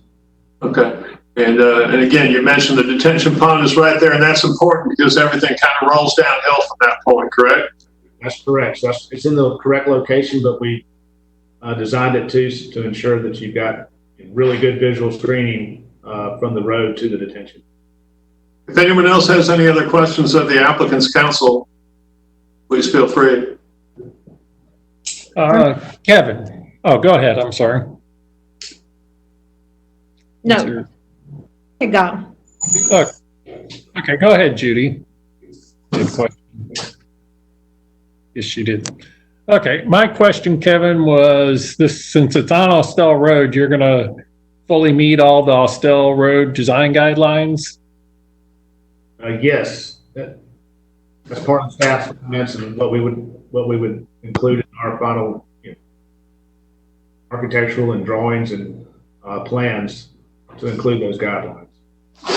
Okay. And did you have renderings right now that you can show of it? so that maybe Diane could see, or do you not have those yet? I don't have specific renderings. I'm happy to obtain those or photographs of what they want to do here that'll obviously be consistent with those guidelines, and happy to share those with her. Okay, great. It's not have a low-class look whatsoever, but I can provide those to her. Is this going to be a branded convenience store? Do you know, or? I'm not aware of what brand. Okay. Maybe those are some things you can, do before the BOC hearing. This week, yes. Okay, that's, and I'll just comment here that, well, we understand, we often hear these cases and people say there's a store down the street, a store the other way down the street. Unfortunately, in our zoning, we're not allowed to consider that because it could be considered anti-competitive. It's kind of up to the business community to figure out, where they want to place their businesses in those terms. So we can't say, oh, there's already a gas station, you can't put another one. That wouldn't be fair to property owners, and we'd probably lose in court on that, would be my guess. I'm not an attorney. So I'll just add that piece, but I do know that Diane's worked hard on Austell Road to try and improve the looks. I believe the apartments that she's referring to are being built by the Marietta Housing Authority. And, so that's a little different. It didn't have to come through zoning or anything like that for them to build them. So I understand her apprehension. She didn't have as much input as normal on those. Okay, I'll turn it back over to you, Fred. Well, I would just open it up to any other member for any other questions or comments whatsoever. I think just a brief comment for me would be, I think because she had concerns about the style of the building, maybe perhaps adding a stipulation that the architectural design of the building be approved by the district commissioner. Okay. Well, and I would, I think it's required by code. I'd probably say, must meet Austell Road design guidelines. That's already in there. That's under staff comments 7. Yeah, okay. It's there, but I think they have to do it anyway, Governor, like you. Yeah, they would. But it's always good to make sure they're well aware of it. Right. Okay, well, I guess if there's no more comments, are you ready to make a motion, Fred? Yes, sir, Mr. Chairman. So at this time I'd move, and before I make the motion, let me just say this. I appreciate the comments from the concerned citizen, and I appreciate what the applicant has done here to try to make it as visually and aesthetically pleasing as possible relative to the nearby residential property. The detention pond's in the right place. It should catch any surface water. I note further that on visiting the property appears to be primarily asphalt at present. So if anything, there should be less runoff, not more, when this project is built. So I think we're going to be okay there. So with that, I'm going to go ahead and move for approval of the project, subject to all final zoning staff recommendations as contained at page 266. In addition, as suggested by Commissioner Williams, that the architectural style of the building to be built on the property to be approved by the district commissioner. In addition to other stipulations as agreed to by council, that the hours of operation shall be limited to 6 a.m. through 11 p.m. And that would be Eastern time, whatever that Eastern time is. In the summertime, that would be Eastern Daylight Savings Time. And in the seasons where daylight savings time is applicable here in Georgia, it would be day savings time. Additionally, an additional stipulation on the condition will be that any tanker trucks or delivery trucks shall enter and exit onto Austell Road, not onto Sandtown Road. They shall specifically not turn right out of the property onto Sandtown Road. And then I would ask for a change to stipulation number 9, as noted in the applicant's letter of May 27, 2020, to put a period after the words Board of Commissioners and delete the remaining language regarding suggesting that the DOT or Community Development Agency could somehow override any of these comments and stipulations. That'd be my motion. Okay, do we have a second? Second. Okay, any further discussion? Not hearing any. Let's call the question. All those in favor say aye. Aye. Any opposed? Motion carries 5-0. Thank you. On to the next case. Next case is rezoning case Z27, Wilson's Classic Homes Incorporated. Requesting rezoning from R30 to R20 for the purpose of single-family residential in the lot 162 of the 19th district. The property is located on the west side of Midway Road, south of Lovington Trail. The applicant is present. As earlier, there is no one here in person to oppose it, and there's no one virtual to oppose it either. One virtual. There's one virtual person to oppose it first.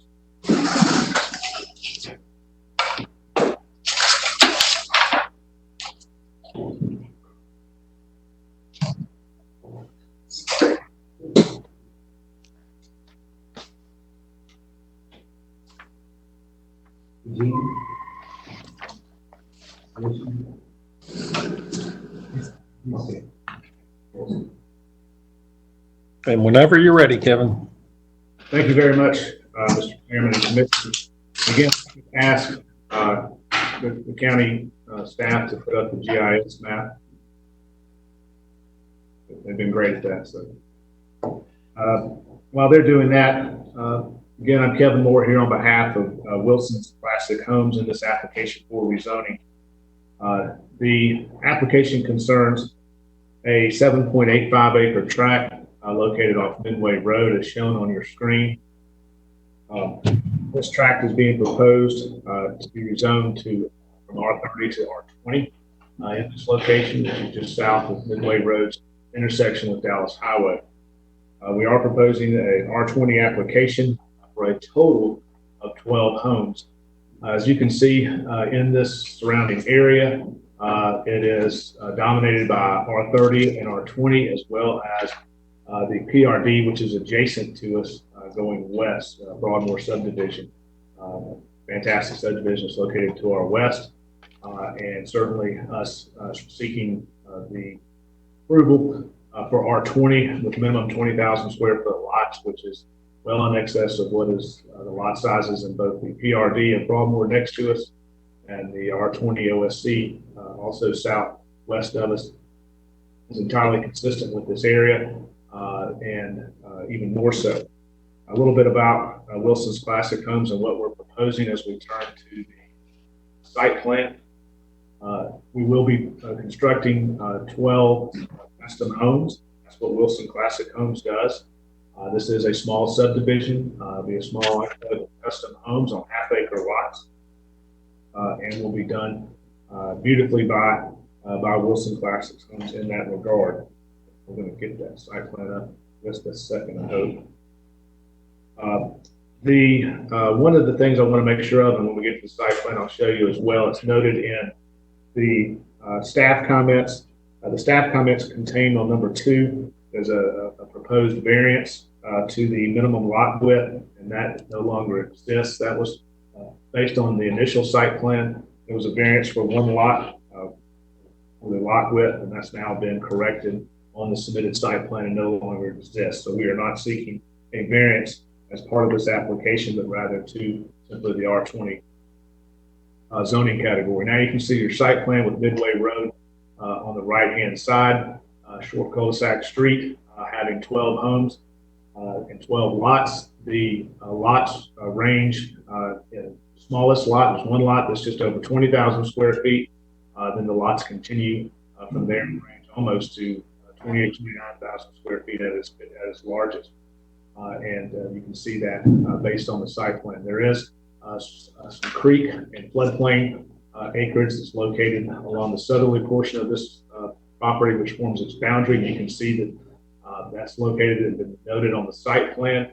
And as a result, we've made sure we've accommodated that with our layout to ensure that there is more than sufficient in excess of the minimum required square footage of each lot outside of the floodplain, and that has been achieved with this layout and design. One of the other, I think there's another slide comes after this one. Yes. All right. So one of the things that this came in yesterday afternoon, and we appreciate the Planning Commission's consideration. You'll see there's kind of like an outlot, if you will, of a square outlot that's on our northern portion of this property that has been there. That property owner had reached out to us and we discussed with her. She doesn't live there or reside there, but she had discussed with us an apparent survey issue with exactly where the boundary was located. That was investigated by our surveyor, and we were able to clarify that. So this actually represents where her property line is located. You can see it's a very minor change. It leaves basically a strip at the top that is along is included within our property and not hers. That will be simply left as green space as far as this property goes. But you can see it does not impact overall. The subdivision doesn't impact overall really the design or layout of the proposed 12 homes. This property is within a very low density residential as far as a land use plan category. This is under the 2 units per acre, as you would expect with R20. And as a result, and as noted by staff, the proposed rezoning is consistent with your land use plan. And we think this is a great use. This is straight in R20 as there is. Again, we're not seeking variances on lot sizes. We're not seeking variances on setbacks. We're not seeking variances on lot widths. And it is a straight R20 subdivision that's being proposed here, which is Wilson Classic Homes. Is zoning and development in West Cobb County, and certainly within this area in and around Midway Road.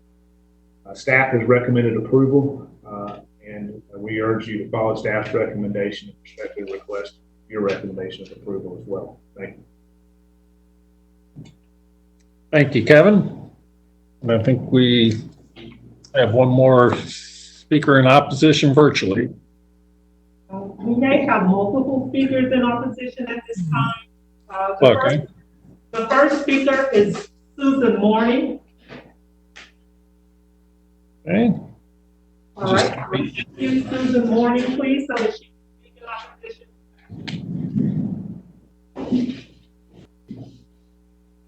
Can y'all hear me? Yes. Hi. I'm speaking for the Broadlands neighborhood. And we also have our HOA that would like to speak as well, our HOA president. So our concern with this development is the lots. I believe we have 5 in the Broadlands that back up against this. We were wanting to see what we could do regarding a buffer of some trees to be planted. And we do have concerns on Midway Road.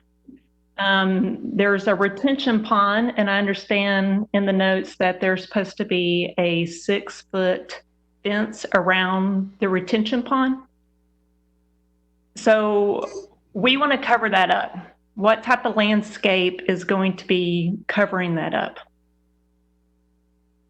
Okay.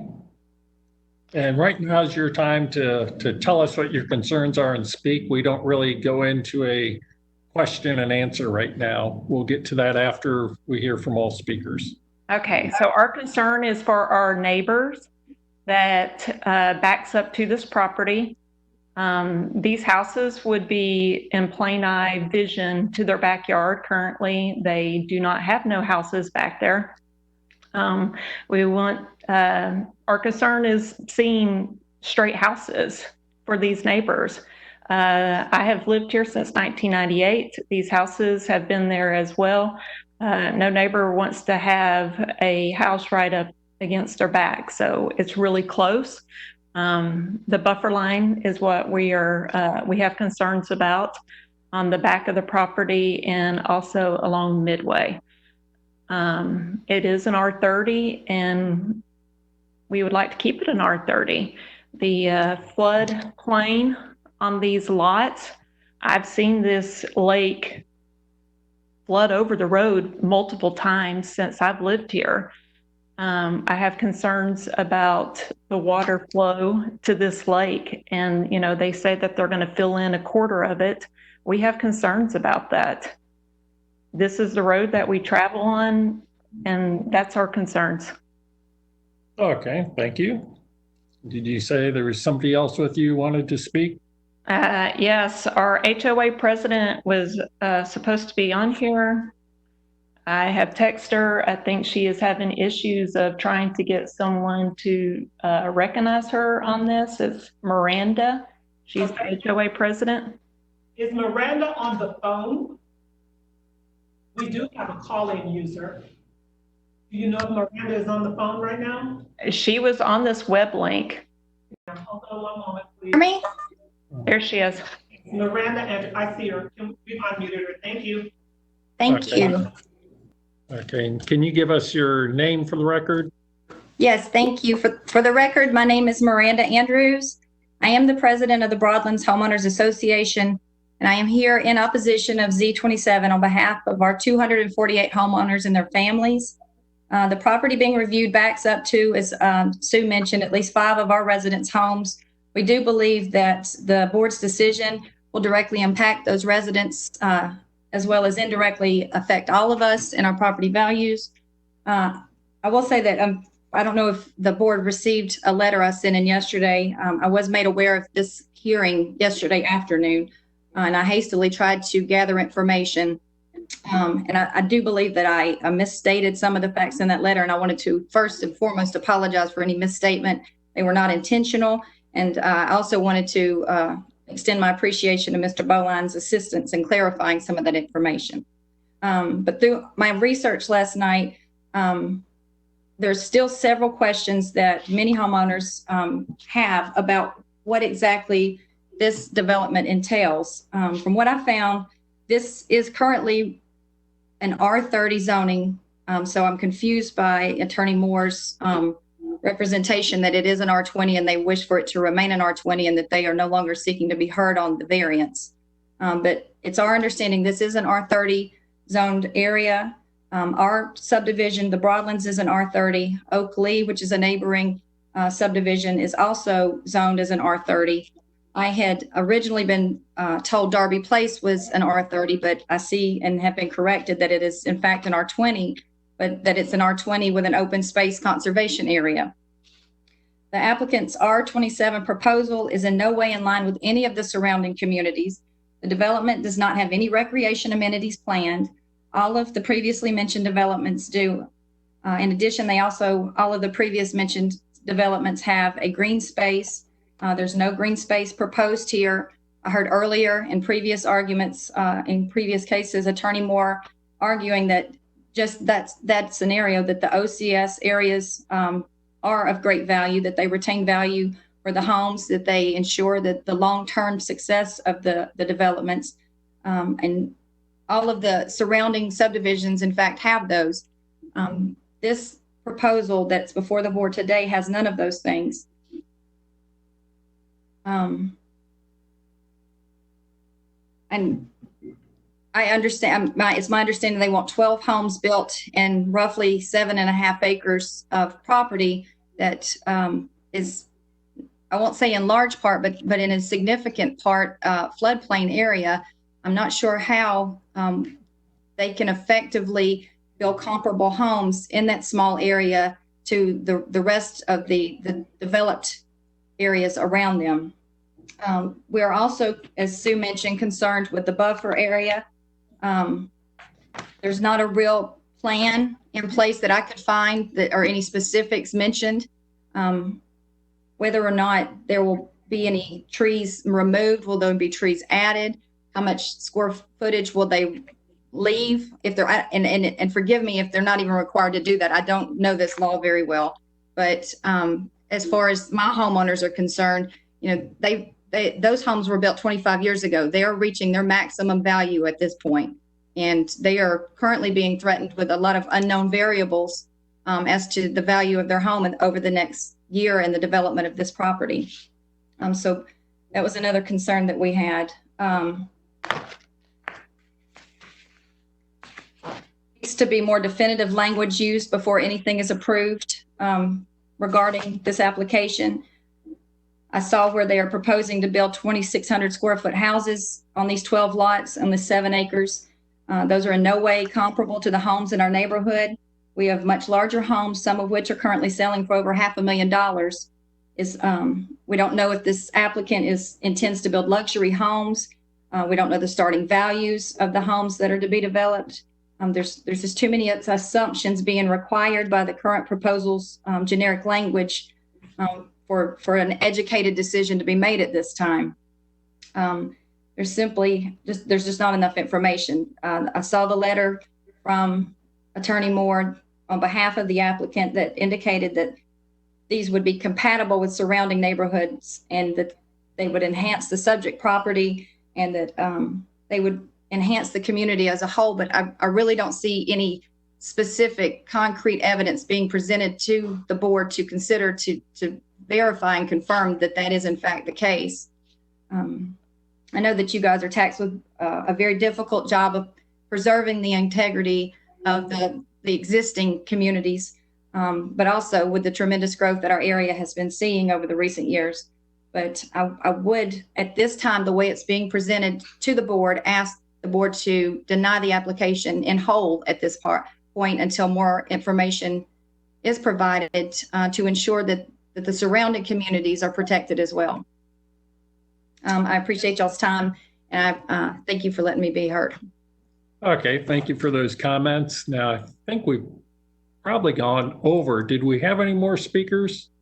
We have one final virtual attendee. He does not have a microphone, but his comment is that he opposes the R2 zoning as presented. Okay. Okay, thank you. And to Brian, do we need to give Kevin a little bit more time? Did we go over, in fact? Couldn't hear you. We still have 3.5 minutes for opposition. We do? Boy, my time went longer, but that's all the opposition? Yes, that's all we have virtually. Thank you. Okay. So I guess with that, we'll close the public hearing portion of this. And this is in District 1, so we'll turn it over to Fred to lead the way. I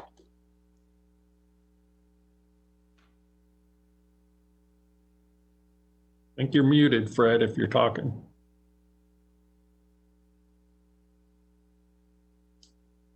Can you hear me now? Now I can hear you. Sorry about that. Some people might consider that a good thing that I was muted. Somebody might actually send money in or something, or it might raise our ratings. But can somebody draw back on this map for us and show a little larger area? Is that possible?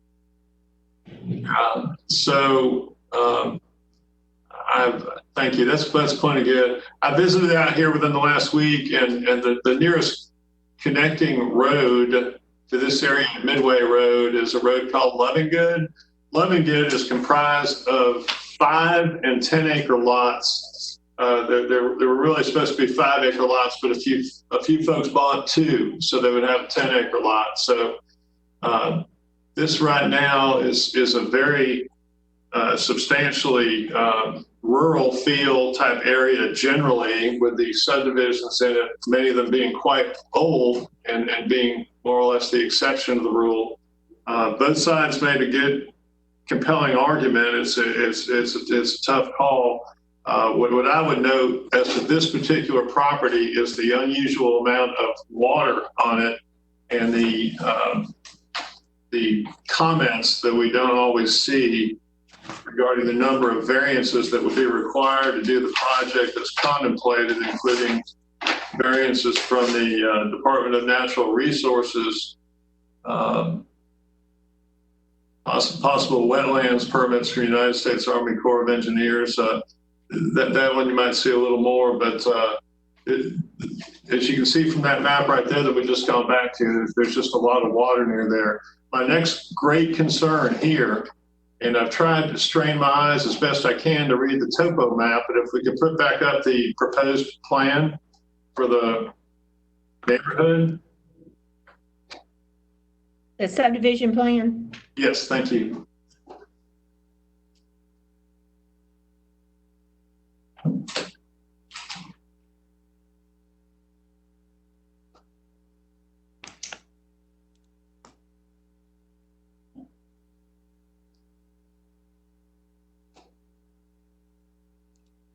So my concern with this plan is, generally speaking, I would expect, and I'm trying to follow the contour lines as best I can, but I would expect that since I'm unable to clearly make out all of the numbers on all the contour lines, I'm going to walk over to this really nice big TV I have right now. But it looks like, seems to see like a 995 up in here. Line going through, yeah, 995, and then we have like 993 right here. Over here, 994, 992. I have a serious concern as to whether the detention pond is proposed would actually function to catch very much of the water flowing towards the streams and the wetlands behind the property. And I've spoken with Dave Braden about it, and I continue to have those concerns. So I'll just open it up at this point for other comments from anybody else on the board. Is Dave on? Dave, are you out there? Yes, I am. Dave, can you address the concerns that Fred had about the pertaining to detention? Yes, as this subdivision has not been designed yet, and that pond has not been designed yet. We hasn't gone through plan review, but it's that there is adequate drainage area that they could get to that pond to provide detention for the subdivision. The proposed road location is approximately down the high point of the ridge line of this property, because it's anticipated that they're going to be putting, because of the slope on those lots, they're going to be putting basements on all of those basement houses on all those lots. The front yards will be built up so that the front roof areas and the front yards will be draining to the street. So that is likely going to be provide for just enough bypass for the rear yards to straight to the creek, and then the rest of the site will be going to the pond, which is not unusual for developments on sites like this. So I believe they'll be able to provide adequate detention with the design they've got, or the layout. Sorry. Okay, so what I understood is you don't have any concerns that you, during the plan review process, when they do their final plan, that they can detain the water on their side. That's correct. That's correct. All right, thank you. And just maybe to clarify, Dave,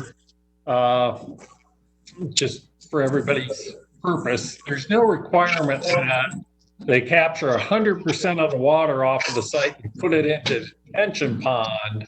They're allowed to let some of it flow off as it naturally flows, as long as it's not at a greater rate than it already is.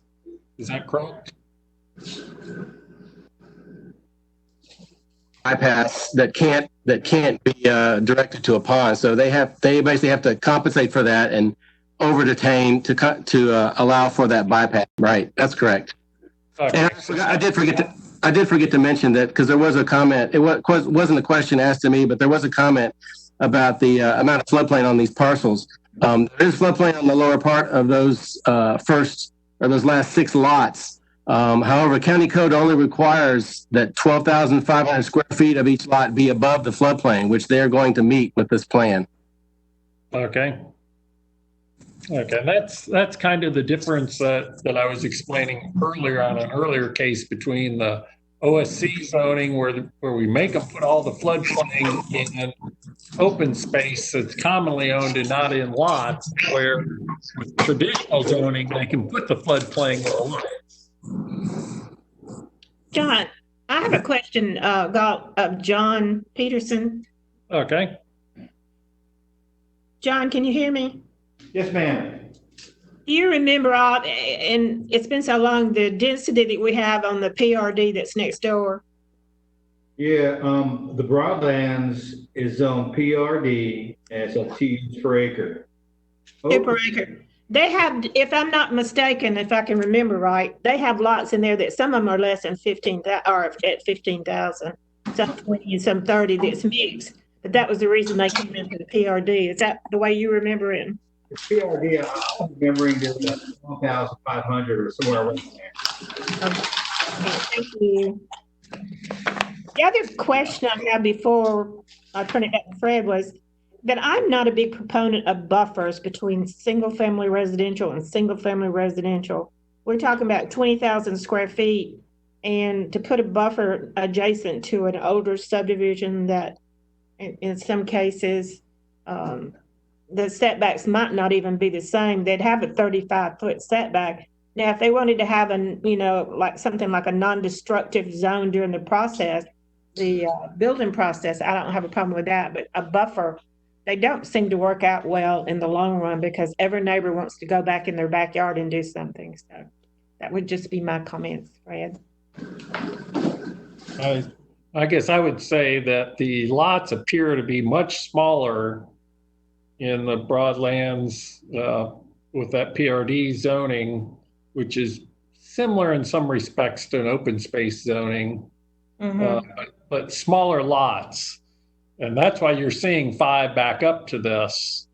If we were doing an open space now, we would require the open space, the PRD, to have put in a buffer for that various reason to protect the neighboring property. Now, I don't know if it's entirely fair to ask the neighboring property to take the burden of what was done on the property next to them. Exactly.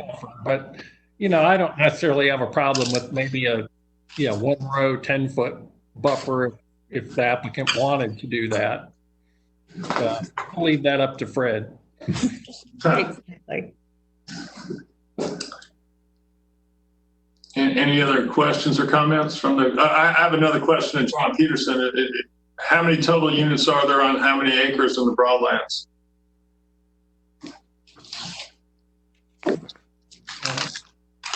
Fred, the Broadlands, I did not pull the acreage, but I believe it's over 100 acres on that subdivision. It was zoned in 1993 at 2 units per acre. But there's common area or restricted area within that, correct? There is some common area in the Broadlands. Do you know how much? No, I do not. Is the lady from the Broadlands still available? At the time PRD, if this will help you, Fred, they had to have John, it was 1,000 square foot per house. Correct. Of open space. So that's what it is 1,000 square feet per dwelling of open space in the PRD. That was minimum, and there could be more? There could be more, but as best I can remember, it was the minimum. I don't remember it being over, but it could be. And generally, the PRDs have less open space than OSCs have. That's correct. But my understanding from staff was that essentially there was that PRD category no longer exists, but it would essentially equate to a R30 type of zoning. No, it's much more dense than that. Yeah, it would be more to what we're calling an open space. It was an open space back then, but they required it per dwelling unit where we don't do that now. In fact, it's more dense than like an R15 OSC. There's 15,000 square foot lots. We're looking at some of them. Right. Yeah. But it could go more dense. Yes. Does somebody have that information on how many units there are and how many, is the opponent from that neighboring subdivision still on the line? Andrews? We have them still on the line. Okay. Andrew, okay, can we unmute Miranda Andrews, please? And also count Amanda Abshir in opposition to our 20 comments in opposition that I missed earlier. Thank you. Can we unmute Miranda, please? Can you hear me? Yes. Hi, this is Miranda Andrews. Yes. Can you tell me about your neighborhood? Yes, it is 248 homes. I can't give you specifics to each and every lot. They are varying sizes. As far as open green space, we have a soccer field. We have other pavilion and amenity areas and other open green space fields. We have hiking trails. We have a pond with a dock on it that lies somewhere up off of White Blossom Trail, I believe it is. This neighborhood, having recently purchased in the last 5 years, is the greenest. I don't know if that's what counts as far as your zoning is concerned, but it has the most space for communal gatherings and green trees but I mean, it's one of the main selling points we had for this neighborhood when we bought here. Mm-hmm. Okay. Yep. Thank you all for your comments. Any other comments from anybody on the? I'll just add for you, Fred, that the PRD allowed them to use the open space for recreational purposes far more liberally than what our OSC ordinance allows. So that may be why, it appears like they have more green space because they're allowed to use it and kind of develop it more under that ordinance and under our open space community ordinance, which protects that open space more.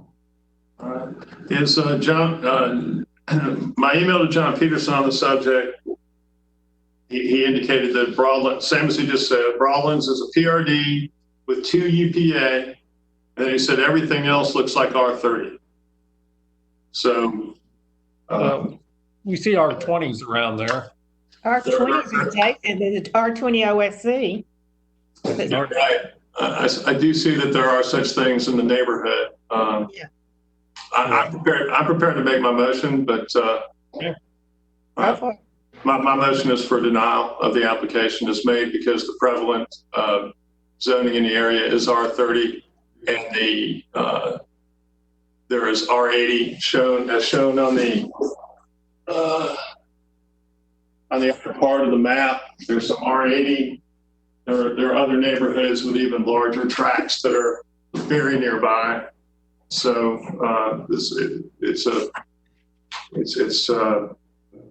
it's one where I'm inclined to stick with the R30 as a proper zoning category, especially in light of the fact that under county code, the overall density of development may be reduced due to topography and drainage. And while a case has been made that one could argue fairly and honestly for that which the applicant has argued for, on balance, I think the right thing to do in this circumstance, given allowance for the topography and drainage here, is to leave it in the R30 category. Okay. With Fred's motion, do we have a second? Second. Okay, we have a second from Alice. Is there any further discussion on it?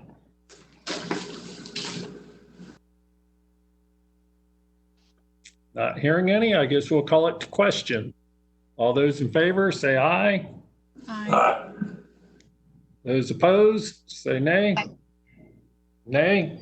So let me get that. I think I heard Fred and Alice. Agreement. I didn't hear Tony. Tony, yes. Tony's a yes. Judy? I'm a no. Okay, that's what I thought. So the motion carries with 3-2 with Judy and Galt in opposition. Thank you. Now let's move on to the next case. Review case Z28, Trading LLC, requesting from GC to RMA for the purposes of townhomes in Land 516 of the 18th district. The intersection of Blair's Road and Riverside Parkway. Present in person, opposed to your phone virtually. Yes, people virtually. And we have two people here who are virtually opposed to this application. So we have the applicant come forward to give their presentation.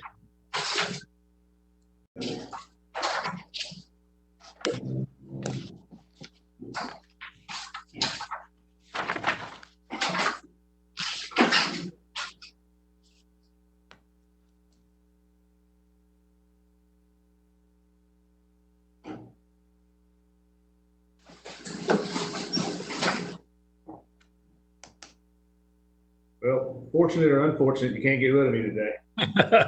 Okay, go ahead, Kevin. Thank you. Kevin Moore here on behalf of the applicant, Trait LLC, in this application for rezoning. This is a property just over 10 acres. It's 10.3 acres, located at Blair's Bridge and Riverview Road. You can see on your map the zoning and aerial map. Blair's Bridge Road is through your middle, kind of on the top of this property. Then the intersection with Riverview goes down the side of this property, the left-hand side of this property. So that gives you, where this property is located. But I think it's absolutely critical in trying to look at this and decide and consider this rezoning request, because Trayton is requesting this GC zone property, commercially zoned property, though not viable because it's not in a community activity center, be rezoned to RM8 for an 83-unit townhome community, residential community. But please take a look at the surrounding area. What you will note is a couple of things. First, at the corner of Blair's Bridge and River, corner notch that's adjacent to our property, highlighted in red, that is a convenience store fuel cells right there. A long time gas station is located there. On our continuing around on our northern side is another townhome development. If you come on around, you have a PRD, in which we've just discussed at length what that is. And it's a nice PRD, a subdivision of single family homes off of that intersection, off from Blair's Bridge. But as you keep coming around, what you see is you've got RM12 across the street. Those are apartments. You have another PRD across the street, which is single family. You have R15s, more zonings of NS, RM8s, RM12s, and so forth. You have just a number of different categories that are surrounding this property and impacting this property and pressuring this property. But specifically, when you get to the subject property, that's just over 10-acre site, what is really pressuring it? You have a PRD, a single-family subdivision on the right-hand side of the screen as you see it.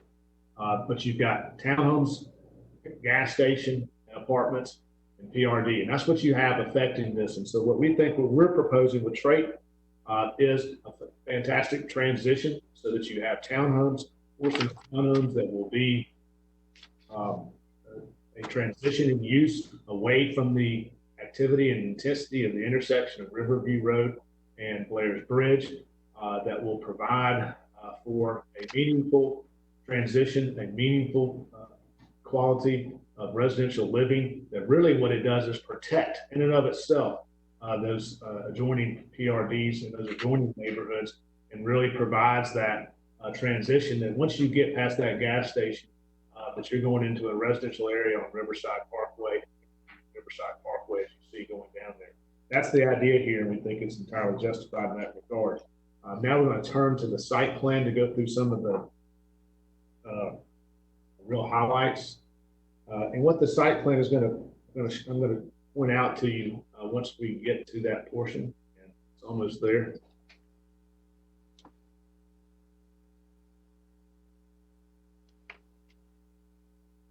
Here we go. First and foremost, if you look at the top of our site plan screen, you'll see that we have provided for a full amenity. That amenity location is critical. What we're doing is really buffering our residents from that activity as well. We're able to really buffer off of Blair's Bridge Road with a full amenity that also adds value, it adds price, it adds quality to the overall community that we're proposing as well. In addition, we have identified what we think is a critical buffer. That is in trying to be sensitive to our neighbors, the single family neighbors, which are to the east on the right-hand side of your screen. You can see those lots. We have shown and identified a full 25-foot landscape buffer and shown how that would be fully landscaped for purposes of visual screening, evergreen trees and planting material that would go into that to create a perfect screen along that entire boundary. In addition, we have some park areas throughout the proposed development. You can see there's kind of a nice park area in the middle. There's also park areas as you go towards the amenity that create great gathering spots for the community, for their future residents, and create an overall enjoyable quality of life that provides for what we believe is an ideal transition between the intensity and the smaller single family detached home, especially given the context that I explained earlier. Now, certainly, we understand that the land use plan very clearly says medium density residential. It is the land use plan. It does say medium density residential that has been designated for this general commercial zone property. But what we are looking at in this property and saying that that really medium density residential is not looking to reality. It's looking to what wishful thinking might be involved in how to develop this property, given all what's adjacent to it. Because what's adjacent to it is not medium density residential. This property has to react and be responsive to those pressures as well as a single family. A townhome community, as we have proposed here, does just that. It enables that transition to occur, and it enables it to occur in a meaningful and quality way. We have provided an addition for, which is the next slide. I wanted you to see at least what Trayton has proposed as far as their townhomes, which are a mixture of materials. This is a rendering, and you can see the mixture of materials being provided here. These have lots of brick, stone features. It's a little easier for me to make out. You may not be able to. Of course, I'm familiar with it. But a lot of brick and stone across those fronts and across the sides with roof lines and different architectural features to create interest and design as part of the overall community. We think this could be an excellent way to provide an additional shot in the arm into this area of Cobb County by providing meaningful homes in a community that's designed to be sustained, designed from an amenity standpoint, designed from a number standpoint to support that level of amenity. And we think that it therefore provides that shot in the arm for additional residents to become stakeholders in the area, add to the overall home ownership and resident mix that do so in a quality, life-sustaining way.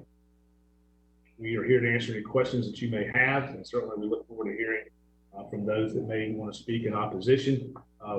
We had not been contacted by anybody on this one, but I'm interested to hear what they have to say, and certainly will be responsive to those if need be and if called upon. Again, thank you for your consideration. Respectfully request your recommendation for approval of this application. Thank you. Thank you, Kevin. And I don't believe there's anybody else in support, so we can go on to the opposition. Okay, first, virtually in opposition, we have Vanessa Whitehead. We're going to unmute Vanessa Whitehead so that you can speak, Vanessa. Hi, good afternoon. I'm Vanessa Whitehead. I live at 7102 Blairs View Court. in the Blairs Bridge condominium complex adjacent to this property. As you see the arrow or the marker there, and I am in opposition to the zone change for this development for a number of reasons. And I did email my concerns last night to all of the commissioners. So I want to say good day. Thank you for this opportunity. I greet everybody, the commissioners, the panel. So thank you for allowing me this time. There's a few things. I was just shocked to see that the proposal is for 83 townhomes in such a very, very small space. I've lived here for 15 years, and in our development, it was brand new when I moved in, and we have some other developments on the other side of us, but it's so close to us, and there's such a high density area being proposed that I think it's going to create a whole lot of problems that the residents of my development and myself do not want. One of the things is to make this happen, you would have to cut down all of the trees that are in that area. And mind you, my development, actually the backyard of my house rather, would actually, that development where the amenity area is, would basically be my backyard. That's how close it is. So there's no space there. There's trees there now. Those trees have a very important purpose. They actually provide a lot of shade, which helps with the utility bill because it keeps the home cool and those homes that are on that line adjacent to that property. So that's one concern. Also, the access to Blairs Bridge condominiums. It's a small development where I live, 32 units. It's a pretty safe, relatively safe, small knit community. And we'd like to keep it that way. And we'd like to have the personalized manner of it preserved. And I feel like with this new development, the privacy, especially for the homes that are be closer to the new development, will be compromised.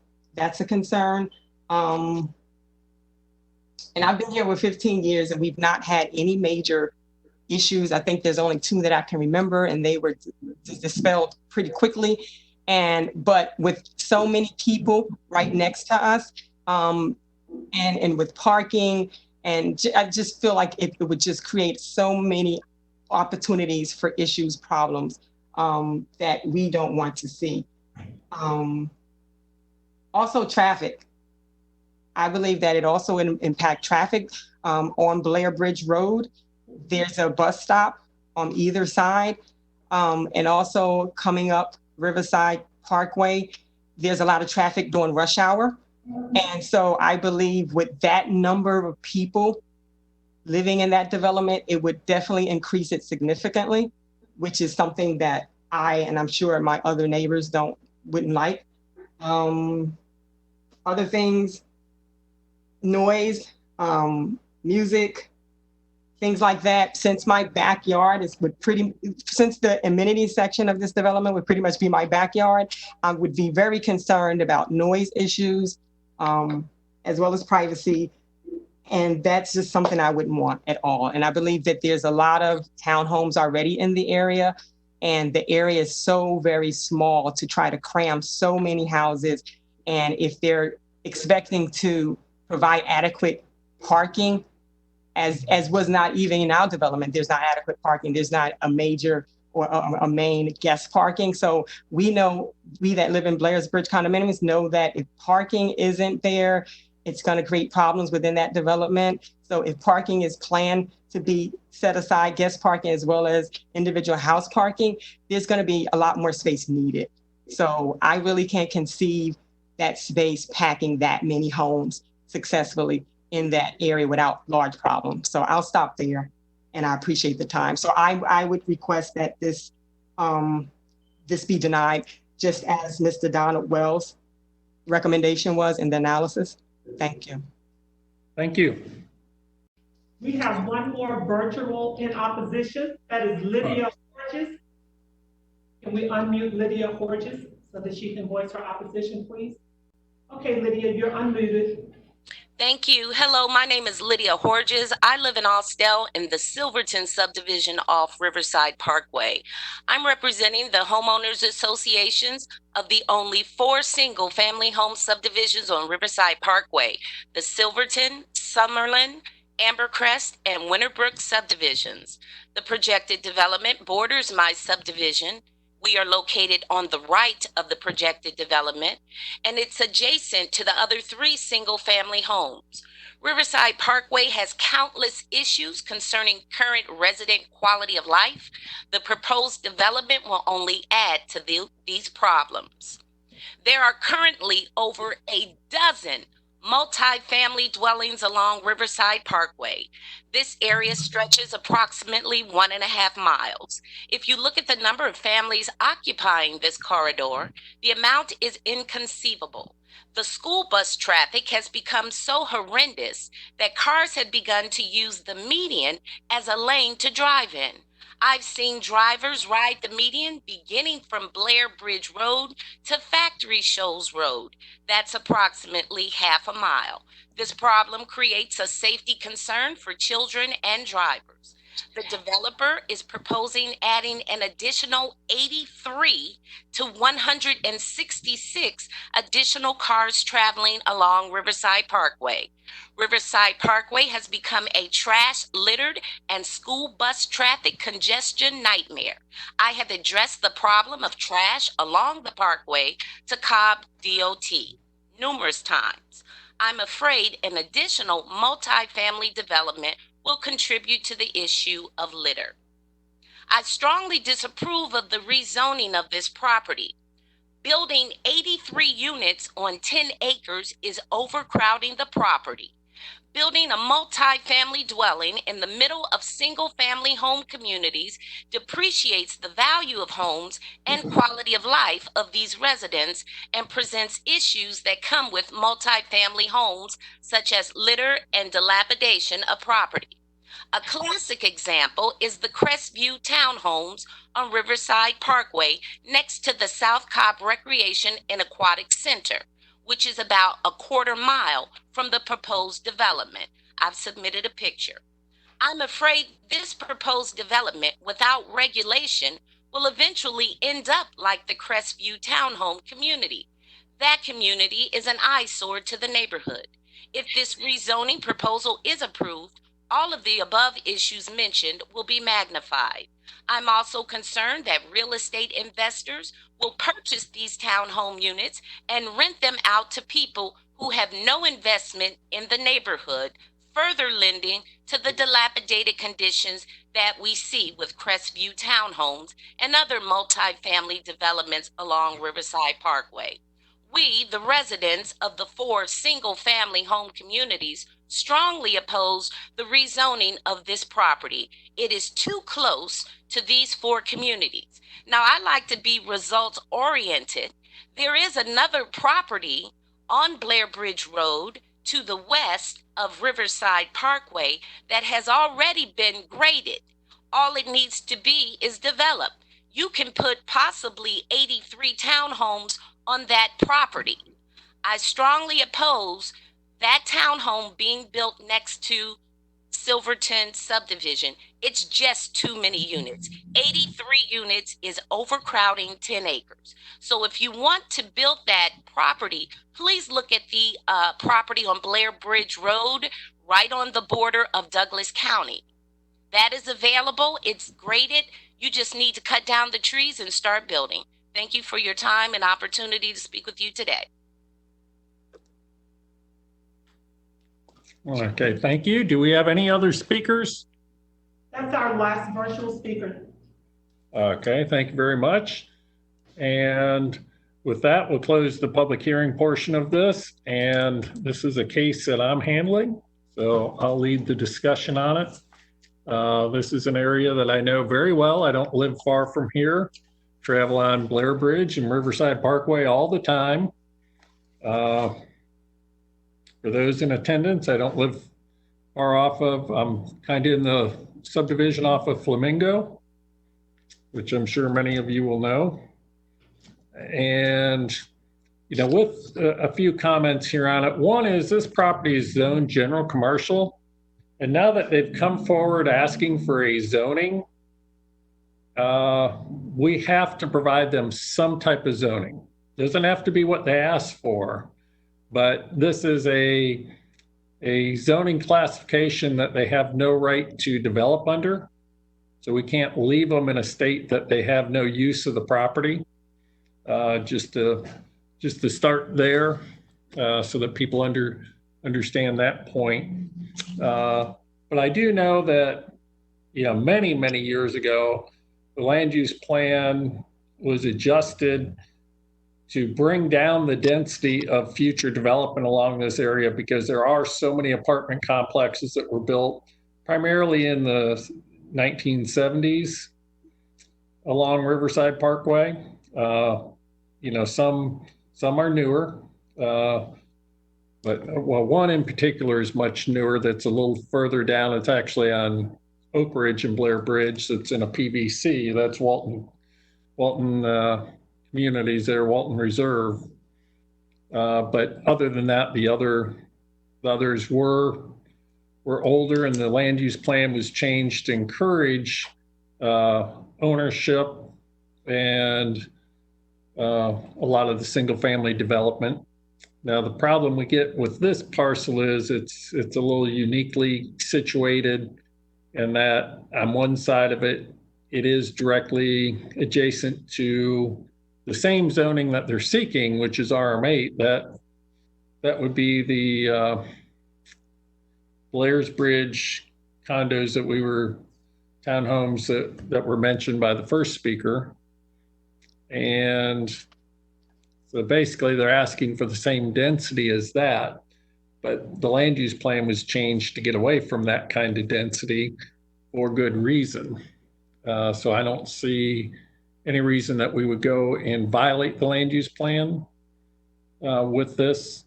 I definitely concur with some of the comments made about the traffic on Riverside Parkway, and we may need to get Cobb PD out there, because there's people literally doing 80 miles an hour down Riverside Parkway, and they're passing cars in the center turn lane to do that. Let's see. As far as trees and shade, common thing we hear all the time is, that's all full of trees. We don't want to see it develop. We back up to the trees. We want that, but the people who own the property have the right to develop their property. It's kind of their trees, not your trees, unfortunately. And that, just trying to cover some of the points here. Noise, obviously, anything that's built or developed there is going to bring some more noise. Try and minimize that, but that's it. As far as not adequate parking in Blairsview, the county ordinance has changed since your subdivision or your townhome development was built, and they're required to put in a certain amount of guest parking now. So that would definitely shouldn't be an issue in a new community, whatever size it is. They have to, based on the number of units, they have to put a half a space of guest parking dedicated for guests per each unit. Let's see here. As far as, Crestview Townhomes is a very, very old zoning, which doesn't have any restrictions on it. It doesn't appear like they have an HOA. They might, but it's certainly not the modern kind of HOA that we typically see now, where the HOA maintains the exterior of the buildings. In Crestview, you get one person who puts a brown roof, one who puts a black roof, one who puts a gray roof, one who paints their unit one color, somebody else paints their unit a different color. And that's not the current standard, and there are restrictions that would be in place on anything that goes in. Something that we've standardly done on townhome communities like this is put restrictions that no more than 10% of the units can be offered as rental, so that we do get a owner occupied community, at least 90% of it. So that's to address that. in general, with newer townhome communities, we really haven't seen them depressing the values of single-family homes, at least nothing that I've seen that really suggests that. You know, there's a good chance that these townhomes will be selling in the same price range as the single-family homes. They aren't necessarily going to be a more downscale product. And some of that goes with the applicant when they're asking for 8 units per acre. Obviously, you're going to build a smaller townhome at 8 units per acre. But if they have to come under the land use plan, which will get them somewhere in the 4 to 5 unit an acre range, then they're going to build a larger townhome. And I've talked to the applicant's attorney about this and getting the size of the townhomes up to at least 1,800 square feet. Trayton is currently building a community at the corner of Milford Chase and Austell Road. And the renderings that we're showing here look very much like the renderings that we had for that. So I think it's the same product. And those are a minimum of 1,800 square feet. Now, probably good news to the people to Vanessa is when we reduce the density, the pool is not going to be feasible. There just won't be enough units in the complex to have a pool. You know, there's a threshold. So I would guess that they're going to drop the pool. They'll still have probably some type of clubhouse amenity, pavilion, something, but it won't be the pool that creates a lot of noise. I'm also going to ask them to look at leaving maybe a 10-foot planted buffer along those RM8 units that are very close to the property line. And that. Are you ready for a motion? I think I'm ready to make a motion because I don't think this case is really ready at this point. And I ask that we hold this case until our July hearing and ask the applicant to come back with a site plan somewhere in the 4 to 5 unit an acre area with units that are at least 1,800 square feet. And we'll take a look at it next month when they do that.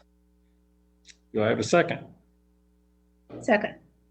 Okay. Any further discussion? Not hearing any.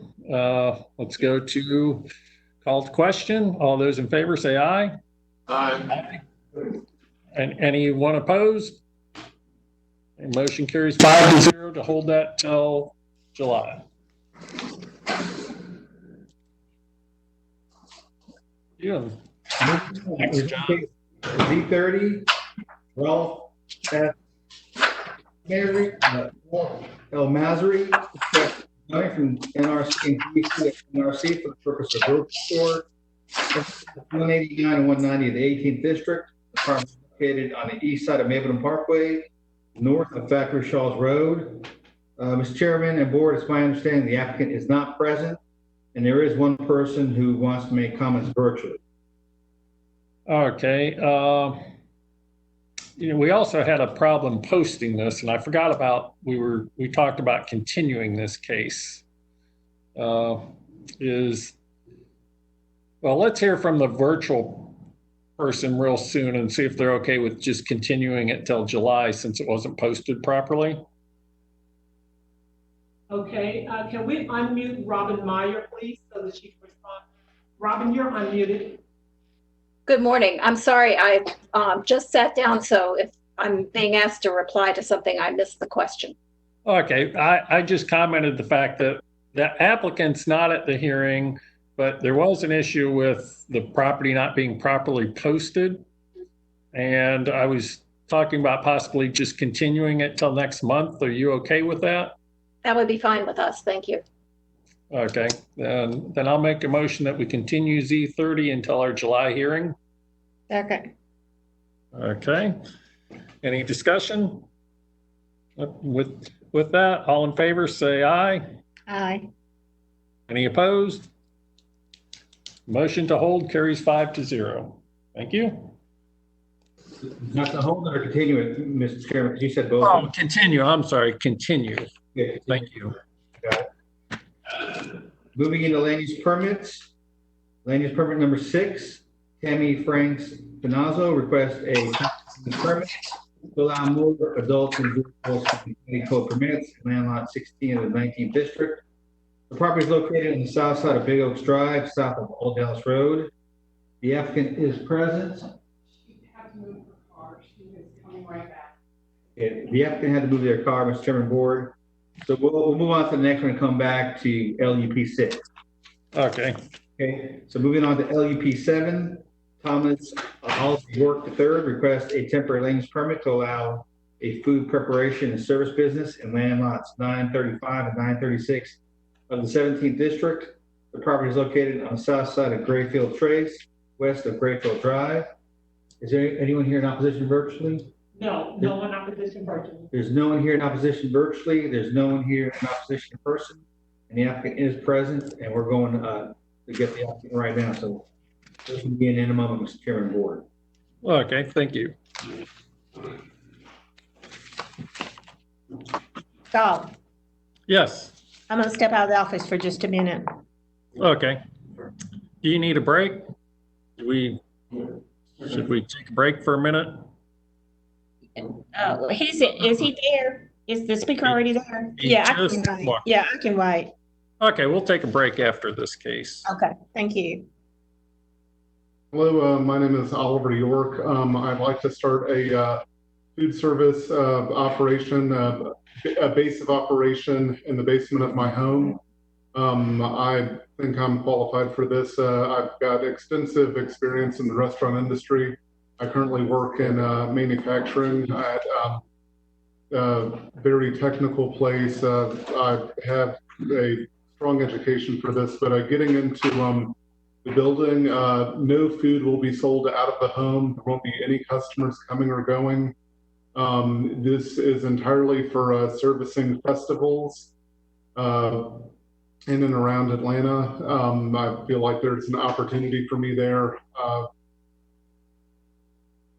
I don't anticipate having workers early on, but if it does scale up, then potentially having, maybe an employee park in my driveway and then going through the home to the basement. As far as additional traffic coming to the house, the neighborhood regularly gets deliveries from FedEx and UPS daily, so I wouldn't anticipate this increasing the load of that happening. As I said, I do not plan for this to become a full-time operation at this scale. I would find a new location if it were to become a full-time operation. But this is not for retail, as you've seen with the current economy. It would really hurt to be paying rent on an operation like this and not being able to do anything with it. So I think having it as a part-time servicing festivals and things to that effect out of my basement, which would be entirely separate from the kitchen and the rest of the home, it should not cause a disturbance to anyone for anything. I would like to yield my time. I don't know what other thoughts or concerns need to be addressed with this specifically, but I would be glad to walk through any of those or elaborate further in any particular area. Okay, thank you. And just for the record, I'll double check that there's no opposition. No further opposition. Okay, thank you. With that, I'll turn it over to Fred, and you might as well just wait there, Mr. York, and because he may have some questions for you. Sure. I don't think you want me. It's Tony, I think. Oh, it's Tony. You know what? You had the LUP-6 and I looked at it. Okay, Tony, let me turn it over to you. Are you sure? Do we have another 2 hours? Okay, thank you very much. Mr. York, what kind of vehicles will you use for your business? My current vehicle I would use, and then the potential of using a U-Haul rented van, no truck or anything large, but it would be the Mercedes-Benz Sprinter, the Dodge, I forget what theirs is, just a basic commercial van to load things into the back of it, park it in front of the house. If you go back to the screen of the home, the driveway is to the right of the home, the basement is to the left, so things would be either coming up and out the driveway or out the basement door into the street via my grass. Okay. And when you have supplies and food and things delivered, how would that come into the house? It would most likely just be delivered up the driveway and at the doorstop or in front of the driveway where people leave things now. Unless it is a very large order, in which case I would use a hand truck to bring it through the grass and to the left of the home, directly to the door. But I mean, is it coming on a food, you know, what we would see is delivering food at a restaurant kind of truck, or is it a? Not likely. I would probably get most of those kinds of goods on my own at Costco, and then the special order stuff would come potentially 3PL, or it would come just off of the back of a more of a freight truck, but those would be far and few between. I can't think of an instance where I would need that.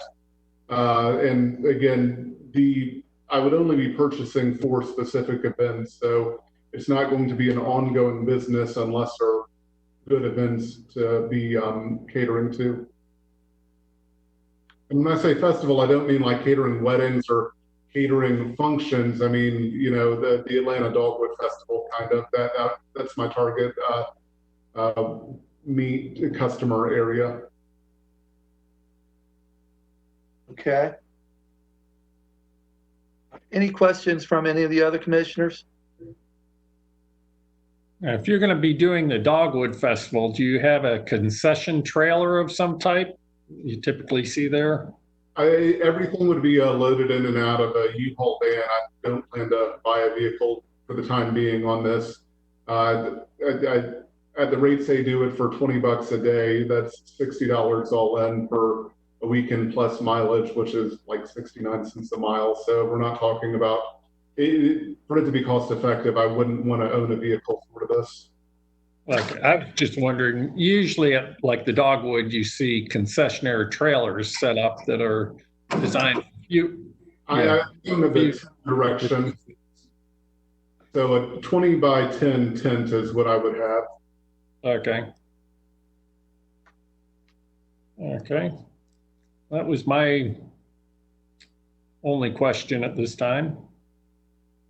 Anybody else have questions? Okay, back to you, Tony. Mr. York, I think while we all like entrepreneurs and the ability to go after business like that, I'm concerned about starting something that would lead to having employees. And as a rule, we normally try to avoid any kind of home-based business that has employees like that. So I'm not sure on that front. Obviously, you've got a driveway that it looks like you almost share with the neighbor. Incorrect. I do not share a driveway, and there is grass in between the two. Okay, but it's been pretty liberal on parking in between the grass. I do not plan on that ever happening, but I've been very generous in the understanding with that. And neighbors on the other side park in front of my house regularly because they have teenagers who have a lot of friends over frequently. So I try to go along and get along as much as I can with the neighbors. Okay, and I mean, food-wise, how do you manage the cooking? I mean, are we making renovations for bigger ovens and stoves, or what's the situation on that? I've talked to a plumber. The changes to the home would be putting in a full home water filtration system, putting a 3-part sink, and then getting a small oven for the basement as well. A lot of it, what I would be serving would be more on the coffee side and sandwiches. So I would have a panini maker with me when I go on site to these festivals. but I would also have an oven in the basement, as well as putting in a sink. I actually, for purposes unrelated, had the carpet taken out of the basement and put in a tile floor, so it will be sanitary and ready whether or not, but I'm not going to make any investments with this unless I am permitted. Okay. Any other comments at all? Otherwise, I guess I'm ready for him to make a recommendation. Okay, and you can have a seat if you want now, Mr. Oliver, or Mr. York.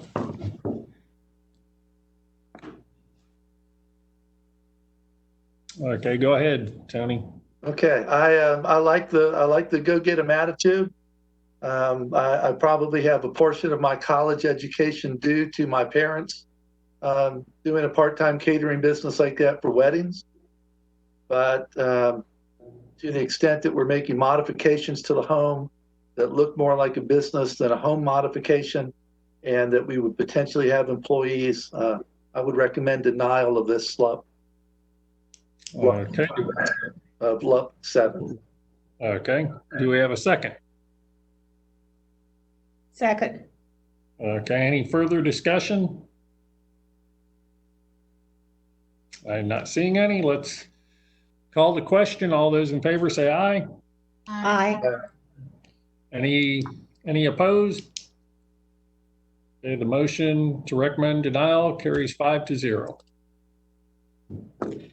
Thank you. And with that, we're going to take 5 minutes. break. Okay, 5-minute break, and then we'll be back.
All right, next case is land use permit number 6, Tammy Frank Spinazzo.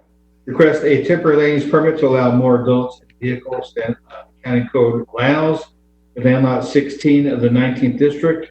The property is located on the south side of Big Oaks Drive, south of Old Dalles Road. The applicant is present. There's no one here in opposition personally, and there's no one here in opposition virtually. The applicant is here.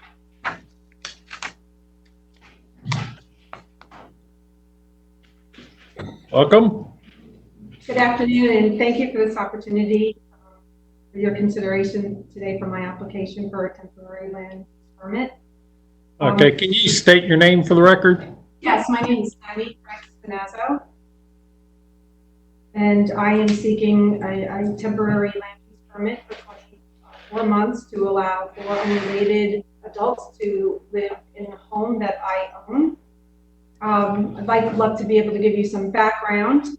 My son is a resident in this home, and he lives in this home with 3 of his friends, which he has been friends with since middle school. They're all from Cobb County. All went through the schools in Cobb County, Harrison High School, and we've known their families for many years. During the senior year at Harrison High School, Matt decided he was going to become a welder, and he finished out his high school degree and diploma, and then he went to welding school, working in school from 7 a.m. to 11 p.m. for 4 months. And he also graduated qualifying for Hope Scholarship. And initially he didn't want to attend college. And when we sat down and we talked about his aspirations and his dreams, he had a full-time job in a local fabrication shop here in Cobb County, and he wanted to do that full-time, and he expressed the desire to own his own business in that field.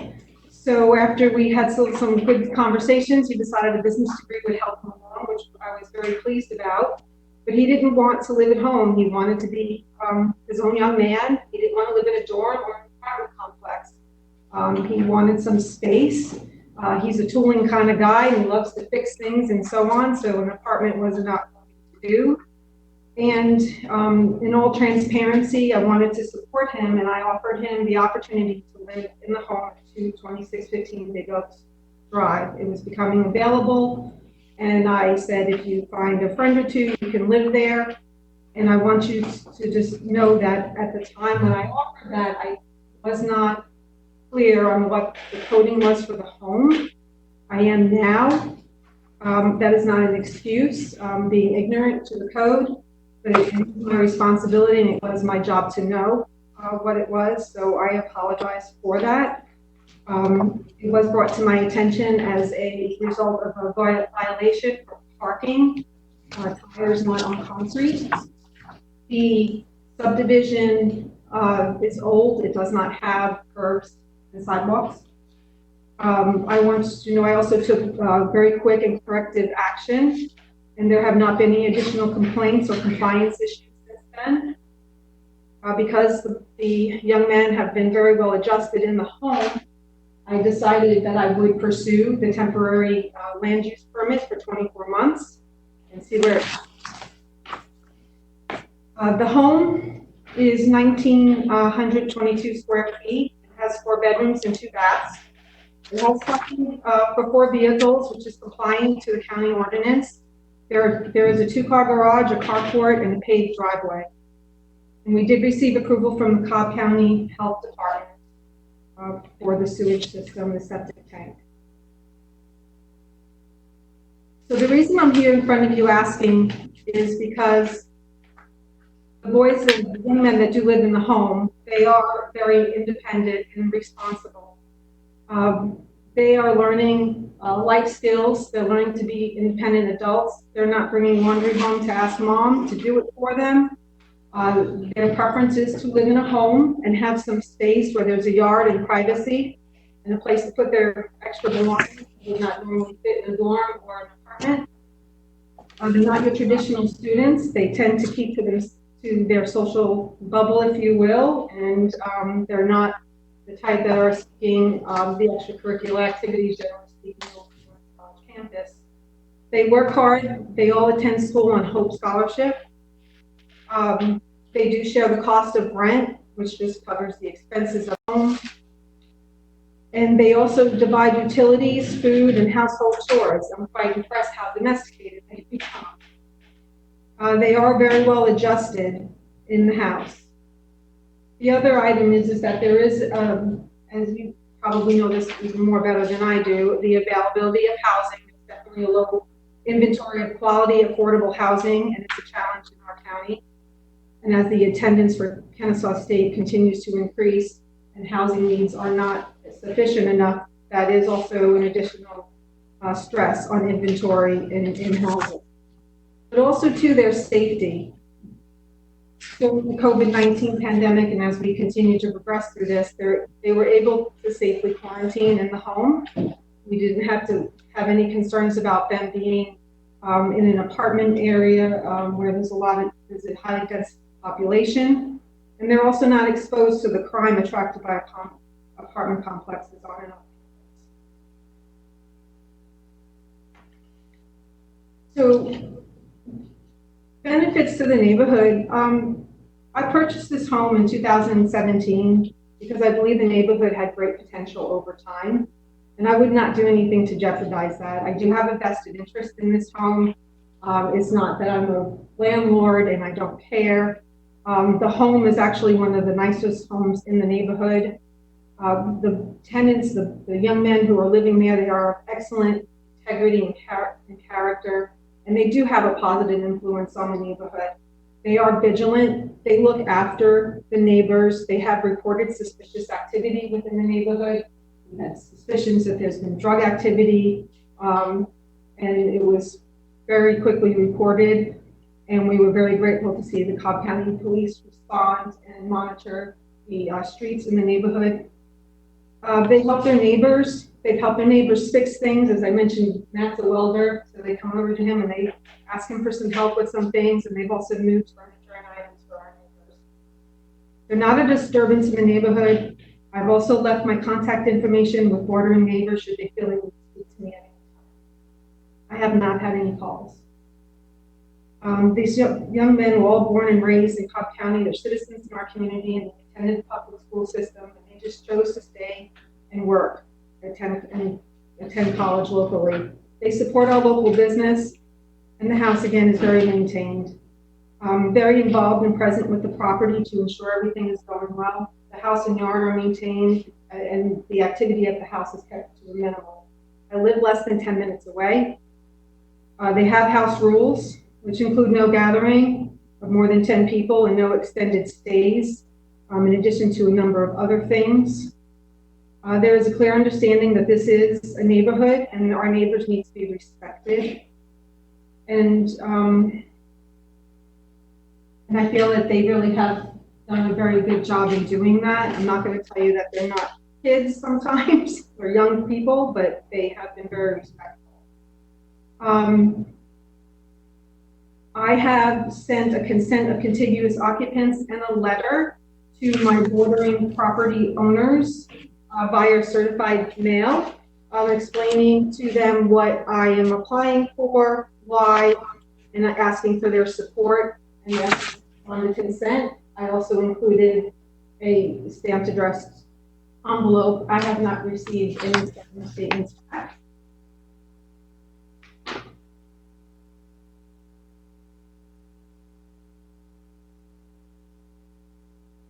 Okay. I normally would have knocked on doors, but under these circumstances, I didn't feel comfortable doing that. I didn't want to make anybody feel uncomfortable either. And I understand that there are challenges, you know, with a growing university into an established town versus a town growing around a university. And I'm requesting that we can consider some type of balance to help the needs of our young citizens of Cobb County by affording them an opportunity to share housing when it's financially conducive and not deny them because they are unrelated. I'm very supportive of the young people wanting to live independently, be near their family and friends in the county they were raised in. And as a parent, I want my child to be a very productive and independent adult. So I ask for your approval for this temporary land use permit, and I thank you very much for your time and your consideration. Okay, thank you very much. Okay, and this one really is Fred's case, so I'm going to turn it over to Fred to lead our discussion. Was any opposition? Oh, you're right. You're right. There wasn't any before, but let's double check. Is there any opposition now? No opposition virtually. Okay, none present. Okay, with that, we'll close the public hearing and turn it over to Fred. Can you hear me now? Now we can hear you. We can hear you. Okay. I'd be happy to let anyone else handle this case, but yeah, this would be a circumstance where it sounds like a lot of rules have been set up to help these young men, but I know what the county policy is. Ms. Franks Fanaza, do you reside somewhere in the county as well? Yes, I live less than 10 minutes away from the home. Okay. I appreciate everything you've gone through and everything you're doing in terms of setting rules to make this responsible, to make them responsible young adults, and to allow them to go through that phase and with some good structure. I just know that what's going on here is really a response not so much to your son, but rather to other problems that have emanated from a lot of college students congregating in a residential neighborhood. So I'll open it up to everybody else, but I know that in setting this rule and in considering variances, we've been very hesitant to allow exceptions to this rule. Usually when we do, it's for something like a situation where somebody has a long-term or final illness and needs caregivers. That's the one exception I know we've made to this rule as not terribly a matter of course, but as on a somewhat regular basis. With that, I'll just open it up to everybody else on this board for comment before I make a motion. Go ahead and make your motion, Fred. Okay, so my motion is to recommend denial, but to allow these folks to continue to reside there for 60 days so they can make other arrangements, whether that means finding a new tenant or whether one of them needs to go ahead and move out within 60 days. Second. Any further discussion? I would have liked to have given them a little longer time to make arrangements. How long would you recommend? At least 90 days. I'll go with your recommendation. I'll amend my motion to 90 days. I know in the past I've been that lenient, but the board has not supported me in that, but I'll support that. Okay, and second's okay with that? 90 days? Yeah, given the circumstances right now with the virus and all, I can support 90 days. Okay. With that, let's call the question. All those in favor say aye. Aye. Any opposed? That recommendation for denial carries 5-0. Thank you. What's next, John?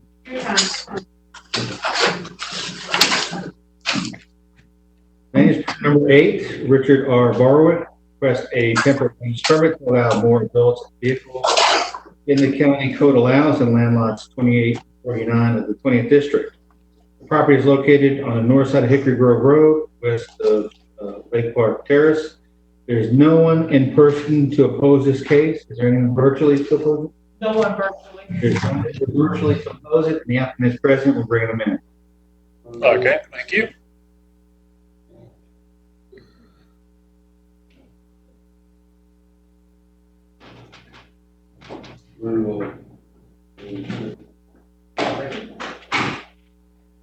Right here, right on the circle, on the floor. Is he the person coming to speak? Yes. Yes. Right here. You right here on the circle? Yep. Yeah, you can put everything on the table. Do I take my mask off when I'm up here? Yeah. Okay. Where do I look? Right here? What you want to do, you want to talk that little white dot. Okay. So if you look up there, you go. Okay. Talk right there. Okay. Hey, hello. Give us your name for the record, then go ahead when you're ready. How y'all doing? I'm Richard Borwick Jr. I reside at this property, 3226 Hickory Grove Road. Would you like to go ahead? Yes, go ahead. Sure. We had an issue with code enforcement, so we'd like to request a temporary use permit to help solve these issues. A little background on the property and the situation. I rent the property out to a family of 4 adults who has lived here for years. In 2019, I completed a 1,930 square foot addition to the property, which is originally a 1,500 square foot 3-bedroom house. Due to the reasoning that Cobb zoning will not spot zone this to a duplex, we have had an issue with code enforcement. I essentially built myself a large guest house on the back of my rental house to live in, which was permitted and allowed to happen. I live there by myself. However, I like to be able to have friends stay with me for more than 3 nights per week, and I do not plan to have roommates. I like living alone. I'm not going to rent this thing out for an Airbnb. For the code enforcement officer, based on the square footage, I can have 7 related adults and 1 unrelated adult living in the residence. There's currently 4 related adults and myself in the household. I'd like to ask that I may have up to 2 more unrelated adults permitted in my household, not for permanent residents, but if they were to stay more than 3 nights a week, that would essentially make them permanent residents. Please remember, I got no intentions of having people live here, but if I got a relative in town or a meaning relationship with a woman, I would have to marry her and essentially divorce her if we broke up. And my mother would not have that. My religion, I'm Christian, we like to get married once, not every 6 months. And this house is on a busy road, not in a subdivision. There are many houses in the area, not only on this road, but all around Kennesaw State, where this is in the vicinity of, that they got several people living, college students in houses, and they park in their yards. I just want to be treated similarly. Another issue we have is the number of cars at the house. The maximum we're allowed to have is 4 parked outside. We'd like to ask for 8. 2 of the men in the house currently have 1 personal vehicle and 1 work vehicle as well, which totals 4. I myself have 1, which is 5. And I would like to get a fuel efficient car one of these days, so that would essentially make 6. And if I was to have someone come over and hang out, according to code officer, that's another car in the yard. So that's why I'm just asking for 7. We're not planning to have 7 cars there all the time. If it's 4 or 5, we don't want to get ticketed. And the third issue we have is parking on pavement. I just want to see if there's any way we could y'all could work with us on this. I submitted a plan to have I could put some more driveway in. I showed it on the right and the back of on the left side and the back of the house. I've sort of planted trees in the front yard, so I really just want to be able to pave a driveway around the back. I've built a fence since code enforcement's been harassing me about this, or not harassing me, I'm sorry, they're doing their job, but since they've been calling me and talking to me about doing this stuff, I just kind of wanted to close off the backyard some. And if it's possible, I'd like to be able to show y'all a picture of this house so y'all can have a good idea what it looks like, because it's essentially 2 separate houses. It's not 1 house, although we're all on the same water and power and we have the same address. That's all I've got. Okay, yeah, if you have a picture and hopefully staff can help you, there we go. Okay, so you can see that's the front. You see that 2-story addition on the back? That's actually bigger than the original house. That's where I live by myself. It's got 2 bedrooms in it. So if you're looking at that aerial view, it's off the back left of the house. And then here's a view from the back of the house. With that 2-story, you can see it connected to the smaller house. Hold that up for a second, and can we switch back to the speakers holding up a picture? There we go. So that's the back side. Do y'all want to see the front side again? Yeah, no, we saw the front. Okay. Now we see that. So y'all got a good look. I can take it down? Yes, you can take it down. Thank you. Okay, do you have anything else you want to tell us at this time? I think that's really it. It's pretty simple. It's not like a bunch of rowdy kids living together. It's myself and then a family in another house, which since we can't be a duplex, this is the route we got to go. Unless y'all can recommend it for spot zoning a duplex, I would love that. I'd really appreciate that. Okay, just to double check, there's no opposition, right? No opposition. Okay, then we'll close the public hearing portion, and this is Fred's case again, so let's turn it over to Fred. I cannot come back. Can you hear me? Yes. Yes. Okay, good. So somebody on staff give me all the reasons for the recommendation by staff of denial.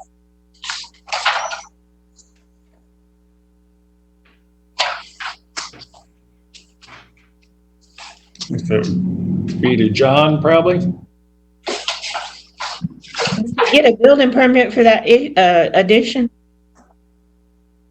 Yes, I did. He said he did get a building permit for the addition. As far as Mr. Bowen's questions in staff analysis, page 443, the first due to the number of residents and cars parked at the property, it is a code enforcement action, and staff is concerned that having more unrelated adults than allowed, more vehicles parked outside, will start to diminish the low intensity character of the residential neighborhood. Okay. I saw more comments regarding stormwater implications. Page 439.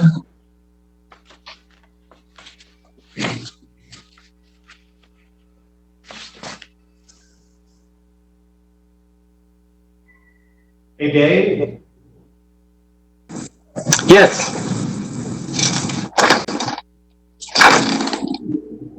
Your comments on LUP-8? Yeah, I was just looking. Well, the plan shows adding all of that proposed driveway, which does exceed 5,000 square feet, which would kick in some stormwater management. That's not a reason to deny it. It'd just be an issue they'd have to deal with to get it permitted.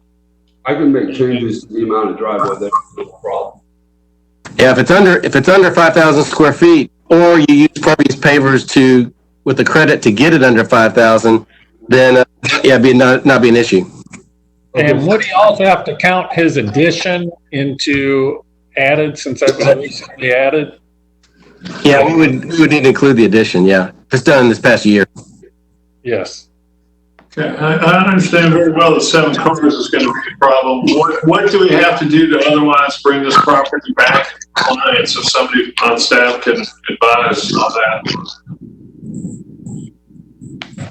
I mean, if we simply deny the LUP, are we done, or is there something else we need to do with this property that's not? Just deny it, and he has the whole house. All right. Anybody have any recommendations, thoughts, or comments before I make a motion? I really don't understand what the last minute or two of speaking was. It was distorted. I'm sorry. Sure, I'm happy to try to explain. I just asked the staff the reasons why they had recommended denial of your recommendations. They provided reasons which are public information largely, then they're available to you in staff comments regarding the LUP. So they'll be able to provide them to you. But at this time, I'm going to have to go ahead for the same reasons as I told the last applicant. You probably weren't able to hear it. It's unfortunate we're not all in a big room, but there are a lot of times folks work well together as roommates, and it's all good. But our county board of commissioners has set a policy where they don't want more than a certain number of unrelated persons living together, and we've been very reluctant to deviate from that policy. We've only made a very rare exception, and that usually pertains to special arrangements for where there's a final illness and or a caregiver involved. Other than that, we have very strongly adhered and been very reluctant to grant any of these land use permit requests to vary from that requirement. The reason why, quite simply, is that there is a college, and as a matter of policy, our board does not want single-family neighborhoods to be subject to a lot of noise problems and other problems that sometimes flow from having a bunch of college students, which is often the case, live in a house together. So I'm very sorry, but I'm going to have to make a motion at this time to deny your request. However, this is a separate house. Phil. You think? It's not like it's not a subdivision. It's Have it second. a separate house connected. Yeah, excuse me, sir, your time to speak is over. You can have a seat. Now back to this board. And did you give a second, Judy? I'll give a second. Okay. And is there any further discussion? I should have said that as with the prior speaker, I would allow 90 days to come into compliance with the code. Okay, and second's okay with that? Yes. Okay. Any more discussion? Not hearing any. Let's call the question. All those in favor say aye.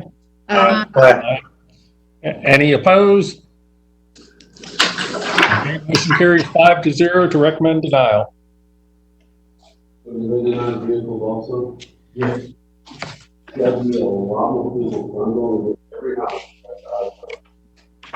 Okay, moving on. LUP number 9, Megan Foos requests a temporary land use permit to allow more adults and vehicles than the county code permits. In land lot 443 of the 16th district, the property is located on the east side of Stillholden Circle, north of Kelly Drive. There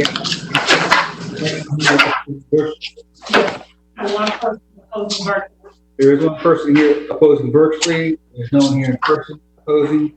The applicant is present. Thank you, John. Okay. I am asking for a temporary land use permit for 24 months to allow additional vehicles to park. Could you give us your name for the record? Sorry, my name is Megan Foos. Okay, thank you, Megan. Okay, now go ahead with your presentation. I am requesting a temporary land use permit for parking additional vehicles at my residence. In November of 2019, I purchased the property that you see on the map, which is 2 parcels together with 1 home that sits over top. A drive that came in to park carport for myself. My name is on the deed as well as my 4 children who reside at the property. We have since gotten land permits to do clearing and grading. You can see on the back of the property, it was heavily forested, covered with kudzu and ivy. We've since cleared the entire back property, not of trees, but of invasive species of vines. I had gotten a permit to add additional drive that loops around behind the house and put in a 2-car garage, additional 2-car garage for their vehicles. We have not completed the garage yet just because of everything going on. But the vehicles are still there. There was a complaint early in the year, soon after we moved in. One of the neighbors complained. I do not know exactly who it was, but I'm sure it was the same man that would drive past every morning when they were working on clearing the yard and yelled at all my construction team. And he wasn't very nice. Anyway, at that point, we were parking cars stacked on the drive, and for a few occurrences, they actually parked the cars on the grass in front of the house. Well, the cars are not in front of the house right now. They're parked behind on the drive that was put in, so you cannot see them from the road. And we're asking for a temporary land use permit while we get the garage built, which will add the additional square footage and give them more enclosed parking, so it's not visual to anyone in the neighborhood. I did send out the letters to all the adjoining neighbors and tell them what we were looking to do. We've since had time to meet the neighbors, which are very nice, and no one seems to be opposed. I think it was just an occurrence. We got a violation because someone was upset. I think that's it. I'm not asking for additional people in the house. The 4 people that live in the house are my 4 children. They're related by blood.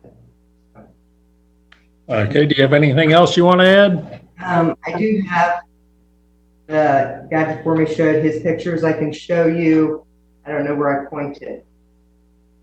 I can show you where the drive was put in. Here's the camera. Oh, here. okay. So just hold it up there and you can kind of see it. Okay, so this was the original house. There we go. Sorry, house. Oh, I can't do this backwards. I'm dyslexic. House.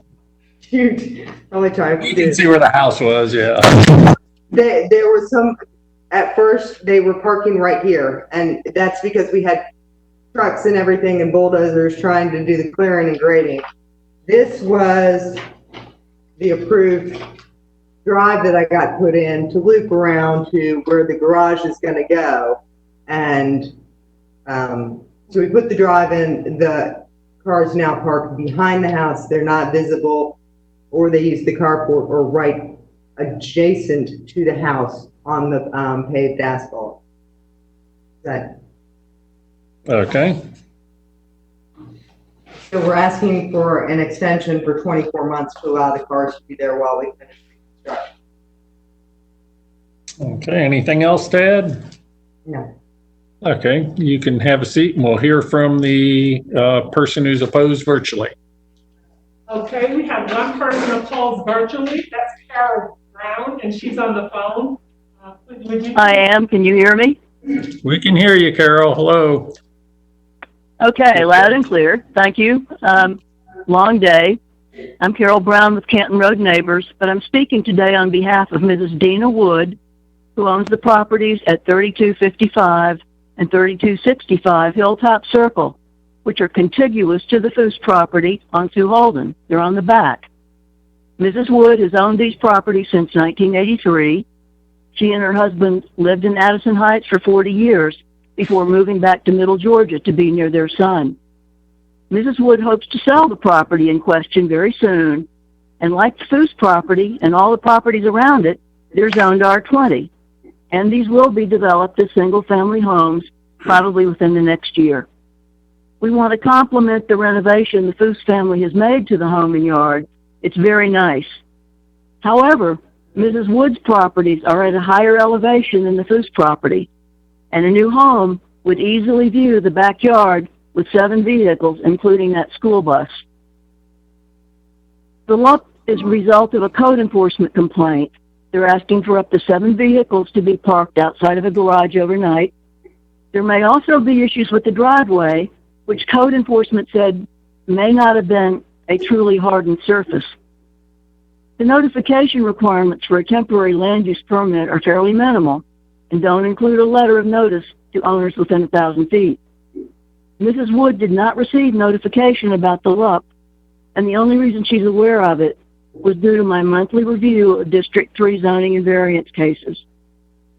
Your professional staff has recommended denial of this LUP, citing this request may have a negative impact on surrounding property values, and having more vehicles parked outside than allowed will start to diminish the low-intensity character of a residential neighborhood. Mrs. Wood doesn't want to be unreasonable and agrees with our suggestion that the applicant be given a period of several months to comply with the R20 code for parking. However, we do not feel that it's unreasonable to expect a newly renovated house in a low-density residential platted subdivision to comply with the code. We ask that you deny this LUP. Thank you. Thank you, Carol. Okay, is there any more opposition? I don't think so, but double check. No further opposition.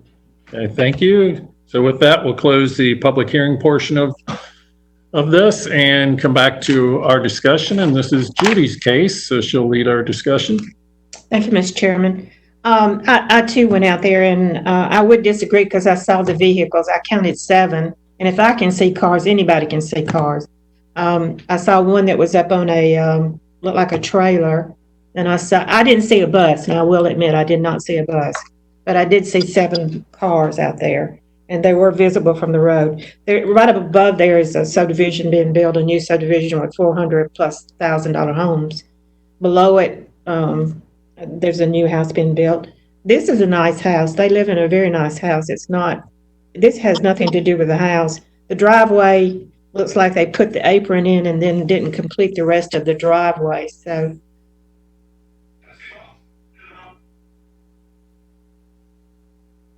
We lose you, Judy?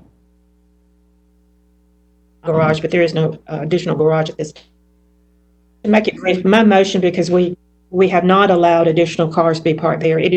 It's a nice subdivision. It is not a used car lot. So my recommendation would be to deny the application. Okay, do we have a second? I'll second. Okay, is there any further discussion? I have a question on something like this. How long can you issue a permit for? Can you issue a permit long enough for them to build the garage? But they want 2 years. Oh, I'm sorry, what's that? They want 2 years, and the neighbors don't want 2 years. The neighbors are the ones that opposed it. Well, maybe. I'm willing to give them 3 or 4 months to complete a garage. Should we ask the applicant if that's a reasonable time for her to get the garage completed? We could ask her if she can get it completed within 4 months, say 4 months, to complete that garage and get the cars onto a hardened surface and in the garage. Okay, we have the applicant up there. But the reason we delayed the garage was twofold. One, with COVID and everything like that, it makes it almost impossible for me to sell shares of stock that I own, do what I wanted to do nicely. I didn't want to just do a metal carport, which would count as a garage. I was hoping to do something that would have an upstairs loft, potentially, so my daughters would have an art studio to work in. So I was hoping to delay it a little longer than 3 to 4 months. Could you do 6 months? It's something that's nice, exactly, because you can tell the house has newly been renovated. You've seen it recently. The school bus has been sold, so it's not there. So it's not an eyesore for the neighbors. My son is going back out west to Seattle. We thought that would happen the end of the summer. That's also been pushed out because of the pandemic. So I'm fortunate that my kids can all remain together, but I do want to be in compliance, and I want to make sure that we're doing right. That's why we did I got my, everything together for grading it and clearing it and making it nice. I would ask, even if I could get 6 to 12 months, we could make a nice garage and not just put up a carport. I'm willing to, because I do believe you're sincere in building a garage. The house is nice. I'd be willing to give you 6 months in order to complete a new garage. I would appreciate that. Okay. So that would be my motion then, denial, and then give you 6 months to complete the garage to move the cars into. Is my second okay with that? Yes, that's fine. The second still continues. Okay. Thank you. Thank you. Okay, good enough then. Any further discussion? I don't see any, so let's call the question. All those in favor say aye. Aye. Aye. Any opposed? Motion carries 5-0.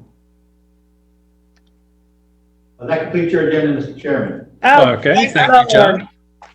And I want to thank staff. You've done a tremendous job keeping things going and moving things along in this unusual hearing.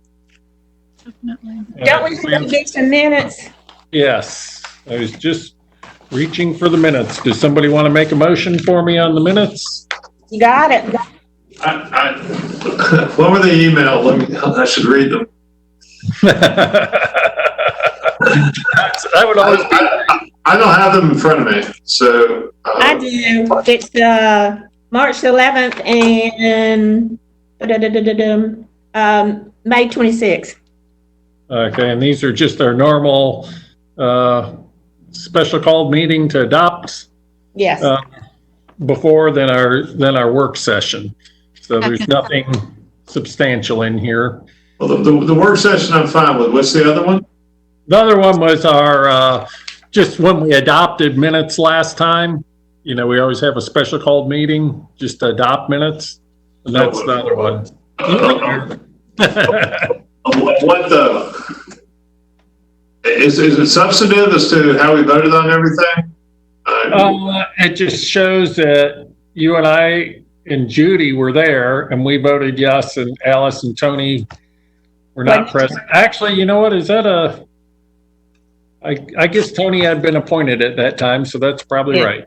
Yeah. Okay. Right. Okay. So there's nothing, just our normal stuff, nothing else in the minutes. Mr. Chairman, should I abstain since I wasn't participating in the first meeting? Yes. I mean, I don't really have any knowledge of the minutes. If you want to, you certainly can. You can. Wouldn't make no difference. It'd still be, we got the vote. Yeah, that's fine. Okay, so we'll do separate motions on them then, since Tony may do that. You want to make the motions, Judy?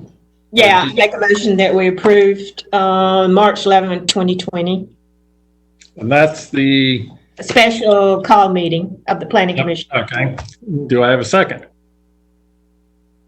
Brad? Brad? Just remind me.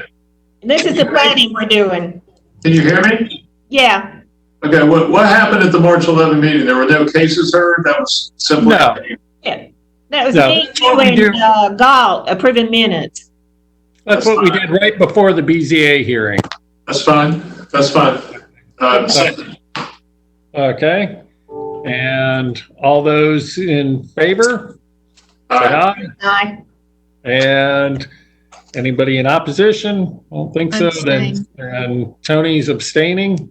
I abstain. Is that correct? That is correct. I abstain on that. Are you abstaining too, Alice? Right.